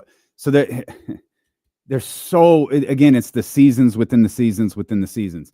The Doug Christie sample size is now bigger than the Mike Brown sample size. That's official now. Doug Christie has coached more games than Mike Brown has this season. But then now we have like the Zach LaVine portion of this. And now it's feeling like, is there like a post-Warriors meeting like part that's like taking place here? Because they look like a completely different basketball team since that, even in the loss to Denver, even in the loss to Los Angeles. It was 97-90 with a minute 48 left. Yeah. I mean, I know that that's Clippers basketball. You're feeling great about that if you're Sacramento. It bit you in the ass 6 minutes later. Kawhi was struggling. Like, you had gotten, LaVine was at the rim. Shots wasn't falling. Going to get to the rim. I'm going to get buckets either way. DeMar, shots not falling. F it. I'm going to get to the foul line. I'm going to find a way to score. And Keegan Murray is suddenly this picture of consistency. So it's like, I don't think fans, as I say fans, I don't think we are exactly sure what we're watching right now.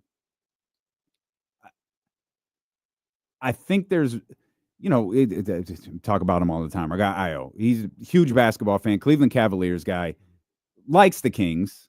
It's like he texted last night, like, I know they lost, man, but I really love the way that they're playing right now.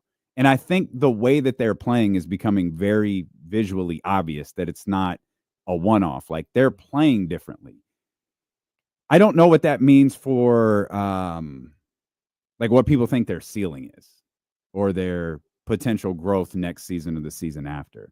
I think everyone's kind of leery because of the LaVine DeRozan pairing in Chicago and thinking, oh, it's just the same here, when it's very obviously different because you've got Domas and Malik and Keegan and, hopefully Doug moving forward and so on. So, and real quick to that point, I think LaVine is a different person and player from his time with DeRozan in Chicago.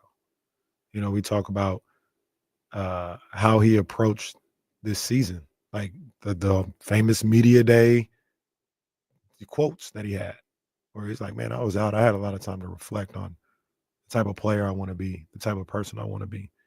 And he talked that talk and he's walked it this season where he's had the best season of his career. So it's a little unfair, I think, for people to just label DeRozan and LaVine pairing as it's going to be just like we saw in Chicago. Might not. It might not. Do you guys buy what we're seeing right now?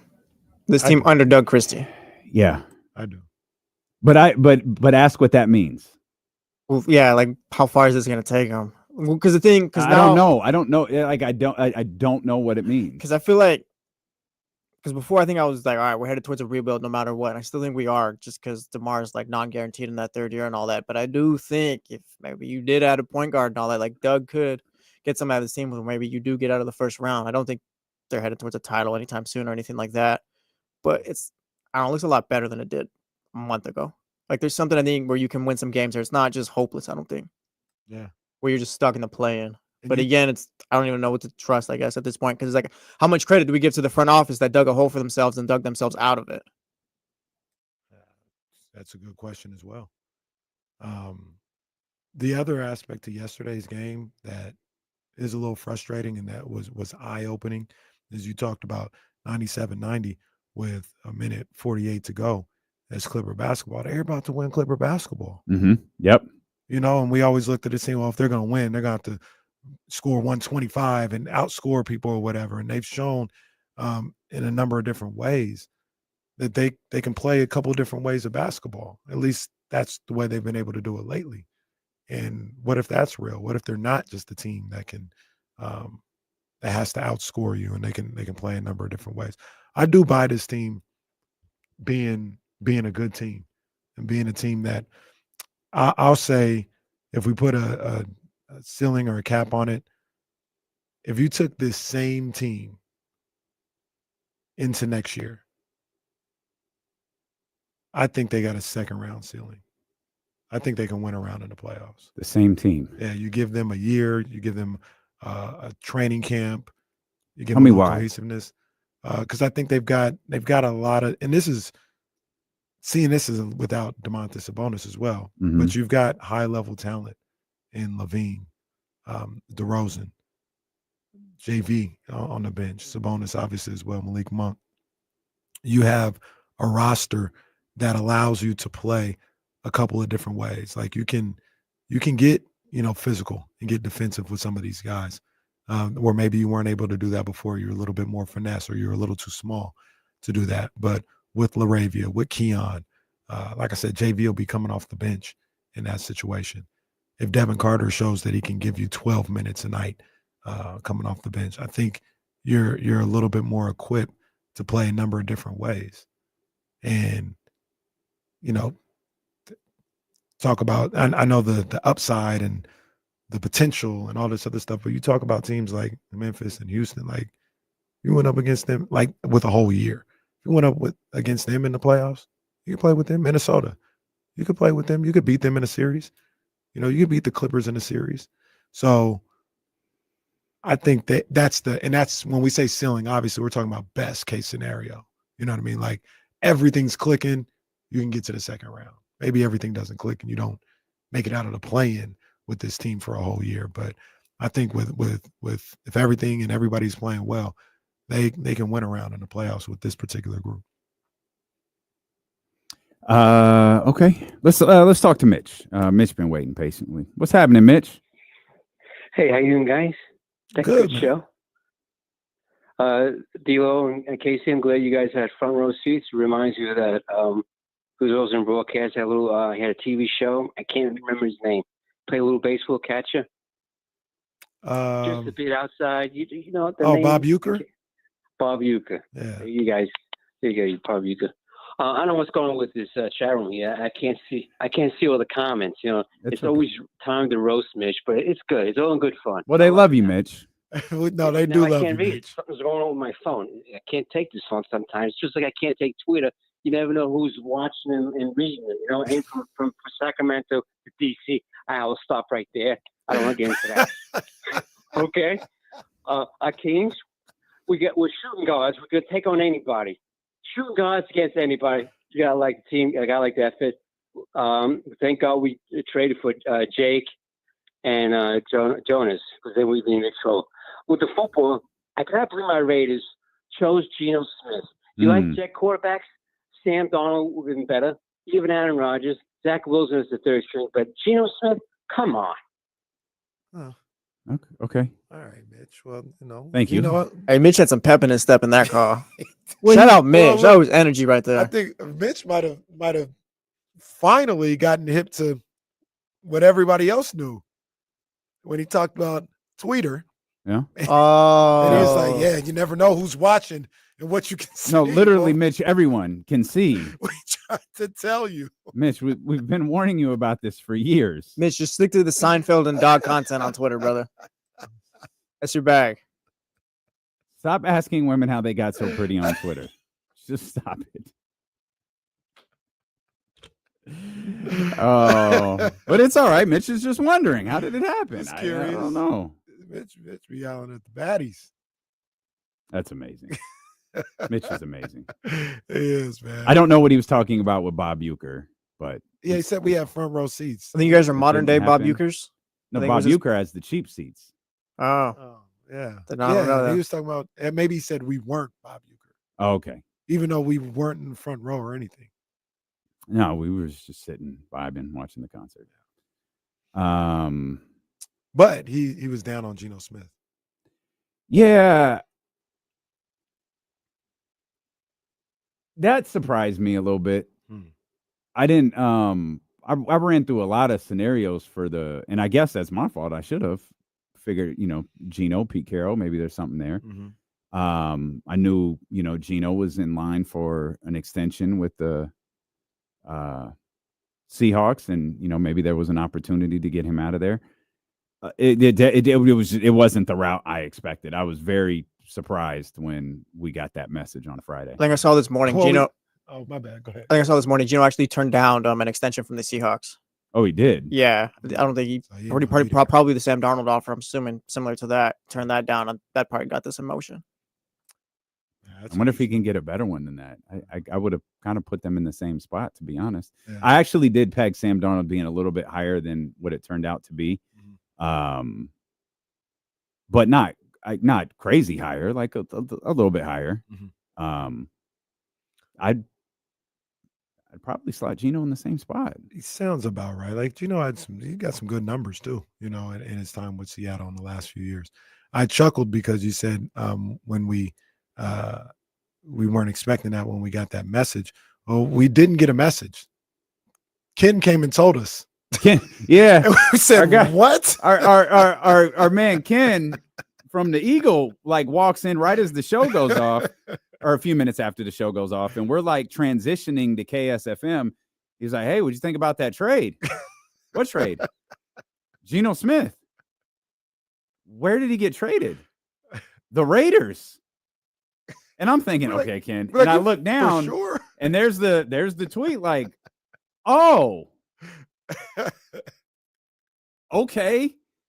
And then I think the Crosby extension came after that. The Was it during the Crosby KSFM? No, you kind of missed that one. Okay. Because that happened Friday morning or Thursday morning. Oh, okay. Because I saw so what I saw during our show then was the money breakdown. And I guess I must have missed it that morning because I was like, oh, they got a money. I said Crosby signed a contract. And oh, with who? The Raiders. Like, okay. Yeah, got a little bag. But the Geno one, Ken, the breaking news, Ken just came in and was like, hey, what you guys think about that trade? Here giving us all Kenny Schefter. Giving us all the news. What you think about that trade? Like, what trade? Geno Smith to the Raiders. What? So yeah, man. I don't know how to feel about that. I understand, and talking from a Raiders perspective, I understand, like, hey, you want a competent quarterback out there. And I know there's reports out there that it doesn't take them out of the running of drafting a quarterback early. So you could still get your young guy and look at him to be a potential franchise type guy. But yeah, Geno's cool. Like he's cool. The thing that I thought about though is if you're gonna sign Max Crosby to that type of money, I don't think you sign him to that type of money and as an organization and to him be like, all right, we gonna get a rookie that we might win 2 games. Yeah, I hear you. Like, no, you sign him to that. You're trying to maybe get into the playoffs. Yeah. Okay. Let me ask you. I'm sure you saw this, but let me ask you. What would you do now if you're Las Vegas in the draft? Particularly rounds 1 through 3. If it's Cam or Shedeur, I'm taking either one of them. You're still taking them. Yeah. At Geno's not my future. Yeah, Geno probably could be here the next 3 years, but I'm gonna have Cam or Shedeur or whoever at this point we like, kind of learn under him, sit back for a few years, and kind of be go the smart way to do this. And I'm sorry, they didn't sign Geno to any type of extension. Not yet, but they're working on it. It's they're working towards that. Inevitable that that'll get done. And I think ultimately, Kyle said Darnold's was basically essentially it was a 2-year, $55 million deal. I could see Geno getting something similar to that, where you announce a 3-year deal or a 4-year deal, but all of the money falls off. Yeah. After the second year. Yeah, because I'm not against still drafting. Like, I think Cam is going to be gone, so I'm gonna say Shedeur. I would still draft Shedeur, but if I'm working on an extension for Geno Smith, that may make me look more in that second round, maybe even third. You can take Jackson Dart second round. Yeah. If I'm gonna have Geno for the next 3 years, I don't want to draft a quarterback in the first round. Do you pass on the better quarterback though if you have the opportunity to take him in the draft? If you already know you're going to take one as well, Shedeur's here and he's better. Like, if you're the Raiders, you're assuming he's better than Jackson Dart. Like, this is the better quarterback. Why not take the best player? Yeah, if he's to answer your question and yours as well, if Shedeur's there, I'm taking Shedeur. He'll sit for a year. Like, I don't want him to sit I'm not trying to Jordan Love the situation.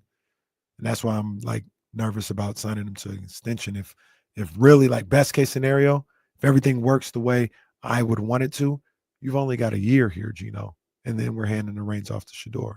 So I wouldn't want to sign him to an extension knowing that. But maybe I do both. I sign him to extension. And if Shedeur is there at 6, I'm gonna pull the trigger. So let's go back to something you said a second ago.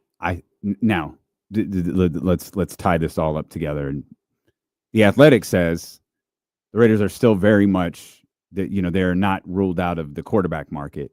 And it was kind of framed as if, the guys that they have at the top of their depth chart, if they're there at that spot, they'll still make the selection. A quarterback is the selection. But to go back to what you just said a moment ago, you do the Max Crosby deal, you bring in a good quarterback in Geno Smith. Drafting another quarterback at 6, is that doing right by the Max Crosby contract? And the fact, I'm not trying to. Pete Carroll's really old. I don't care how young he. I don't know how. I genuinely. My biggest issue with the Pete Carroll signing was you're going to be looking for a new coach in a small handful of years. Maybe it's 3, maybe it's 5, and maybe you don't. Maybe the way the league is, like, thinking about having a coach for 5 to 7 years is outrageous at this point. But I wonder, this it feels like the early development of the Raiders offseason is to try to go win games as quickly as possible. Yeah. And if you take a future project, which now it is clear it would be a future project at 6, are you doing right by Geno, Max Crosby, and Pete Carroll? Does it align? And it doesn't feel like, if with the contract and Pete Carroll and getting Geno, that taking a quarterback would be fair to those guys, or the smart move, or would be in line with what it seems they're trying to do. Because to me, I see all these moves and they're trying to win right away. They're trying to, at the very least, get to the playoffs next year. This year, they're trying to get into the playoffs. So you probably better serve taking a guy that you can play and can contribute now, whether that's an offensive lineman, a running back, another receiver or something. Like, that's where you should be going. And Shador is, I'm a big believer in all this, even Cam, I'm a big believer in him as well, Cam Ward. But to a certain degree, I can go back into the young quarterback market in 2 years if I need to. And that's assuming, like Jesse was talking about, maybe I go get a quarterback in the 2nd or 3rd round. Maybe you assumed something last year, though, and you got left hanging with Gardner Minshew and O'Connell. You did, but look where you're at, man. You're still, like, in a position. That was a year where you didn't get it, but here a year later, you got a bunch of options. Yeah, one thing too, I think we're past doing right by Max Crosby. Max, we did right by you. We kept Antonio Pierce. Like, that's what you wanted. It didn't work. And I'm not going all in on a team led by Geno Smith either. Like, we're not winning a Super Bowl here. Well, you don't have to go all in, but you definitely don't. You're not trying to punt on the season. I don't think you punt. I think they're already good enough. Like, I think with Geno now and Pete Carroll, like, the defense is decent and all that. Like, you got players that you could be 500 at least. You could still fight for the playoffs, add a receiver here and there, without passing on a quarterback in the 1st round. Yeah. I wouldn't pass on a quarterback on. If the best quarterback on my board is there at 6 or whatever pick they have, I'm taking them. Someone brought it up in the chatty house too. Like, they signed Matt Flynn 1 year and signed Russell Wilson, and that was that. Or drafted Russell Wilson, and that was that. But Russell Wilson was also in the 3rd round. Yeah. And we're talking about the 1st rounder. I see your point. I just why would you pass on a, like, 3 years from now? We're saying, like, oh yeah, we definitely should have passed on Shador Sanders at 6 because we need to get a weapon for Geno Smith. Like, where is that getting you? I think you could plan for both. Is it okay? Because I think we have this conversation with the Kings a lot too. Is it okay for teams, organizations to look at it like, hey, we're just trying to get to the playoffs right now? Once we get to the playoffs, I know it's everybody's like, what are you doing to get to a championship?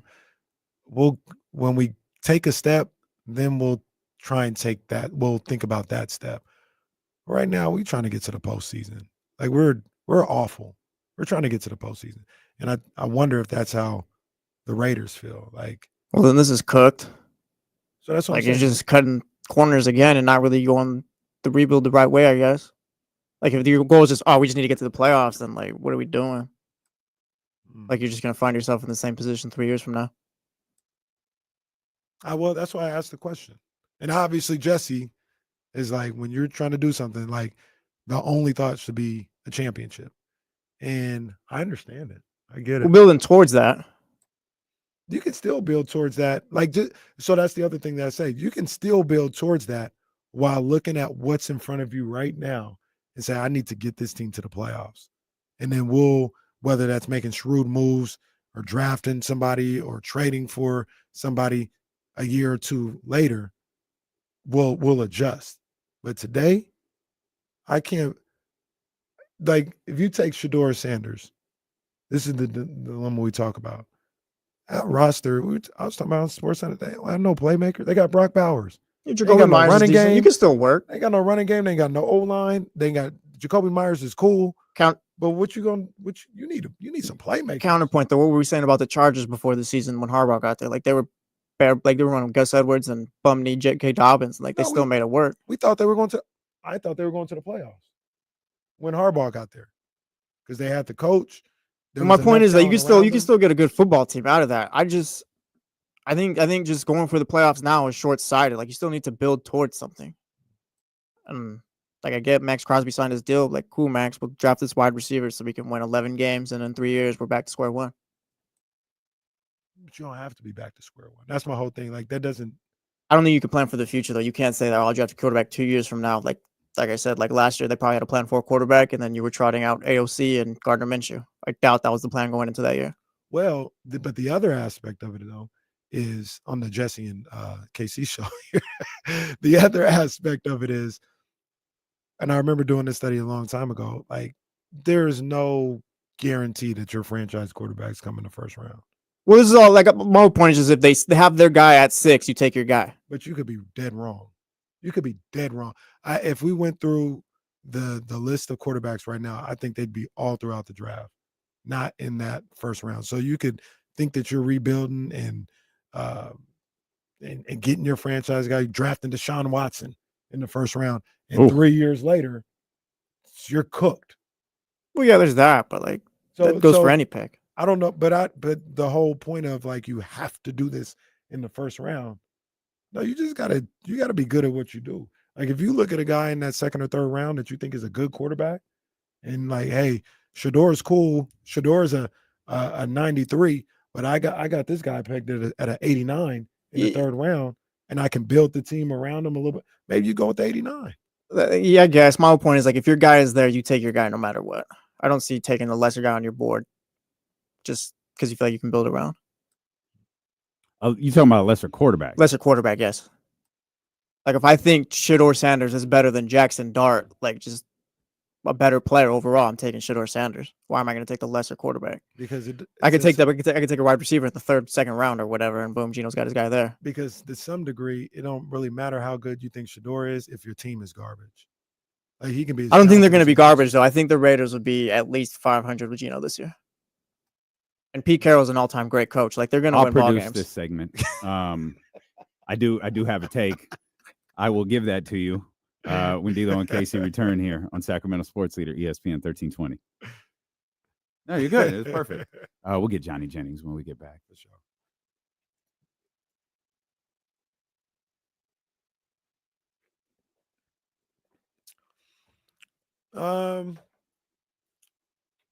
I think Aldrin. I think a lot of people are selling Shedeur short, but Nico is nice. Nico can go. He can play.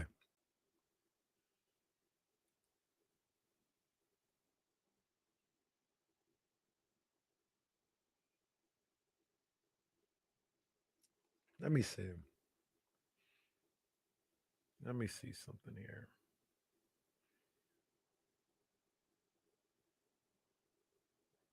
Aldrin, genuinely asking, do you say this like draft? Just wait to take a QB next year, like with the thought that the Raiders will be top 10 or top 20? Like, where do you think they'll be picking? Because what if you're 500 this year and all the top QBs go like top 15 and you miss out? So let's do a quick just look. Buffalo, first rounder. Miami, first rounder. So that's 1 and 1. One worked, the other didn't. Or was two was first round? Yeah, 2 was 5th pick of the draft.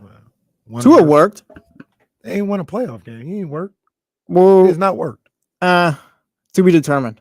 They didn't win a playoff game. And how long you been in the league? Well, yeah, but he's only played on 1 because the other 2 was concussed. He hadn't worked. 1 and 1.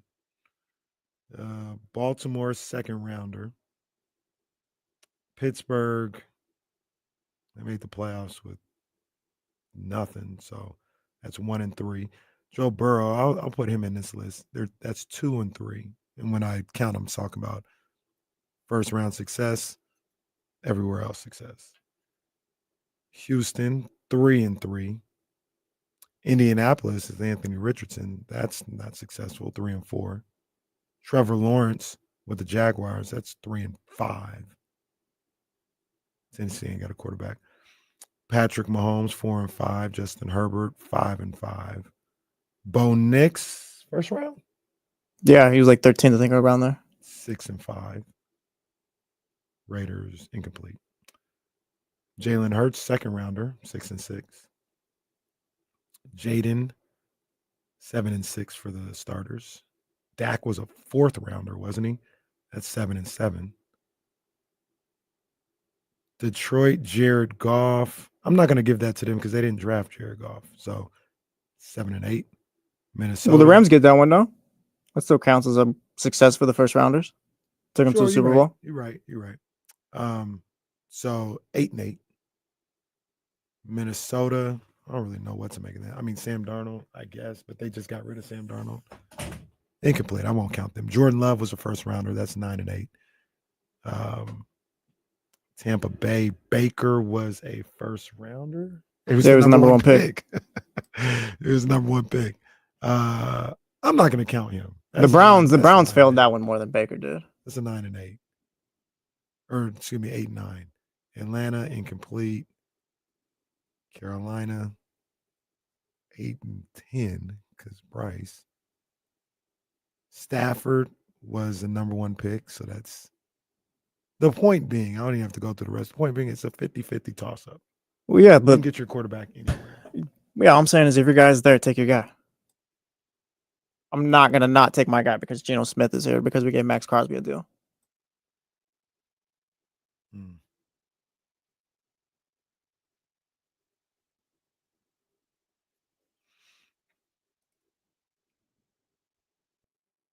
Like if you feel Jackson Dart's the best, but you can get him in the second round, then yeah, do that. But like if Shador is like the best quarterback on your board or whoever is, and like they're gonna get taken in this first round, I think you take them.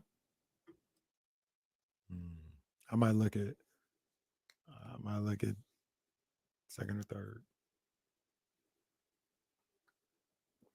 The conversation that Casey and Jesse were just having are like, that's the epitome of conversations that are had, with fan bases around organizations like the Las Vegas Raiders and teams that are just kind of in limbo. This Raiders team is right there. Like they're not, you have a few components where you feel like if you just make, the NFL, things can turn really quickly. You add a handful of, solid players in different spots. Like the football field is so big. There's so many different positions. You get a couple of, key guys in spots, like you could be in a really good place. The difficult part with the Raiders is they do have a few, but they need to add, they don't have running backs. They don't have wide receivers. Like you're seeing, DK Metcalf on the move, Devontae Adams on the move. You're seeing wide receivers in the league on the Raiders got to get in on this action.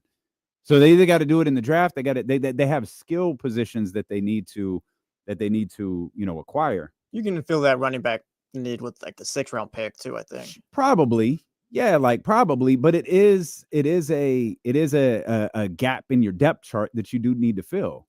And the idea of, okay, we're going to go grab a guy like Geno Smith. Does that mean we've taken a quarterback off our board? Meaning the quarterback position. Mm-hmm.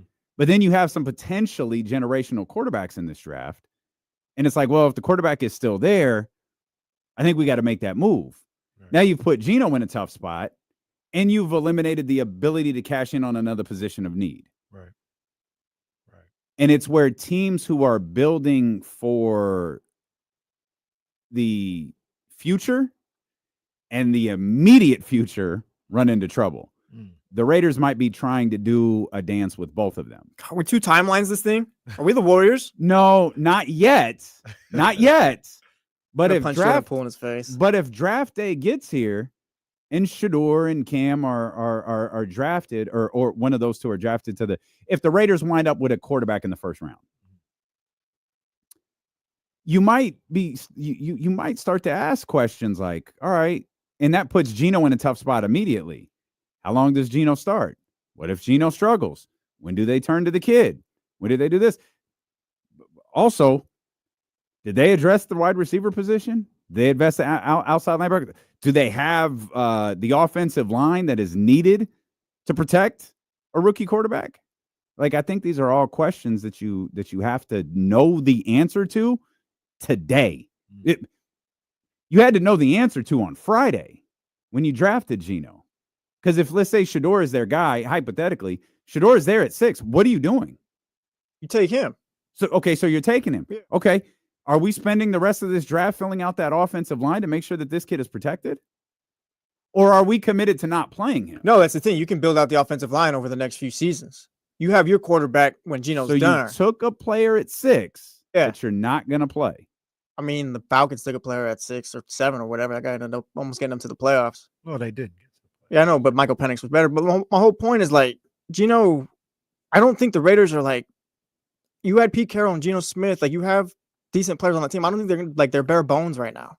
I think you can draft. And this is all, again, it doesn't have to be Shedeur Sanders. It's not about the name. It's about if your quarterback, your top guy on the board or whatever is like there, you take him and all that. Like, whoever it may be, you take him is my point. I think you can draft a receiver in the 2nd round. I think you can draft a running back in the 5th round. Like, that's just part of the job as well. But if you think your guy of the future is there at 6, you take him. If you think so, so we keep talking about the quarterback. If you have a higher rated player, linebacker available at you at 6, but Shedeur's there. It's fine. Yeah, take the best player available. Okay. We're centering this conversation on the quarterback. If the best player available on your board is the quarterback, take the quarterback at 6. I think I'm with you, to be honest. I think I'm with Jesse. Like, if Casey says there's a linebacker that's above Shedeur, whoever the quarterback you want to throw there is above Shedeur, whatever, take the linebacker. That's fine. But if your best player available is there, you take him. You just can't miss, man. You can't miss. Especially if it's a quarterback, if the quarterback is, that you feel like that's your guy, you better be right. Like, you can't miss, because not many people can survive Trey Lance.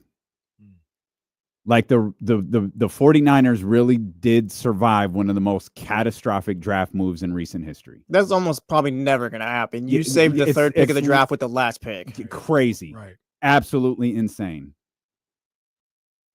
Absolutely insane. I would, if I, like I said, I do this Madden way. If I've got Shedeur at 93 and I've got Jackson Dart at 88, I will take a different player at 6. You're talking about grades? Yes. Okay. I will take a different player at 6 and take Jackson Dart in the 2nd round. Like, if the gap is that close, I'm taking that. Now, if I got Shedeur at 93 and I got Jackson Dart at 78, I gotta probably take the quarterback there. But if it's close enough, if we talking, what's the plus minus? Probably 5. I'll get definitive. I'll say 7. If there's a 7-point discrepancy or lower, then I'm willing to make that move in the 2nd round. If it's more than that, that's clearly the best quarterback. Talking mad, and that 5-point difference might be the difference between me maybe being able to hit this throw on the run rather than not. Or because I handle my business throughout the draft, I don't need him to do that just yet. You know what I mean? I maybe because we talk about like roster building and having people around, maybe I can get away with a Brock Purdy and get to the Super Bowl because I handle business everywhere else in the draft. Brock Purdy can't make all the throws that Josh Allen can, but he does what he's supposed to do, and he gets the ball to the playmakers around him that I've created. I don't think there's necessarily a right or wrong answer. It's just how you feel about going about building a team. And if anything, you guys just learned me and Kenny's draft philosophies for the last half hour. If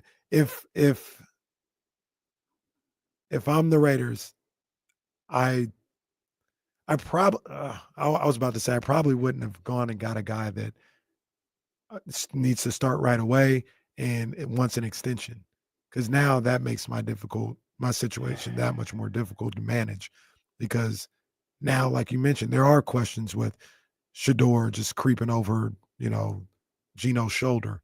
the entire time. And Geno talking about he wanted an extension and all this other stuff. And I still need players. I don't think talent-wise, I don't think they're as close as maybe you think they are, Jesse.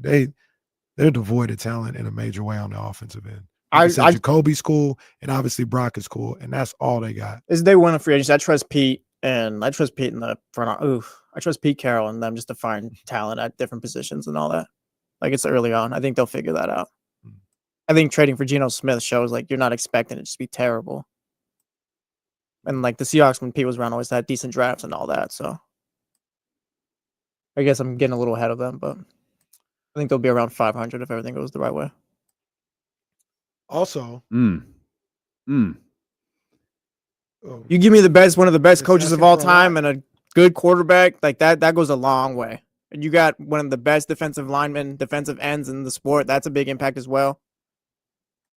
You think this is you think the moves that they not made now. You got to make more moves. Okay. Finished product. Once we're done with free agency in the draft, I think Pete Carroll and them, like, of course they're gonna make them all. But I think, like I said, I trust them to get it done. They'll be around 500. I'm not saying they'll be above. They'll be around there, I think, this season. Raiders sign or close to deals with Jeremy Chin, safety, and edge rusher Malcolm Kunci. Okay. Well, championship then. Let's go. Let's go. So, yeah. Let I'm with Jesse in the aspect. Let Pete cook, see what he can do. They need a lot of talent though, and that's before we talk about it. Like the defense that we thought was so good, and maybe they just weren't coached well, or whatever. But that they fell off a cliff like halfway through the season. That defense was Well, yeah, but like if you're on the field the whole time because AOC stinks and Minshew can't stay on the field either, like the defense is gonna fall off. Yeah, so they ain't got no players to play with. That's the other thing. You couldn't go into a quarterback room with Aiden O'Connell at the top of the depth chart. Like you're letting Gardner Minshew go. I know they got another kid there. I forgot his name. You couldn't do that. Mm-hmm. So, draft can always be a bit unpredictable. So going Geno, like it's fine. But they have a lot of work to do. Congrats to Max Crosby. I think he got the biggest defensive player money for like 12 hours until Myles Garrett signed his contract with the Cleveland Browns. Myles, if I could talk you out of this, have you ever been to San Francisco? And it's less. I love Myles Garrett. I think Myles Garrett is terrific. I really just want to go out of here. If I'm Myles, you can try to talk me out of taking this bag all you want. Yeah. Where are we playing? Jupiter? Cool. Cool. I'll be there. Mm-hmm. $40 million a year. Did I read that right? Yeah. Obviously, NFL money. Yeah. It hasn't been broken down all the way yet, but they said $123 million is guaranteed. Max Crosby's the deal he signed, the average annual value was like $35 million. Myles was like, oh, okay, nah. His was, as you said, 40. No trade clause in the extension. And I guess whatever he was mad about, he's not mad about anymore. Happy. I'll be honest. If you want to make me happy, that'll do it. I was gonna say, you think both things can be true? Like he wanted to win, but also if you want to make me the highest paid player of all time, whatever. Then okay. Maybe I'm not completely past it. It's De'Aaron. Like if you made All Pro, if you made All NBA, you were gonna stay regardless of whether Sacramento was making the right moves or not. Yeah, money changes everything. Speaking of the Cleveland Browns, they got their quarterback. Just kidding. They traded for Kenny Pickett though, for real. Kenny Pickett is a Cleveland Brown. You heard it here first. That's true. Okay. Dorian Thompson-Robinson to the Eagles. I like. That's a good move for them. Dorian Thompson-Robinson. This oh God, Cleveland. Jesus, go ahead. That's what I say all the time. Yeah. and that's why he hates Cleveland. In this in the latest chapter of what? Why are they here in Kings games? Did you see who was here? Oh yeah. Will Levis, what the hell are you doing here? Jalen Milroe. Oh, They were it was here? like 5 quarterbacks. I think they're courtside throwing T-shirts Yeah, to the fans and all that. I believe. Is there a quarterback camp or something here? Because doesn't that happen every year? I'm not It sure. does. I feel I like don't know. there's always now that you always say that, I feel like there's- maybe it does. there's something or someone here. Yeah. Because I feel like last year, I feel like why was there a random group of quarterbacks here? And like every year it's the same thing. Yeah. So they were at the game on got shouted out, and Scott Moak and everybody, hey, everybody give a rounding of applause for Jalen Milroe and da-da-da-da. And obviously it's always good to have these moments with outsiders, because we're kind of used, like when Favre and Chuck Liddell were there, we're like, yeah, that's what happens from time to time. Like Drake might be here, Floyd might be, like, you never know. And Bonte was like, he was flabbergasted for 7 minutes. What? Yeah, we're doing a let's give it up for Will Levis. Why too. are they here? What are they doing here? There was like 5 of them. And like you said, now that you mention it, there might be, you know what I did think about? I don't think it's the case, but I was like, do they do something with Lim? You know what I mean? And obviously he's now down at Sac State too, Mhm. but it's like, do they work with him or something? Because I know he got his connections and stuff, but yeah, you mentioned it. I think So this year, is AI generated. So work with me. This is Will automatically Levis false. was in Sacramento to train with quarterbacks coach Jordan Palmer for 6 weeks, starting March 2nd. okay. All right. Okay. That's what artificial intelligence has told us. I don't know if there's any truth to that or not, but it's literally what artificial intelligence is telling us. Oh, did you see that Twitter's AI thing got sent out? It fell for one of the NBA sent out tweets. No. Yeah. Wait, what is Twitter's AI? I think it's called it's called Is that Grok. that's what okay, that's what that is. Yeah, it's Okay. like their little AI thing or whatever, and I guess it got sent out to leave the tweet as true. It got held. That's funny. Oh man. Josh Allen. Josh Allen. Josh Allen got money. Yeah, man. It looks like the new money average on this deal takes him to 60 per. The breakdown of this contract is not out. I always go to Florio first. He usually eliminates the BS and puts it out there. But he did say there's a $220 million cash flow in the first 4 years, which cash flow is normally the signing bonus. It's all the real money. It's the signing bonus and all of the guarantees. So 220 is incredible. That is an incredible number. Yeah. But it puts Josh Allen now at the top of that quarterback class, at the top of the quarterback category in terms of contracts. It makes the Dak Prescott one look a little like, okay, like Dak's there, but now Josh Allen is up there. Now that 60 million number is a little more, it's where the Lamars can argue for. It's where the Patrick Mahomes can argue for it. Maybe at some point, maybe Burrow's next contract is inching up there into the $60 million range. Yeah. And those are the guys that should be asking for that. And it likely solidifies Brock Purdy, my opinion, in the $55 million range.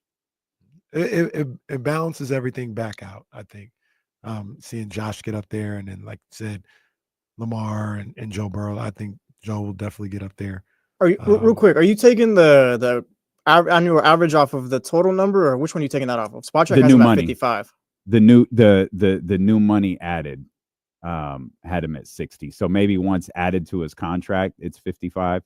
But the new money average of the deal is 60. So he has what, 2 years left or a year left? Let me see. Josh Allen. Yeah, I think he's got he's got 1 year left. The new money plus the old money might bring it down to 55. Gotcha. Yeah, because Spotrac had him at 55. Okay. I think Brock still ends up at like 54, 55 still. And that's fair. You're right. Did you see You're right. the Diana Rossini, I think, report that locking for that wasn't true, the 45? I don't know if it was Rossini or Wait, someone say that else. again? Someone reported, I think it was Josina Anderson and Diana Uh-huh. Rossini reported that the $45 million number we heard wasn't true. Okay. Maybe that makes a I lot mean, more sense as to I what we mean, were talking about. I mean, good. I mean, I think I don't think Locking for is a bad reporter. So like, No, I'm not with locking for. I'm just he- saying, yeah. like if that's wrong, he's got to be sharper. But if he's wrong, good. Yeah, and 'Cause I that's just too low. and also it's like anything else. Like locking for from somebody trusted was probably told that. Now it could be right, but if there is a discrepancy in it, that person that let locking for know could have just been wrong. You know what I mean? Like we talk about this with stories. We talked about it last week. Like, yeah, you could be talking to a trusted source and somebody that you believe understands whatever it is you're talking about, and they could have just gotten that one wrong. They could just not have the accurate information, and it happens from time to time. So Point was just maybe the Niners and Brock aren't as far apart as we thought the other day. I hope so. I mean, I hope I'm in the camp of like, hey man, get this job done, man. We don't need to be dragging this out and having the same issues that we've had for the last few off seasons. Get him what he probably deserves, based on the market and everything. And let's focus on other aspects of the team at this point, and other aspects of building this roster up. You should have the quarterback locked up, taken care of. It's as close to plug and play as you can get. Like it's at the very everything that we talk. It's around 53 to 57 million. Like that's where the negotiations should be. Just go there, or trade him. Like if you don't believe, but you don't need to be playing games with the guy in your roster. Don't mind me. The last 2-minute report just came out, and I just thought it would be fun. I'll just skim through. Correct no call, correct call, correct no call, correct call, correct no call, correct no call. Yep, nope, everything went perfect. Nope, nothing. Yep, nothing went wrong. Correct, nope, everything went correct no call, correct call. Nothing went wrong. That is hilarious. Kofi initiates contact with DeRozan's arm, which affects his. This is a different shot. Sorry. Different foul. That's a different foul. Where is the? Keep going. I'm with well, you. God damn it, I can't find it. They didn't even put it up there. I don't think they did. There's nothing even put up There's there. two because I'm 148 to 1. Okay, so this is overtime. I might have scrolled. No, that's the fourth quarter. No, there's nothing to see here. No, if this is for real. Where's overtime? There it is. No, It happened in the fourth quarter 5. Yeah. That happened. Oh, that's right. It did. It happened. Yeah, it happened with 40 nothing to seconds see left. here. That's good. Is it not here? No, probably not. Everything 105. It's not here. Yo, they really just left it out. Am I bugging? It says 105. Do I have the time marker right? It's around 48 seconds or so. Maybe 105 sounds about right. Okay, I thought it was 40. Replay review of the foul called on Jones pursuant to a coach's challenge was deemed successful. Jones Jr. makes incidental contact with DeRozan's hand after he released his shot and some marginal arm contact thereafter. Oh my God. The ball is loose at the point of interruption, and therefore play resumes with the jump ball at center. The other killer. I had the time marker on that wrong. That's my bad. Sorry. The other killer about that as well is you took the 3 free throws off the board, and it was a jump ball that the Clippers got, and I think no, they didn't because he had another opportunity to put it away. I thought maybe they might have scored on that, but they didn't. So never mind that. But you did take the 3 points off the board. Everything's fine. Guy who made all. They didn't get anything wrong. Yeah. He was at least going to make 2 of them. Worst case scenario. maybe I'm reading this report wrong. How much time was left in the game? I thought for sure it was under a minute, but it might have been. I was obviously I'm wrong. It might have been like 45. That's what I thought. It might have been 107 though, or something like that. Well, that's a difference. All right. Well, everything's fine in the last 2-minute report, guys. Nothing went wrong last night. Officials were perfect. Which always Like Kurt Hennig. Absolutely perfect. Talk about it. Which also, every time this comes out, every time this happens, it makes it more ridiculous, their response to LeBron James and the Lakers that time. Sleepless nights, baby. They're never wrong. But that time, not only did they say they were wrong, they issued an apology. Hey, no sleepless nights on Saturday, am I right? Yeah, second best again. Shout out to the Lakers. They even made a TV show about it. LeBron They out did. for a week or two. Did you see that? Yeah. Yeah, what happened? He hurt his groin. Did I say it? No, you didn't. No, Yeah, man. You said groin. I said groin. No, you didn't. You said groin. You Did I said say it groin right right there. You said it right yeah. the second time. The first time you said groin. Are you playing? I don't know, on man. I us? can't What? tell if he's working us or I'm not. Saying it, Is this a I'm shoot or a saying work, it brother? The same way every time. LeBron James hurt his Groin. What was that? I feel like you said it. He that said time. it right. It's when we If- try to if- get him to say yeah, when he knows he says it yeah, right. When he's if- just off the rip, If you, he says it wrong. If you run the first one back, that's not what you said. I think he's working us. I think he is too. Yeah, I think he's I working. I say think it's this the is an same absolute way work. every time. It's an absolute work. Every single time. We'll come back. James Ham at the I was top of locked the into hour. that game too, by the way. What's that? I was locked into that game. Saturdays. Yeah, I was watching at Polanco. I watched that first half at the house getting ready, and I stayed away from the results and watched it when I got home. Oh yeah, I didn't do that. I watched the Celtics It was- beat their ass. At, Yeah, and please miss me with that fake ass comeback too. Oh, the Lakers didn't. No, relax, bro. That was over. It's not a close race if you're in second place the entire time. Relax. We'll come back. James Ham at the top of the hour. The Kings and the Knicks tonight. Golden One Center. 7:30 start. We'll There we talk about go. Come on now. it. We got Prize Picks on the way as well. Steelo and Casey on ESPN 1320. I'll try that read again when we get back. Jaylen Brown hunting Luka Doncic like he's the eighth man on the Lakers.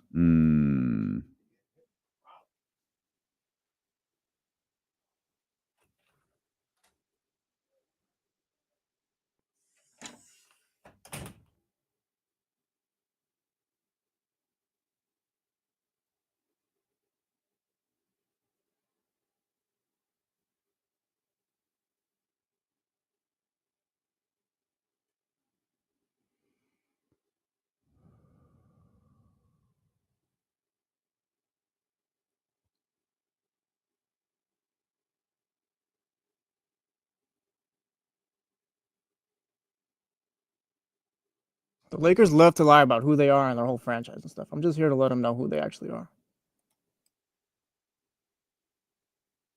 It looked like Luka was kind of in his head a bit to begin the game, David. I mean, even Al Horford had something for him.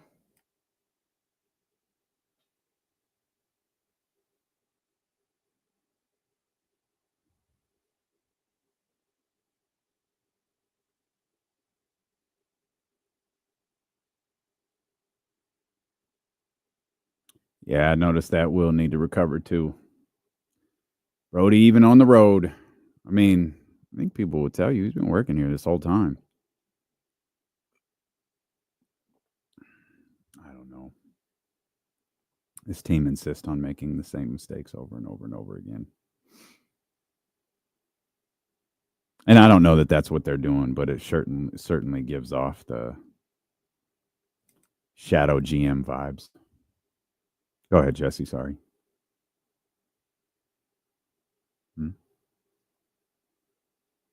Yeah. Yeah.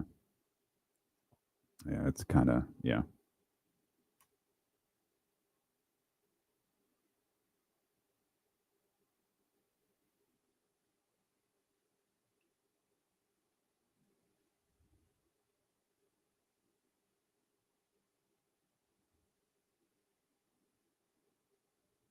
James, how come they weren't winning when he was healthy?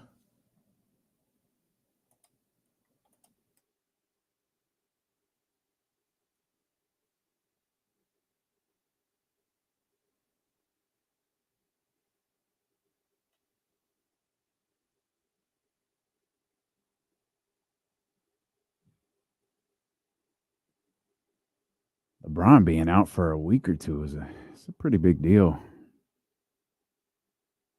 I don't know that Luka can do all of the things that LeBron can do. Like all over the floor. Obviously, he's a great scorer, but great passer.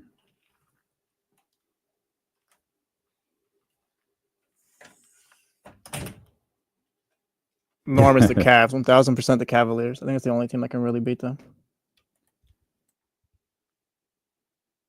I think Cleveland can play Boston's game. I think Cleveland can make Boston play their game if they want them to. I know we talked about it on the show, but I talked about it a lot with my guy on Saturday. I love Cleveland versus LA. I'll go into hiding for that That's one. such a yeah.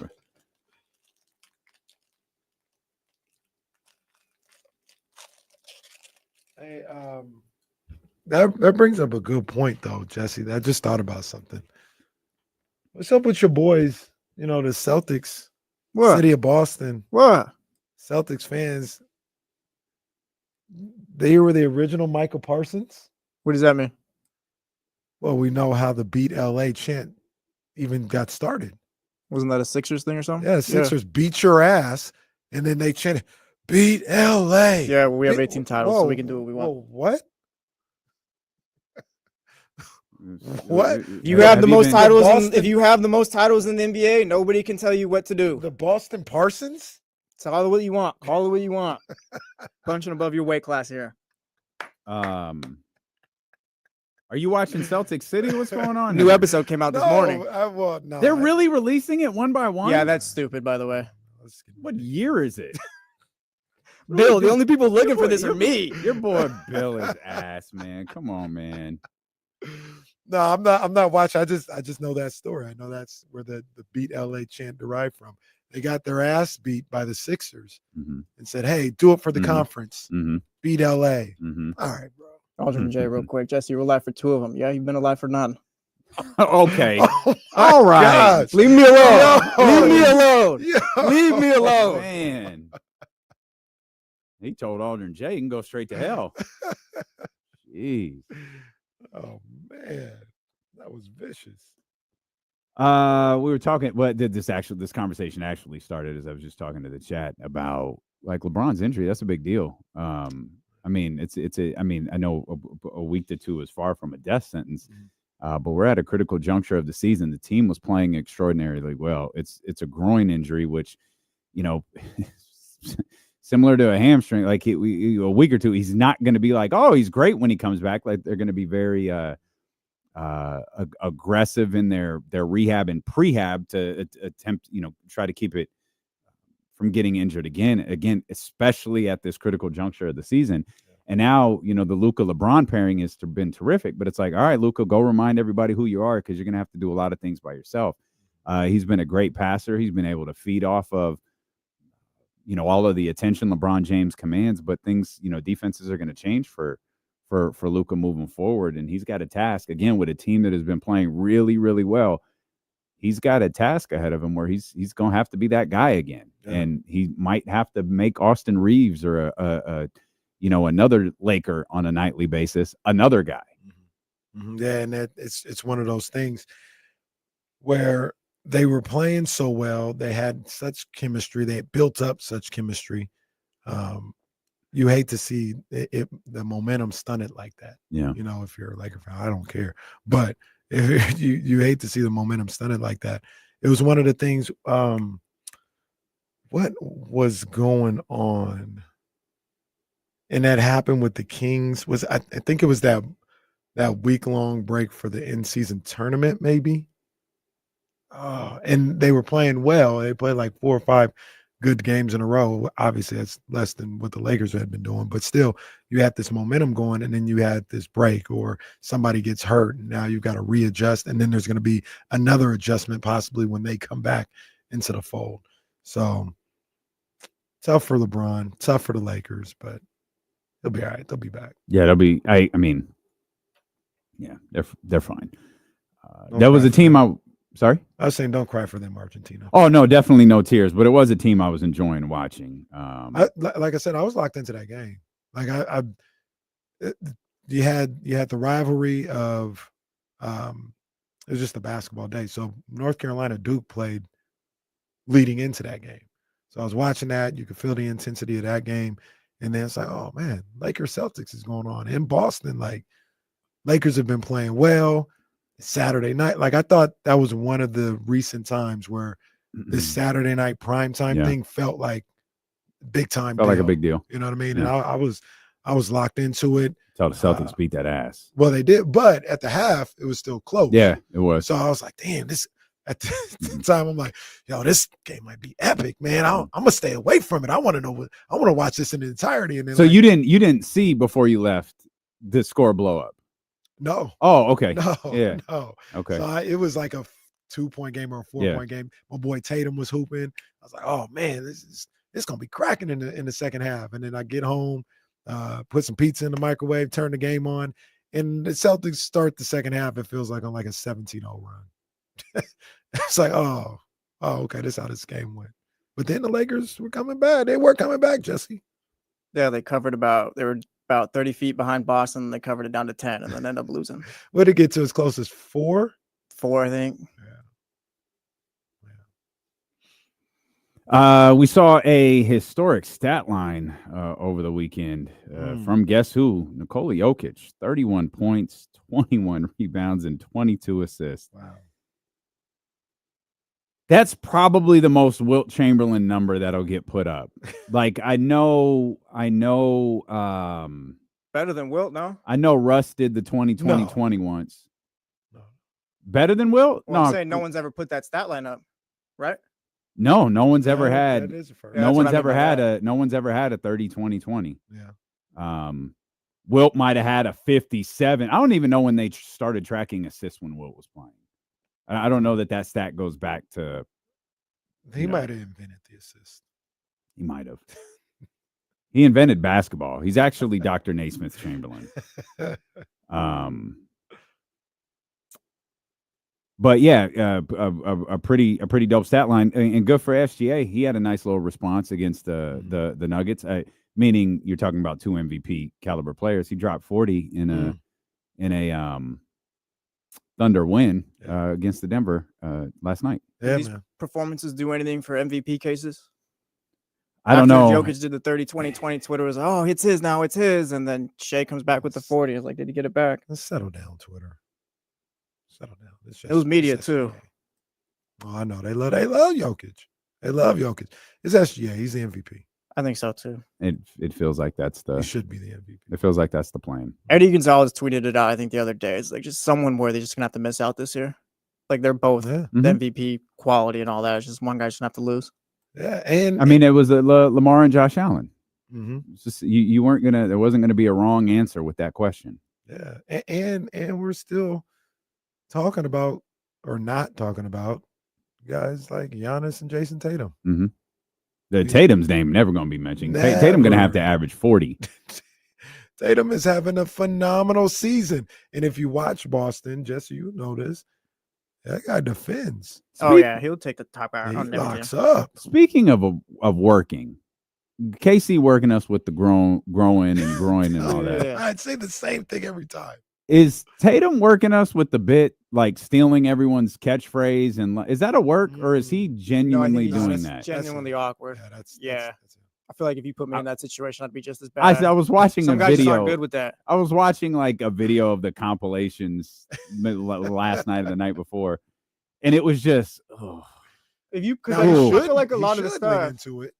I feel like Tatum is a guy, like if you put him in a moment, like you need to say something cool here, he's always gonna just mess it up. Like, One day he's not off the top of the dome type of guy. One day, some reporter's gonna ask him about Derek White, and he's gonna be like, "No, I see what y'all do online. Y'all call me corny. I see that." But I think he sees all that too, though. So like Jeff Teague talks about like Tatum just doesn't speak up. Well, if Jason Tatum ever gets tired of those people in Boston, he can come out to Sacramento, and we'll help him find a spot. Our man Johnny Jennings at the Made for More Realty team will get him set. You can avoid the hassle of selling your home and get at least 3 guaranteed cash offers in 72 hours. People be rushing to sell their house so Jason Tatum could buy it. Absolutely. He could be like my man Robert. He listed his home with Johnny Jennings and Made for More Realty in Roseville, and his house sold in days. Best part was he received a full price cash as is offer, man. They're always taking care of you. They're always looking out for you over with my man, Johnny Jennings. Full price cash is always a plus. They will sell your home for an average 3% higher purchase price than other realtors. They will sell your home 27% faster than other homes are on the market. That's why they're voted #1 in Roseville for the past 3 years. Connect with them. Ask about their Fix It Before You List It program with no upfront cost to you. Ask about their no cost to you home warranty to protect your home while it sells. Expect more, get more with our man, Johnny Jennings, the Made for More Realty team. California DRE number 01982171. Just Google Made for More Realty today and get more for your home. And check this out. When you go with my man, Johnny Jennings, We're going one into the other, huh? Well, yeah, well, you know, just say you got more. Let 5 seconds pass so I can cut this for the air check. You never know what happens when it happens around. That's what I'm saying. That's a good point. That's why I was like, man, let me try this real quick. Yeah. But you save some money. You go play you surprise me. There you go. I'm playing tonight, man. B Money. B Money's back, man. You know what happened is I didn't let everybody know about B Money last night, and that's my bad. You know what I'm saying? If I would have let them know about the B Money and the lineup that I had, then maybe we would have been able to pull that win out. So that's my bad. I'm not going to make the same mistakes twice. We've got B Money ready to go. Zach LaVine, 22.5 points. Give me more. Karl Anthony Towns, who's going to shoot the ball a lot, 26.5 points. Give me more on that. Keegan Murray, 1.5 3-pointers. That's a goblin. That's a goblin play. I'll take that. Jonas Valanciunas, 11 rebounds. Give me more. And the streets are saying he's off the injury report and he's on Prize Picks. Malik Monk, 6 assists. Give me more. I went all more on this lineup, man. So if you're trying to play, go ahead, download the app, put in the promo code KIFM, get $50 instantly with your first $5 lineup. That's all you got to do. Put in that promo code KIFM, and whether you win or lose, you get $50 instantly with your first $5 lineup. Must be present in certain states. Go to prizepicks.com for more details. Prize Picks, run your game. Anyone else want to get their stuff off before we continue?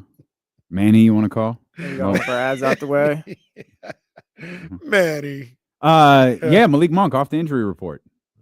All right. Unfortunately, Jay Crowder's listed as questionable. Whoa. I know. Whoa. I know it. Lower back soreness from sitting on that chair so damn long. Yeah, back should be killing him. Went down to tie his shoe, and that was that. Man, give my man the Larry Bird treatment or something, man. Jeez. Yeah, man, the back should be killing him. So that's good. Malik Monk off the Domas is out. We mentioned that earlier, but for those that missed it, Domas is still out tonight. But good that Malik Monk is off the injury report. Looks like he'll be back for the Sacramento Kings tonight. They're going to need it. This Knicks team is desperate, and they're going to have some guys who, you know, there's a lot to make up for with Jalen Brunson out of the lineup, and this is a game that it's just if you're able to get this one, if you're Sacramento, second night of a back-to-back, you're coming off a brutal buzzer-beating loss at the hands of Kawhi Leonard and the Los Angeles Clippers. You know, sometimes the good thing, get back there on the floor, you got a couple of days before your next game, which is another huge game, and it's against the Golden State Warriors, who are playing fantastic. You know, I think they're up to like 13-2, 14-2 in the Jimmy Butler era. They play the Blazers. Yeah, that was it. They have the Blazers tonight. The Clippers have the Pelicans tomorrow. So, again, anything can happen in the World Wrestling Federation, but those look like winnable. Brooklyn Brawlers. Not it's right. The 1, 2, 3 kid roll up only happened once. So, I'm not really sure. Was that his name? The 1, 2, 3 kid when he came in? Or did he get that name after he beat? He got it. I think he was like the Lightning Kid or something. Wasn't he like Kid Dynamite or something like that? He was that. That might be what it is. I think he was that too. Yeah, I think they kept changing it. I think Macho Man even said on that broadcast, "What's his name this week, McMahon?" Lightning Kid. That's a good one. Macho Man always wins. He's got different trunks on this time. He's a kid. He's a kid of some sort.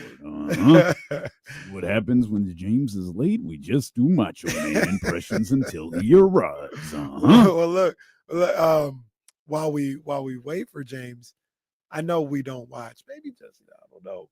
I saw a lot of AEW Revolution on my timeline last night. Yeah, blood everywhere. Turned that out was crazy. I saw it was the greatest show of all time until the main event. I guess What was the main Christian event? Cage. Was that Swerve? No, it was Moxley versus Cope.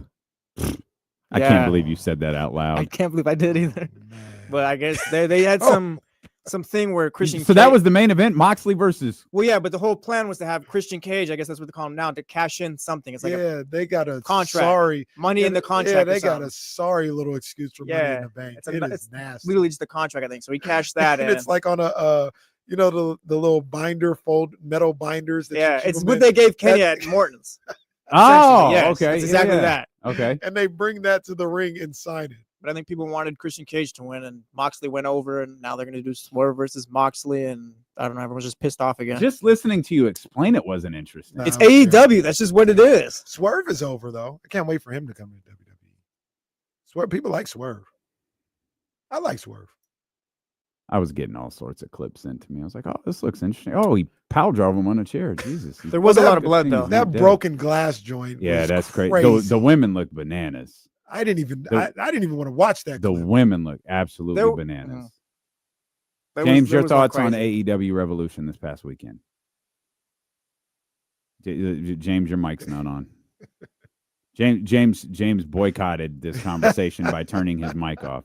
Your audio capture device may not be working. How about now? It works beautifully now. Beautifully. Hammer, it looks like Malik Monk is off the injury report and back for the Sacramento Kings tonight. That feels like a big deal against a New York Knicks team coming in here probably with a little bit of desperation to them. And, of course, you're coming off of that tough loss last night against the Clippers. Yeah, I think the biggest thing for the Kings is that most of their starters played 44 minutes or more last night. And so getting a starter back and being able to distribute minutes differently tonight is huge for this team. So, yeah, I mean, anytime you can get one of your stars back, that's a big deal. But also getting them back on the second night of a back-to-back after you went for broke and then came up empty is pretty tremendous. Yeah, that's always tough to see you lose that game, but you got the back-to-back, and they went for it in that first game. Wasn't there a game like that earlier this year where they really went for it in that first game? I can't remember. Maybe it was the Warriors game. I thought they might have lost, but maybe it was the Warriors, and then they had Denver the second night. They had the Warriors at home, and they went for broke and won that game, and then they had the crazy at Denver the following night, and they just didn't have any gas. But they tried to get that one last night, and to not come up with the win and then have to play. That checks out in 24 terms hours of later. days. Yeah. They beat the Warriors 123-117, lost to the Nuggets 132-123 the next night. Yeah. Yep. That it is a lot like that. Also, Jake LaRavia is questionable. That's not great for this team. Just because, again, I think what we saw last night against the Clippers was Doug used Jake LaRavia, just his defensive prowess, his length and athleticism to combat, a pair of big either guards / forwards in Kawhi Leonard and James Harden. And the Knicks have the same exact thing tonight with Mikal Bridges and OG Anunoby, and it would have been nice to have had that extra body to throw at some of these guys tonight. Yeah, I mean, being down anyone after the game you had last night is tough. The Knicks put up 143 at the Garden back in January against the squad. Again, Jalen Brunson obviously played in that game. He won't be there tonight, but this is a physical team that's capable of scoring. I mean, you talk about Mikal Bridges, he had 27 that night. OG Anunoby had 33. Like, that Knicks team they were shooting the lights out against Sacramento. Kings owe them a little bit of a receipt, but this is a team that's lost 3 in a row. And, Kings want to get back on track after last night's loss. They want to get back on track after a week and some change of bad play here. Yeah, it's tough. I think you talked about the two forwards that put up big numbers, but the guy who was really incredible in that game was Josh Hart, who put up 20 points, 18 rebounds, and 11 assists. This team this Knicks team, they aren't very deep, but they do have really high-end talent in their starting lineup, and they can come at you in waves with that starting lineup. And if you don't put a body on Josh Hart, he'll destroy you just like the rest of that group. I think it's surprisingly just a really bad matchup team for the Kings, even with Jalen Brunson out. Just because, again, you don't have a guard who is known as a rebounder or a guy who historically puts a body on somebody and boxes them out to defend Hart. You don't have a mobile five in this game. Even having Domas would have been really good for this team, but Valanciunas doesn't love going out on the perimeter. And then of course you have the two wings that are just super, super crazy long and athletic and super defensive minded. So it's a tough matchup. This isn't, the Knicks have lost 3 in a row. Jalen Brunson is sort of like the straw that stirs a drink. But that doesn't mean that this team is just like going to lay down and let the Kings walk over them, especially with the Kings playing on the second night of a back-to-back. So it's going to be a tough one. Yeah, they're desperate, like you guys mentioned, and they're trying to salvage what they can from this West Coast trip. And honestly, they probably look at Sacramento as an opportunity. Get this Sacramento game and see what you can do as far as turning things around. The game last night, we talked about it a little bit, with Shaham, and I know you talked about it on the Insiders, but just difficult. I thought they played really, really good, really, really good, and that's also what frustrates you the most about that loss, because I don't think at least you can point to too many things they did wrong to lose that game. It was just a little bit of an NBA game where, one guy, and Zach LaVine, his shot hits the rim and everything and rims out. The other guy, Kawhi Leonard, he takes his shot, hits the rim, and it goes in. And that's the way it goes sometimes. It was a tough loss on a number of different fronts. Yeah, it's a tough loss, especially in the standings. I mean, the standings are what we're looking at nonstop now. It's not just one game of one that, and you just move on to the next. I mean, with that game, you lost the season series to the Clippers. They moved, a couple of games up on you in the standings, and now you're, kind of in the mix at that 9-10 spot. But at the same time, I thought it was a tremendous game by the Kings. Again, you're playing without Monk, you're playing without Sabonis. They were playing without Norm Powell, so they were down at least one player too. But that was just like a back and forth battle. And, the fact that the Kings went up 7 with a minute and something left, like 7-point leads in the NBA, they evaporate quickly. Kings made some mistakes. Official made a mistake, I think.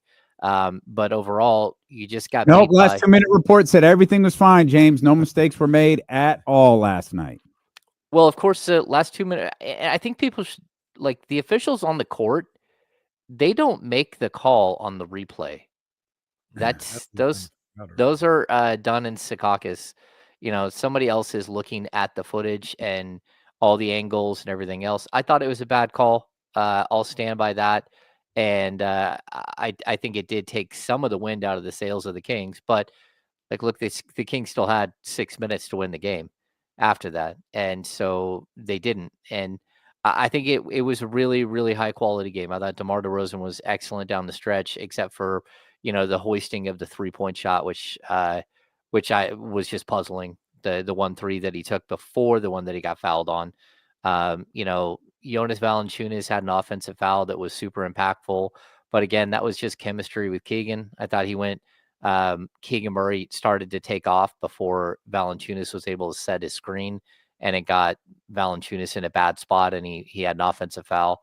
So I think a little bit of it is just continuity and guys learning how to play with each other. But at the same time, like, Keegan Murray was spectacular. Zach LaVine was spectacular. DeMar DeRozan was spectacular. Valanciunas got beat up early by Zubats, and I thought really responded late and ended up with 18 rebounds. I thought there was a lot of good to point to from that game. Even the Laravia minutes I thought were tremendous. And so, sometimes you lose a game, and the problem is you have an accumulation of other games that you've lost. That right there just looked like a professional loss. Just like you went in there, 2 teams battled. One team had the ball last, and they had the ball drop. And I know, it doesn't feel good for anybody, and it's a heartbreaker for the Kings. At the same time, I don't think they did anything particularly wrong in that game. It's just one of those games that comes down to the wire, and you don't come away with a win. Yeah, you mentioned LaRavia. You mentioned a handful of guys. I thought Devin Carter was really good yesterday. I thought he actually had some pretty productive minutes over the weekend games against San Antonio and Los Angeles. What was your takeaway from the rookie the last couple of nights? Yeah, I mean, there are moments where he does crazy things. I know he had the putback dunk, which drew some oohs and ahs. And, again, that's a kid who has a super, super long wingspan. I think he's like 6'2.5" with a 6'9" 3/4 wingspan, something like that. Super long wingspan. And he put up a 42-inch vert at the combine. So that dude can leap. I do think that the more he gets comfortable, like he comes out and plays really well, but then it's almost like he gets too comfortable and too confident, and then all of a sudden he starts hoisting some crazy stuff. And so there's always going to be like this sort of rein him in moment that you have with him.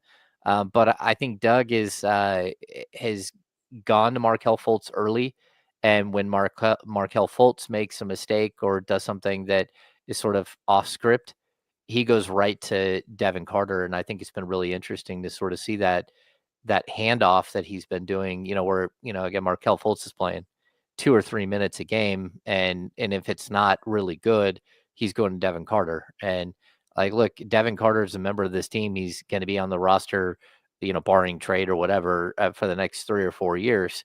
And so you hope that he develops. But I think like a lot of these are baby steps, and he needs to keep that in mind. Like he's not going to have the same leash that, say, Malik Monk did when he got to the Kings, just because he doesn't have the NBA experience. So when he starts throwing up some questionable shots, he's probably going to end up on the bench pretty quickly. And the other thing that I thought about too, as I watched that game, when you talk about Devin Carter, who I agree with both of you guys, I think he did a really good job in these past 2 games. Is he's playing a little bit because a guy that probably plays 36 minutes a night isn't there. So we might not see him, when Malik Monk comes back, which is probably tonight. We'll see if he gets some playing time. I think he might have earned some playing time, so he may get a look because of that. But the big reason why he was out there in those situations is because the Kings were just, in a tough situation injury-wise, and we might not see him much moving forward. Yeah, and like Stephen Brown says in the chat that Fultz still thinks he's a star player sometimes. I'd say the same thing about Devin Carter. Like there's just some plays where Devin Carter, like he thinks he's in the G League again, where he's allowed to score, 29 or 30 points, whatever it is that he's putting up every single time he goes to the G League. He just gets a little bit ahead of himself, and it's something that, that Doug will have to deal with as he's bringing him along throughout the rest of the season. And then, whatever happens this summer, it's a player that needs an offseason really bad. Devin is, especially since he had 0 offseason last year because of the shoulder injury.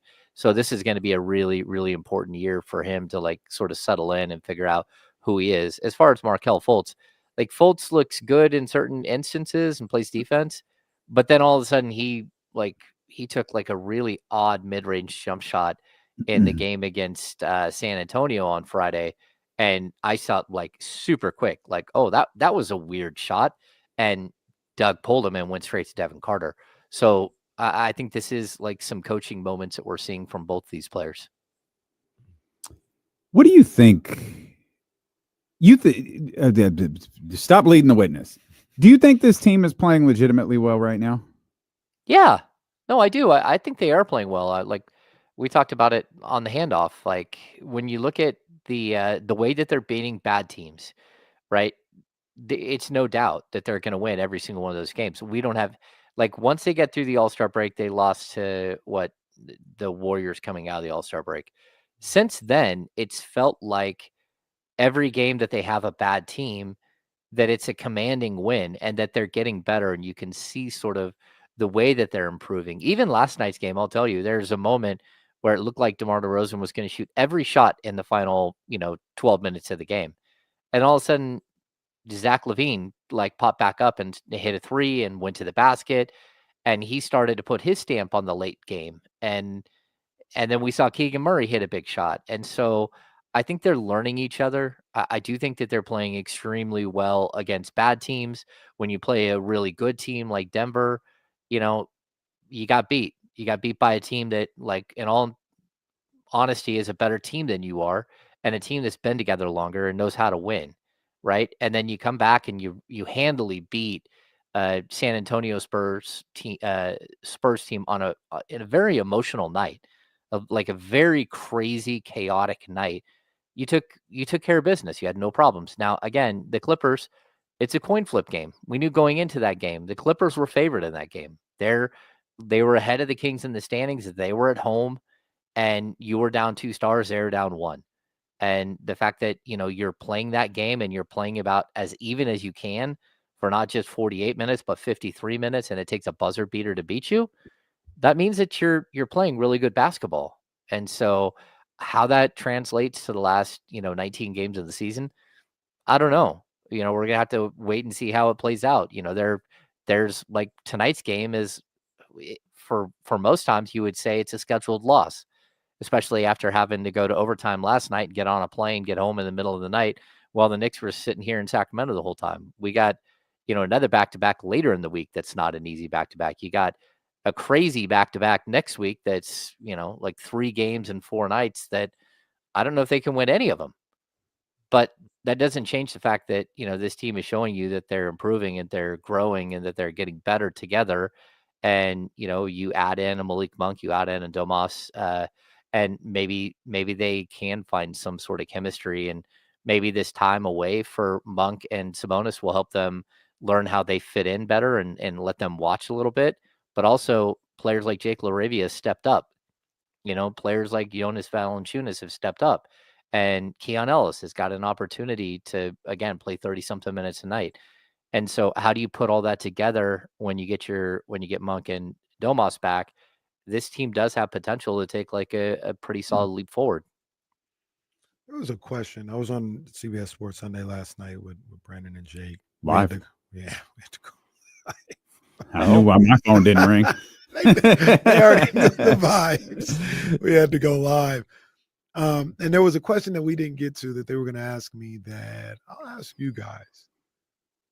Is this Zach LaVine's team right now? Oh, I don't think so. I don't think so either. Whose is it? I think I know who it is. It's DeMar DeRozan's team. Yeah. I think he's, for better or for worse, for some people, that's the guy that not only is taking the reins of this team, but they look to. Like I say this all the time. People talk about, they tell DeMar, they ain't gonna tell DeMar nothing. That's DeMar's locker room. That's his team. And like I said, I'm not even saying it's right or wrong. I'm just saying that's the cachet he has in that locker room. That's the respect those guys have for DeMar DeRozan. And yeah, even though Zach LaVine's playing out of his mind and he's scoring, he's putting up the numbers, I think at the end of the day, they all defer to DeMar DeRozan. Yeah, I mean, like DeMar is the one who stepped up and said, "No, this is my team now." Like, I mean, part of it is because of the injuries, but I think it's kind of been that struggle all season. Like, and that's okay. Like, he's a very, very good player, who has, been there and done that before. And so, like, sometimes it's better to defer to the guy who's been there. But, I don't know. I think he's added an interesting dynamic to this entire season. That Warriors meeting added an interesting dynamic to this season. Because James, I think that's the starting point where you go back and you look like, okay, they're playing differently. Someone texted me last night, man, it looks like the Sacramento Kings are really playing as a team right now, and they look cohesive. And one thing that I really loved about yesterday's game, Hammer, was DeMar was shooting poorly, got really aggressive, and found a way to get to the line 12 times. Zach LaVine was shooting poorly, so he attacked the basket like 11 times. That's a recognition of what's happening on the floor in that moment and adjusting. That is a live in-game adjustment to something, recognizing, hey, we're not hitting these shots. We've got lanes to the basket. We need to take advantage of these. DeMar finding ways to get fouled over and over again. Of course, he didn't get fouled on the last one, which was most the critical one when his hand and arm got hit because it was marginal. Clean. Yeah, last 2-minute report said so, as did the review. But like those types of adjustments during the game, Ham, I think that's a big deal. It's a big indicator of how this team really is playing. Yeah, I think, I mean, for me, watching Zach LaVine on the offensive end, like he's tailor-made for this style of offense. And also, I really do think like his relationship on the court with Valanciunas is growing and has been absolutely spectacular. He has a way of using the screen that other players just don't. And he likes to have the screen set and then reset. And then he just kind of floats around until he sees the opening and goes. And then his like reverse layups are spectacular to watch.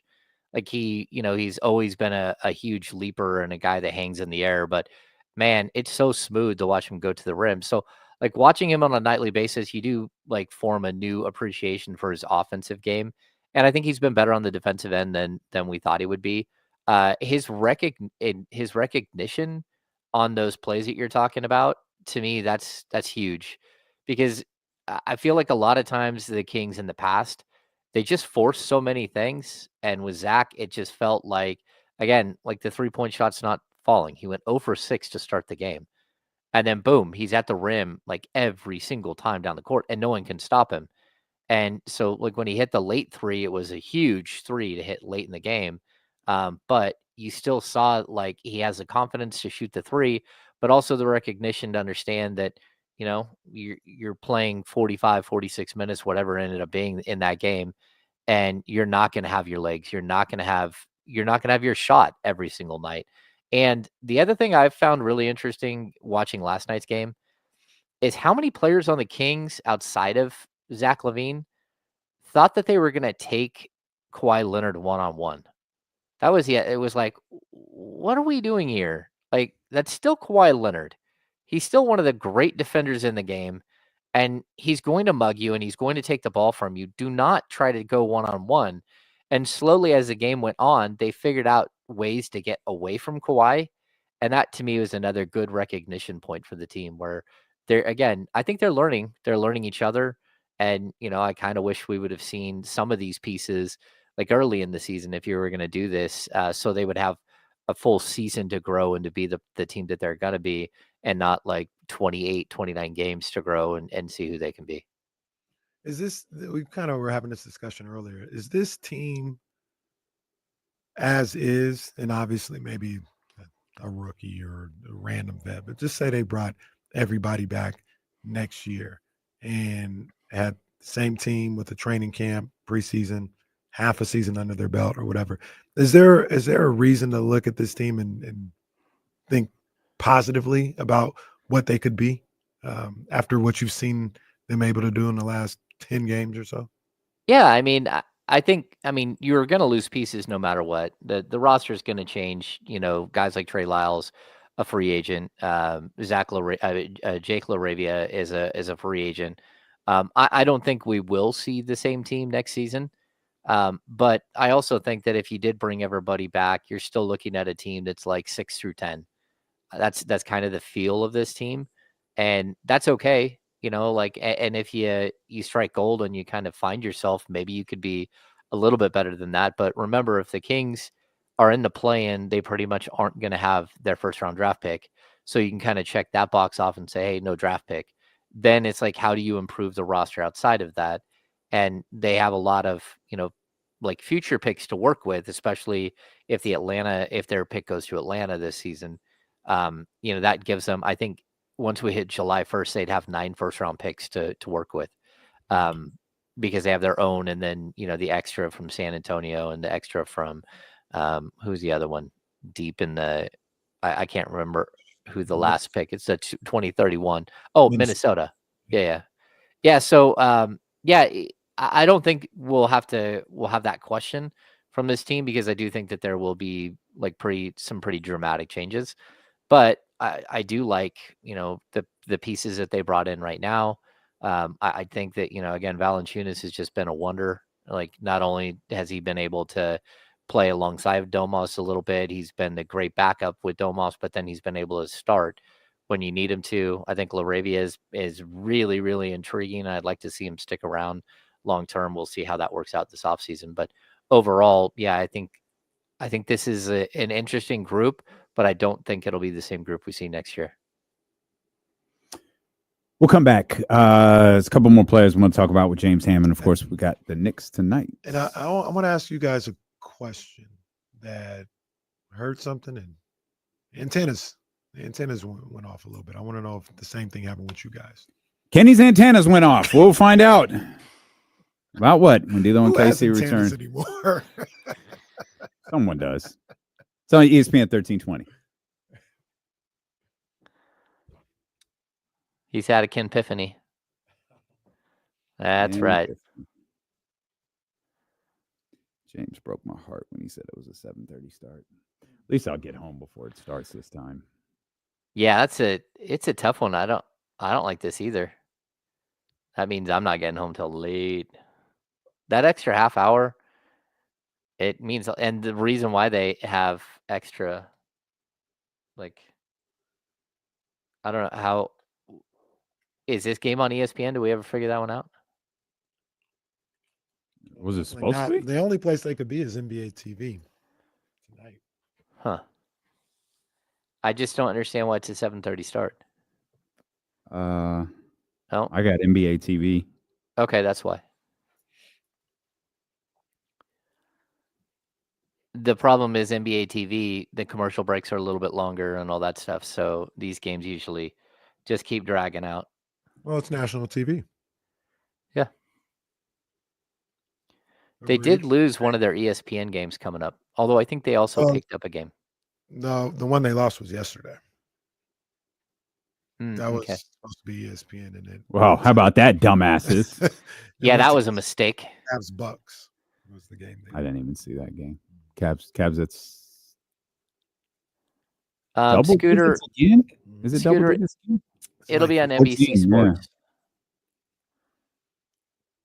Yeah, it's on NBC Sports too. Yeah, it'll be on both. The only time it's not on both is TNT. I also think, I'm not sure, I'm never really sure, but I think NBA TV might have their crew there tonight too. It's not just a pick up the feed type game. They might have like Dennis Scott or Jamal Crawford or something. They did that like last year for one of their NBA TV games.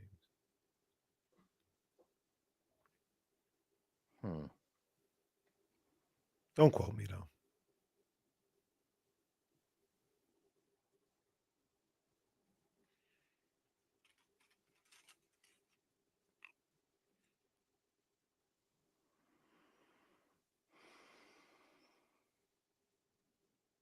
Shout out Zach Wilson, newest Miami Dolphin. That's big time right there. Just 4 games, 2 is out that we just lost. You don't think that signals that Tua's done? Sorry, No. Jesse. There was a report out there. He didn't sign, but there was a report that the Niners and my boy Jameis had interest. Yeah. Yeah. Bring him to the Bay. Really? Really?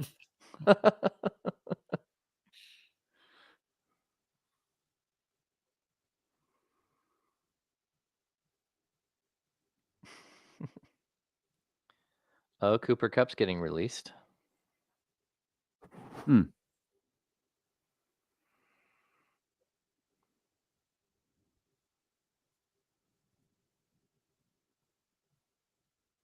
wow.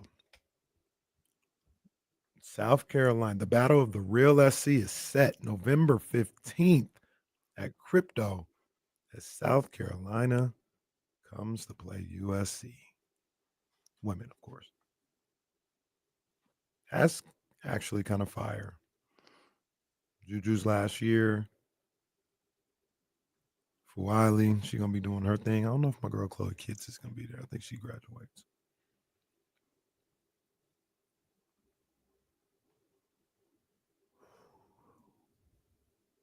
What if Duke and USC are both in the West region next year when the regionals are at Golden One?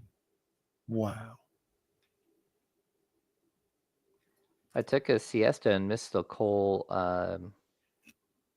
that Garrett Cole news. Tommy John surgery. After he just opted out of a 1-year deal and signed a 4-year, $144 million deal.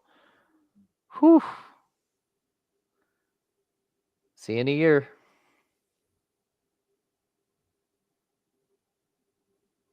Ouch.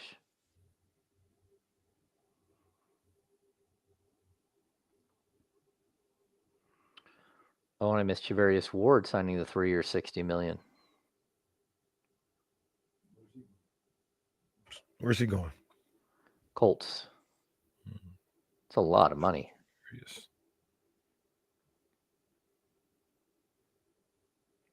Oh, I'll never not say this, but anytime Jason Williams highlights come on, boy, oh boy, he just dropped a dime to Lawrence Funderburg I don't think I've ever seen.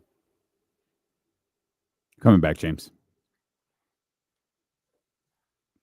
So, what's got your antennas up?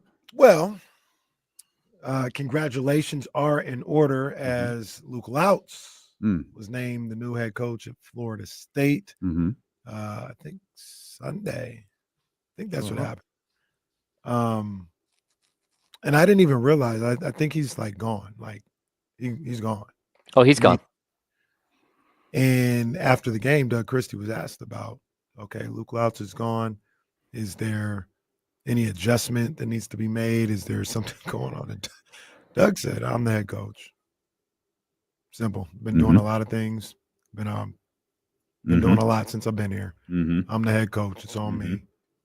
And I just I just thought that was a little surly. So, like I said, what did you guys think about that response? James? Look, when Doug took over, that meant that he was already down a front of the bench coach in himself. And when Luke left, his last game was on Friday. And I think everybody is happy for Luke, but also I think everyone understood that Luke probably wouldn't be back. Again, he's part of Mike Brown's staff. And not only is he part of Mike Brown's staff, but he's extremely close to Mike. He's extremely close to De'Aaron Fox. And so a lot of things made sense for him not to be there moving forward. I didn't think that we'd get to a point where he left early. But again, when a job like that comes up, it's okay. Like an NBA head coach is usually okay with you going ahead and taking something like that.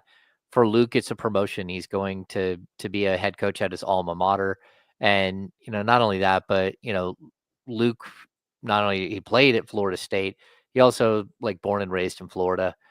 He met his wife in Florida. They're Floridians. So it's kind of like a going home moment for all of them. They have a lot of family there. And so I think you're kind of A-okay with what's happening, because I don't think Luke would have been back next season with the Kings either way. Every NBA head coach gets to make their own coaching staff. That's sort of the rules. And I think for Doug, he'll assess this summer. But for right now, it's all hands on deck, and he's going to need more from the guys that are around him. So whether that's, Jim Moran taking more of a role, or it's Jawad Williams, or, just name that guy that has been on the back of the bench, the second row, Leandro Barbosa. Somebody's going to have to step up and take some of the weight off of Doug. And Doug is, still making his own decisions on most of this stuff, because he is working with someone else's coaching staff. And, he's making sure he's crossing all of the T's and dotting all the I's on every single game plan either way. So this is just he lost some help, that's for sure. But I think they'll be okay. Read a little bit deeper into that. It's his staff. Okay, well, that's weird. Assuming Doug is back next year, coaching staff's probably going to look really different. Yeah. Yeah, that was the question. No, yeah, it's no. I mean, because I don't imagine Jay's back. Maybe hopefully Barbosa is around, but I imagine the coaching, the bench looks a lot different. I think it's possible that that Jay's back. It just depends on Really? Doug's relationship with everybody. At the end of the day, that's what this is going to come down to. It's like personal relationships. And does Doug have a bunch of assistant coaches out there that he just wants to bring in, that he has a ton of faith in? And like I think everyone, the first thing that comes to mind is like, oh, maybe he'll bring Bobby Jackson back. Maybe he will, maybe he won't. I don't know. Bobby's in Philadelphia on Nick Nurse's staff. But like at the end of the day, like Doug should have the right, like every other coach, to choose his staff. And sometimes that means that everyone's back.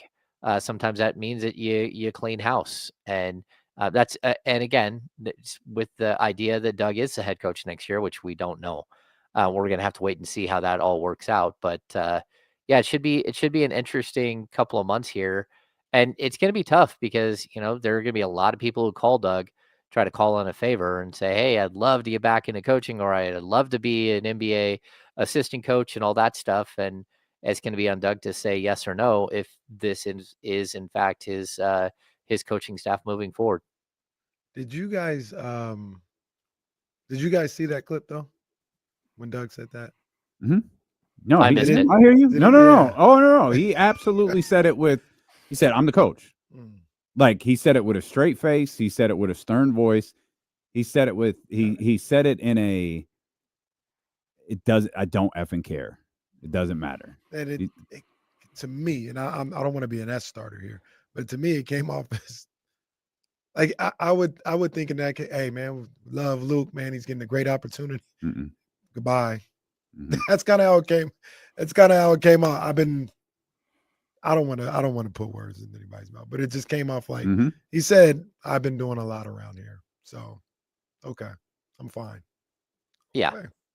I mean, like, look, it's his responsibility, and he understands that, you can look over and say, I have an offensive coordinator and a defensive coordinator. If the offense isn't working and you lose games, it doesn't matter who the offensive coordinator is. It's you losing games. If the defensive coordinator doesn't come up with the right scheme and you're not winning games, then it's going to be you that gets blamed for that. And so, like, that's what you have to be. You have to, like, you don't want to micromanage everything, and you want as much help as possible. But I think resetting the coaching staff at the end of the year and allowing Doug to build a staff of people that he trusts, just the same way that Mike had his people that he trusted, that's going to be a big deal. It's going to be, something that takes time. And I hope that Doug interviews people, and keeps the door open for a lot of different types of coaches.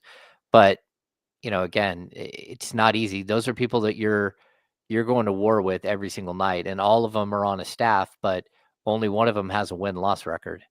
And so it's a tough thing. And I know that Doug had, the scouting report on for the last couple of years. He did a ton of the scouting reports for Mike Brown's, team and his coaching staff. And, you're going to go out there and you're going to do the best job possible because you want that coach to succeed, because that blowing it up could mean bad things. But at this point, like it should be Doug's decision to add and subtract and do all that stuff. Luke Lout's a good coach too. I think he's going to do really well at Florida State. I think so too. You hate coaches. That's high praise. Doug Christie's doing a great job. Doug Christie is doing a great job. We got 20-12 now. I think so. Yeah, I think so. Something like that. You brought him up earlier as we shift from the coaches back to the players. Keegan Murray playing really well. His stretch of playing well is actually getting pretty long. What is it with you, or what is it that you see with Keegan that's looked different, if anything, in the last handful of, I think we can say, weeks at this point? Actually, it's been a long time. If you guys remember, he missed 2 games. He had some sort of small injury, and I can't remember what it was. He missed 2 games. What's that? Was it the ankle? Was it Oh, he did. He had a sore ankle. Yeah. Like they never gave us, like, you remember he had jammed his foot in a game, and then all of a sudden he had a sore ankle. Right. Yeah. And the 2 games leading to that were both single digits scoring games. He took a couple of days off, and he shot, I think it's like 39% from 3 since that moment. And so we're talking like 28 games where he's really, really shooting the ball well. And that's a good thing. I think what we're seeing right now is not only is he getting more of a seat at the table on the offensive side of the ball, and a little bit of that is because Domas and Malik have been out and they're just more shots. I also think that what he's been able to do defensively is just bonkers. So I thought last night was one of the best defensive performances I've ever seen from him. And the way that he handled Kawhi Leonard that entire game until we got to the very end, and even that last play, I thought his defense was solid on Kawhi Leonard. It just, the ball dropped. But he is really becoming an elite defender, and I feel like he's getting more and more of an opportunity on the offensive end. And he's even in transition. He keeps doing the drop the shoulder clear space move, which I think is spectacular because he's bulked up. And I've said this to you guys before. I think the best case scenario for the Kings is a world in which you come back next season and somehow Keegan Murray is your starting small forward. That means that you added the depth, you changed the roster, you did the things that you needed to do, because I think it's easier to go out and to defend everybody, defend the perimeter, do all the dirty work that he's asked to do from the small forward position. I know their forward positions are somewhat interchangeable, but I just think that that's his natural position. I like to see him have a little bit more success and have a little bit bigger player playing next to him at the four, so he's allowed to be a little more versatile. But yeah, I think he's growing in front of our eyes. He's becoming the player that a lot of us were hoping that he would become. It just might not be the 18 to 20 point game performance, but it's probably more like the 15 to 16 point per game performer that we saw, last season before. Yeah, I love the way he's been playing. He has been hooping as of late, and I know on that defensive side, that's one thing that I've really looked at. They've gotten to the point where they're not, and I didn't necessarily blame him for this. This wasn't his bag, and they were asking him to. This is a guy that can guard 1 through 4. Like, no, he can't. He can guard threes, he can guard fours, and like a 2 like James Harden, who's a little slower, a little bigger at this point in his career. Those are the guys that he can guard, and they've seemed to kind of simplify some things. And having a Jake LaRavia there, having a Keon Ellis there has probably helped with that as well.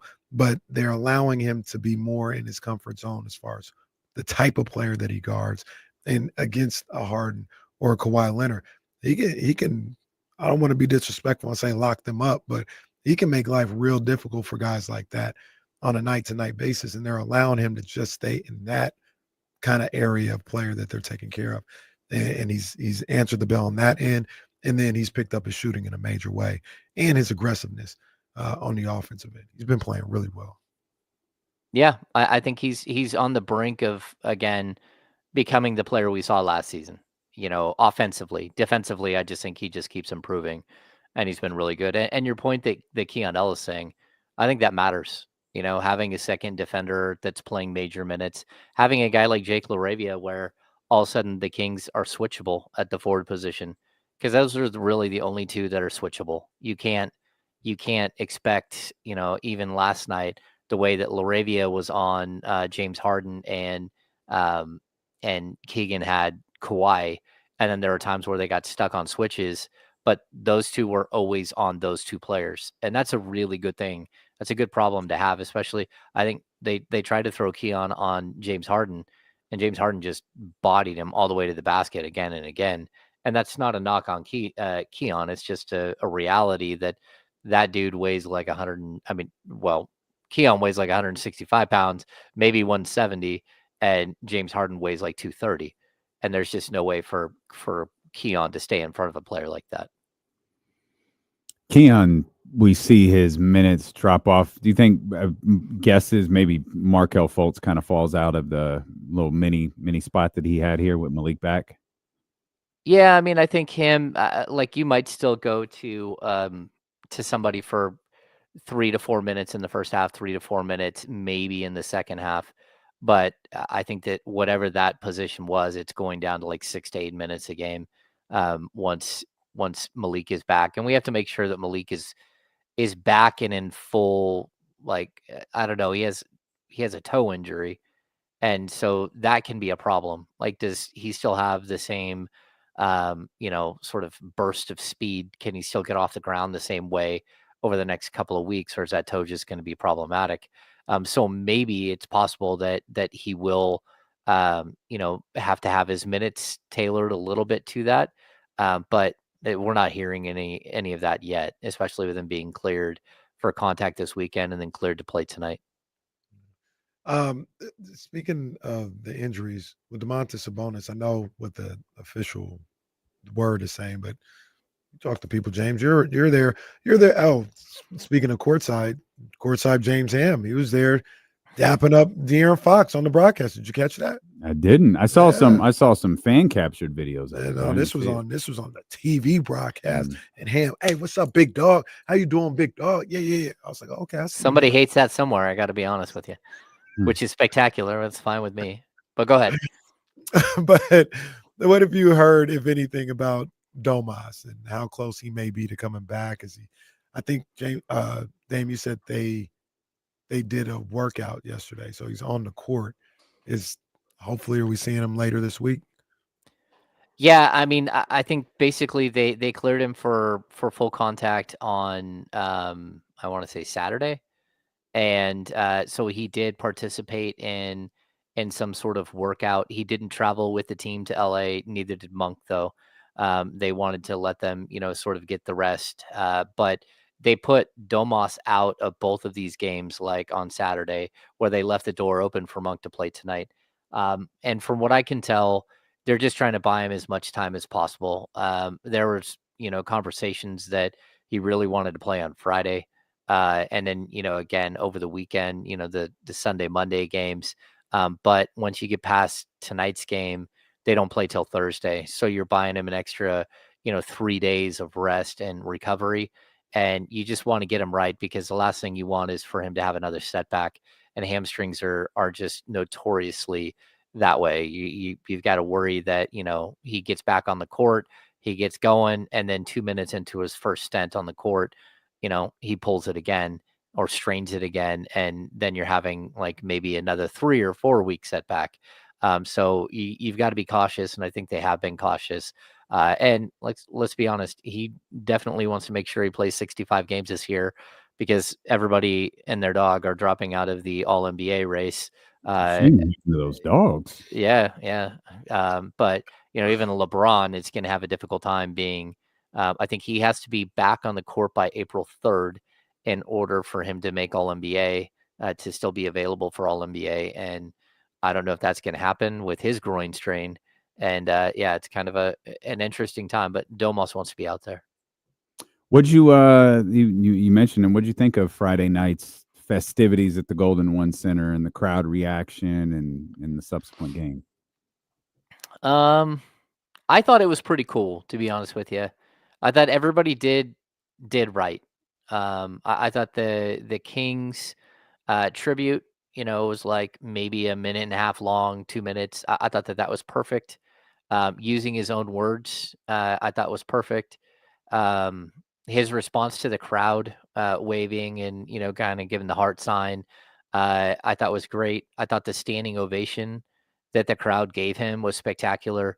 There were some boos during both intros and during that celebration, during the tribute video, but they were overwhelmingly overshadowed by the cheers. And I know some people, like fight me on this on Twitter, like, oh, there were a ton of boos. Like, well, there might have been a ton of people booing around you with your group of people, but overall, the building celebrated De'Aaron Fox both at intro time and during the tribute video. And then when the ball was on the court and he touched the ball, they booed him like incessantly the entire game. And to me, that's the perfect way, is to voice your displeasure because you don't play here anymore, but also celebrate the fact that he was there for a long time. And I thought Fox was like in pregame, he was all smiles. Again, I went over and just said hi and thanked him for being a pro for 7.5 years of coverage. And it's something that I typically do with players that leave earlier in the season. Same thing with Harrison Barnes, but I think that just like it was handled well. The post game.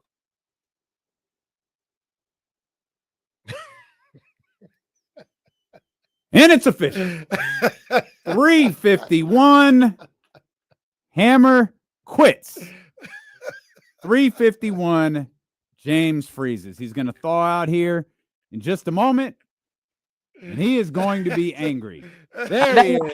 Hi, everybody. I'm back. That was that's a good late game freeze right there, Hammer. That's a good late game freeze right there. That's funny. I continue. If I don't even. He said the post game. He was talking about the Oh. post game. I guess maybe his press conference post game, maybe. Well, no, the post game press conference was gross, to be honest with you, and it wasn't because of him. The visiting media room is like this little tiny bunker room, and it's super small, and it was packed with people, and it was way too much, and it smelled, and it was like, nope. Oh. I did go in. I was there for it, but like snuck into the back, and like I didn't ask a question. It was just like overwhelming. People had been waiting in there for like 30 or 40 minutes because Fox who is notoriously late to post game, was notoriously late.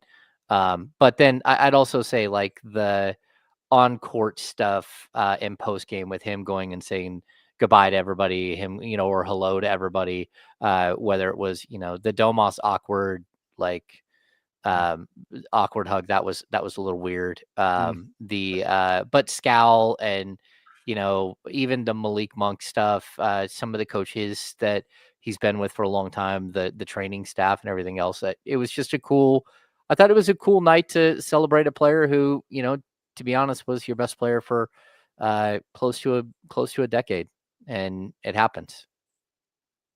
And more importantly, you beat him. Kings won. Yeah.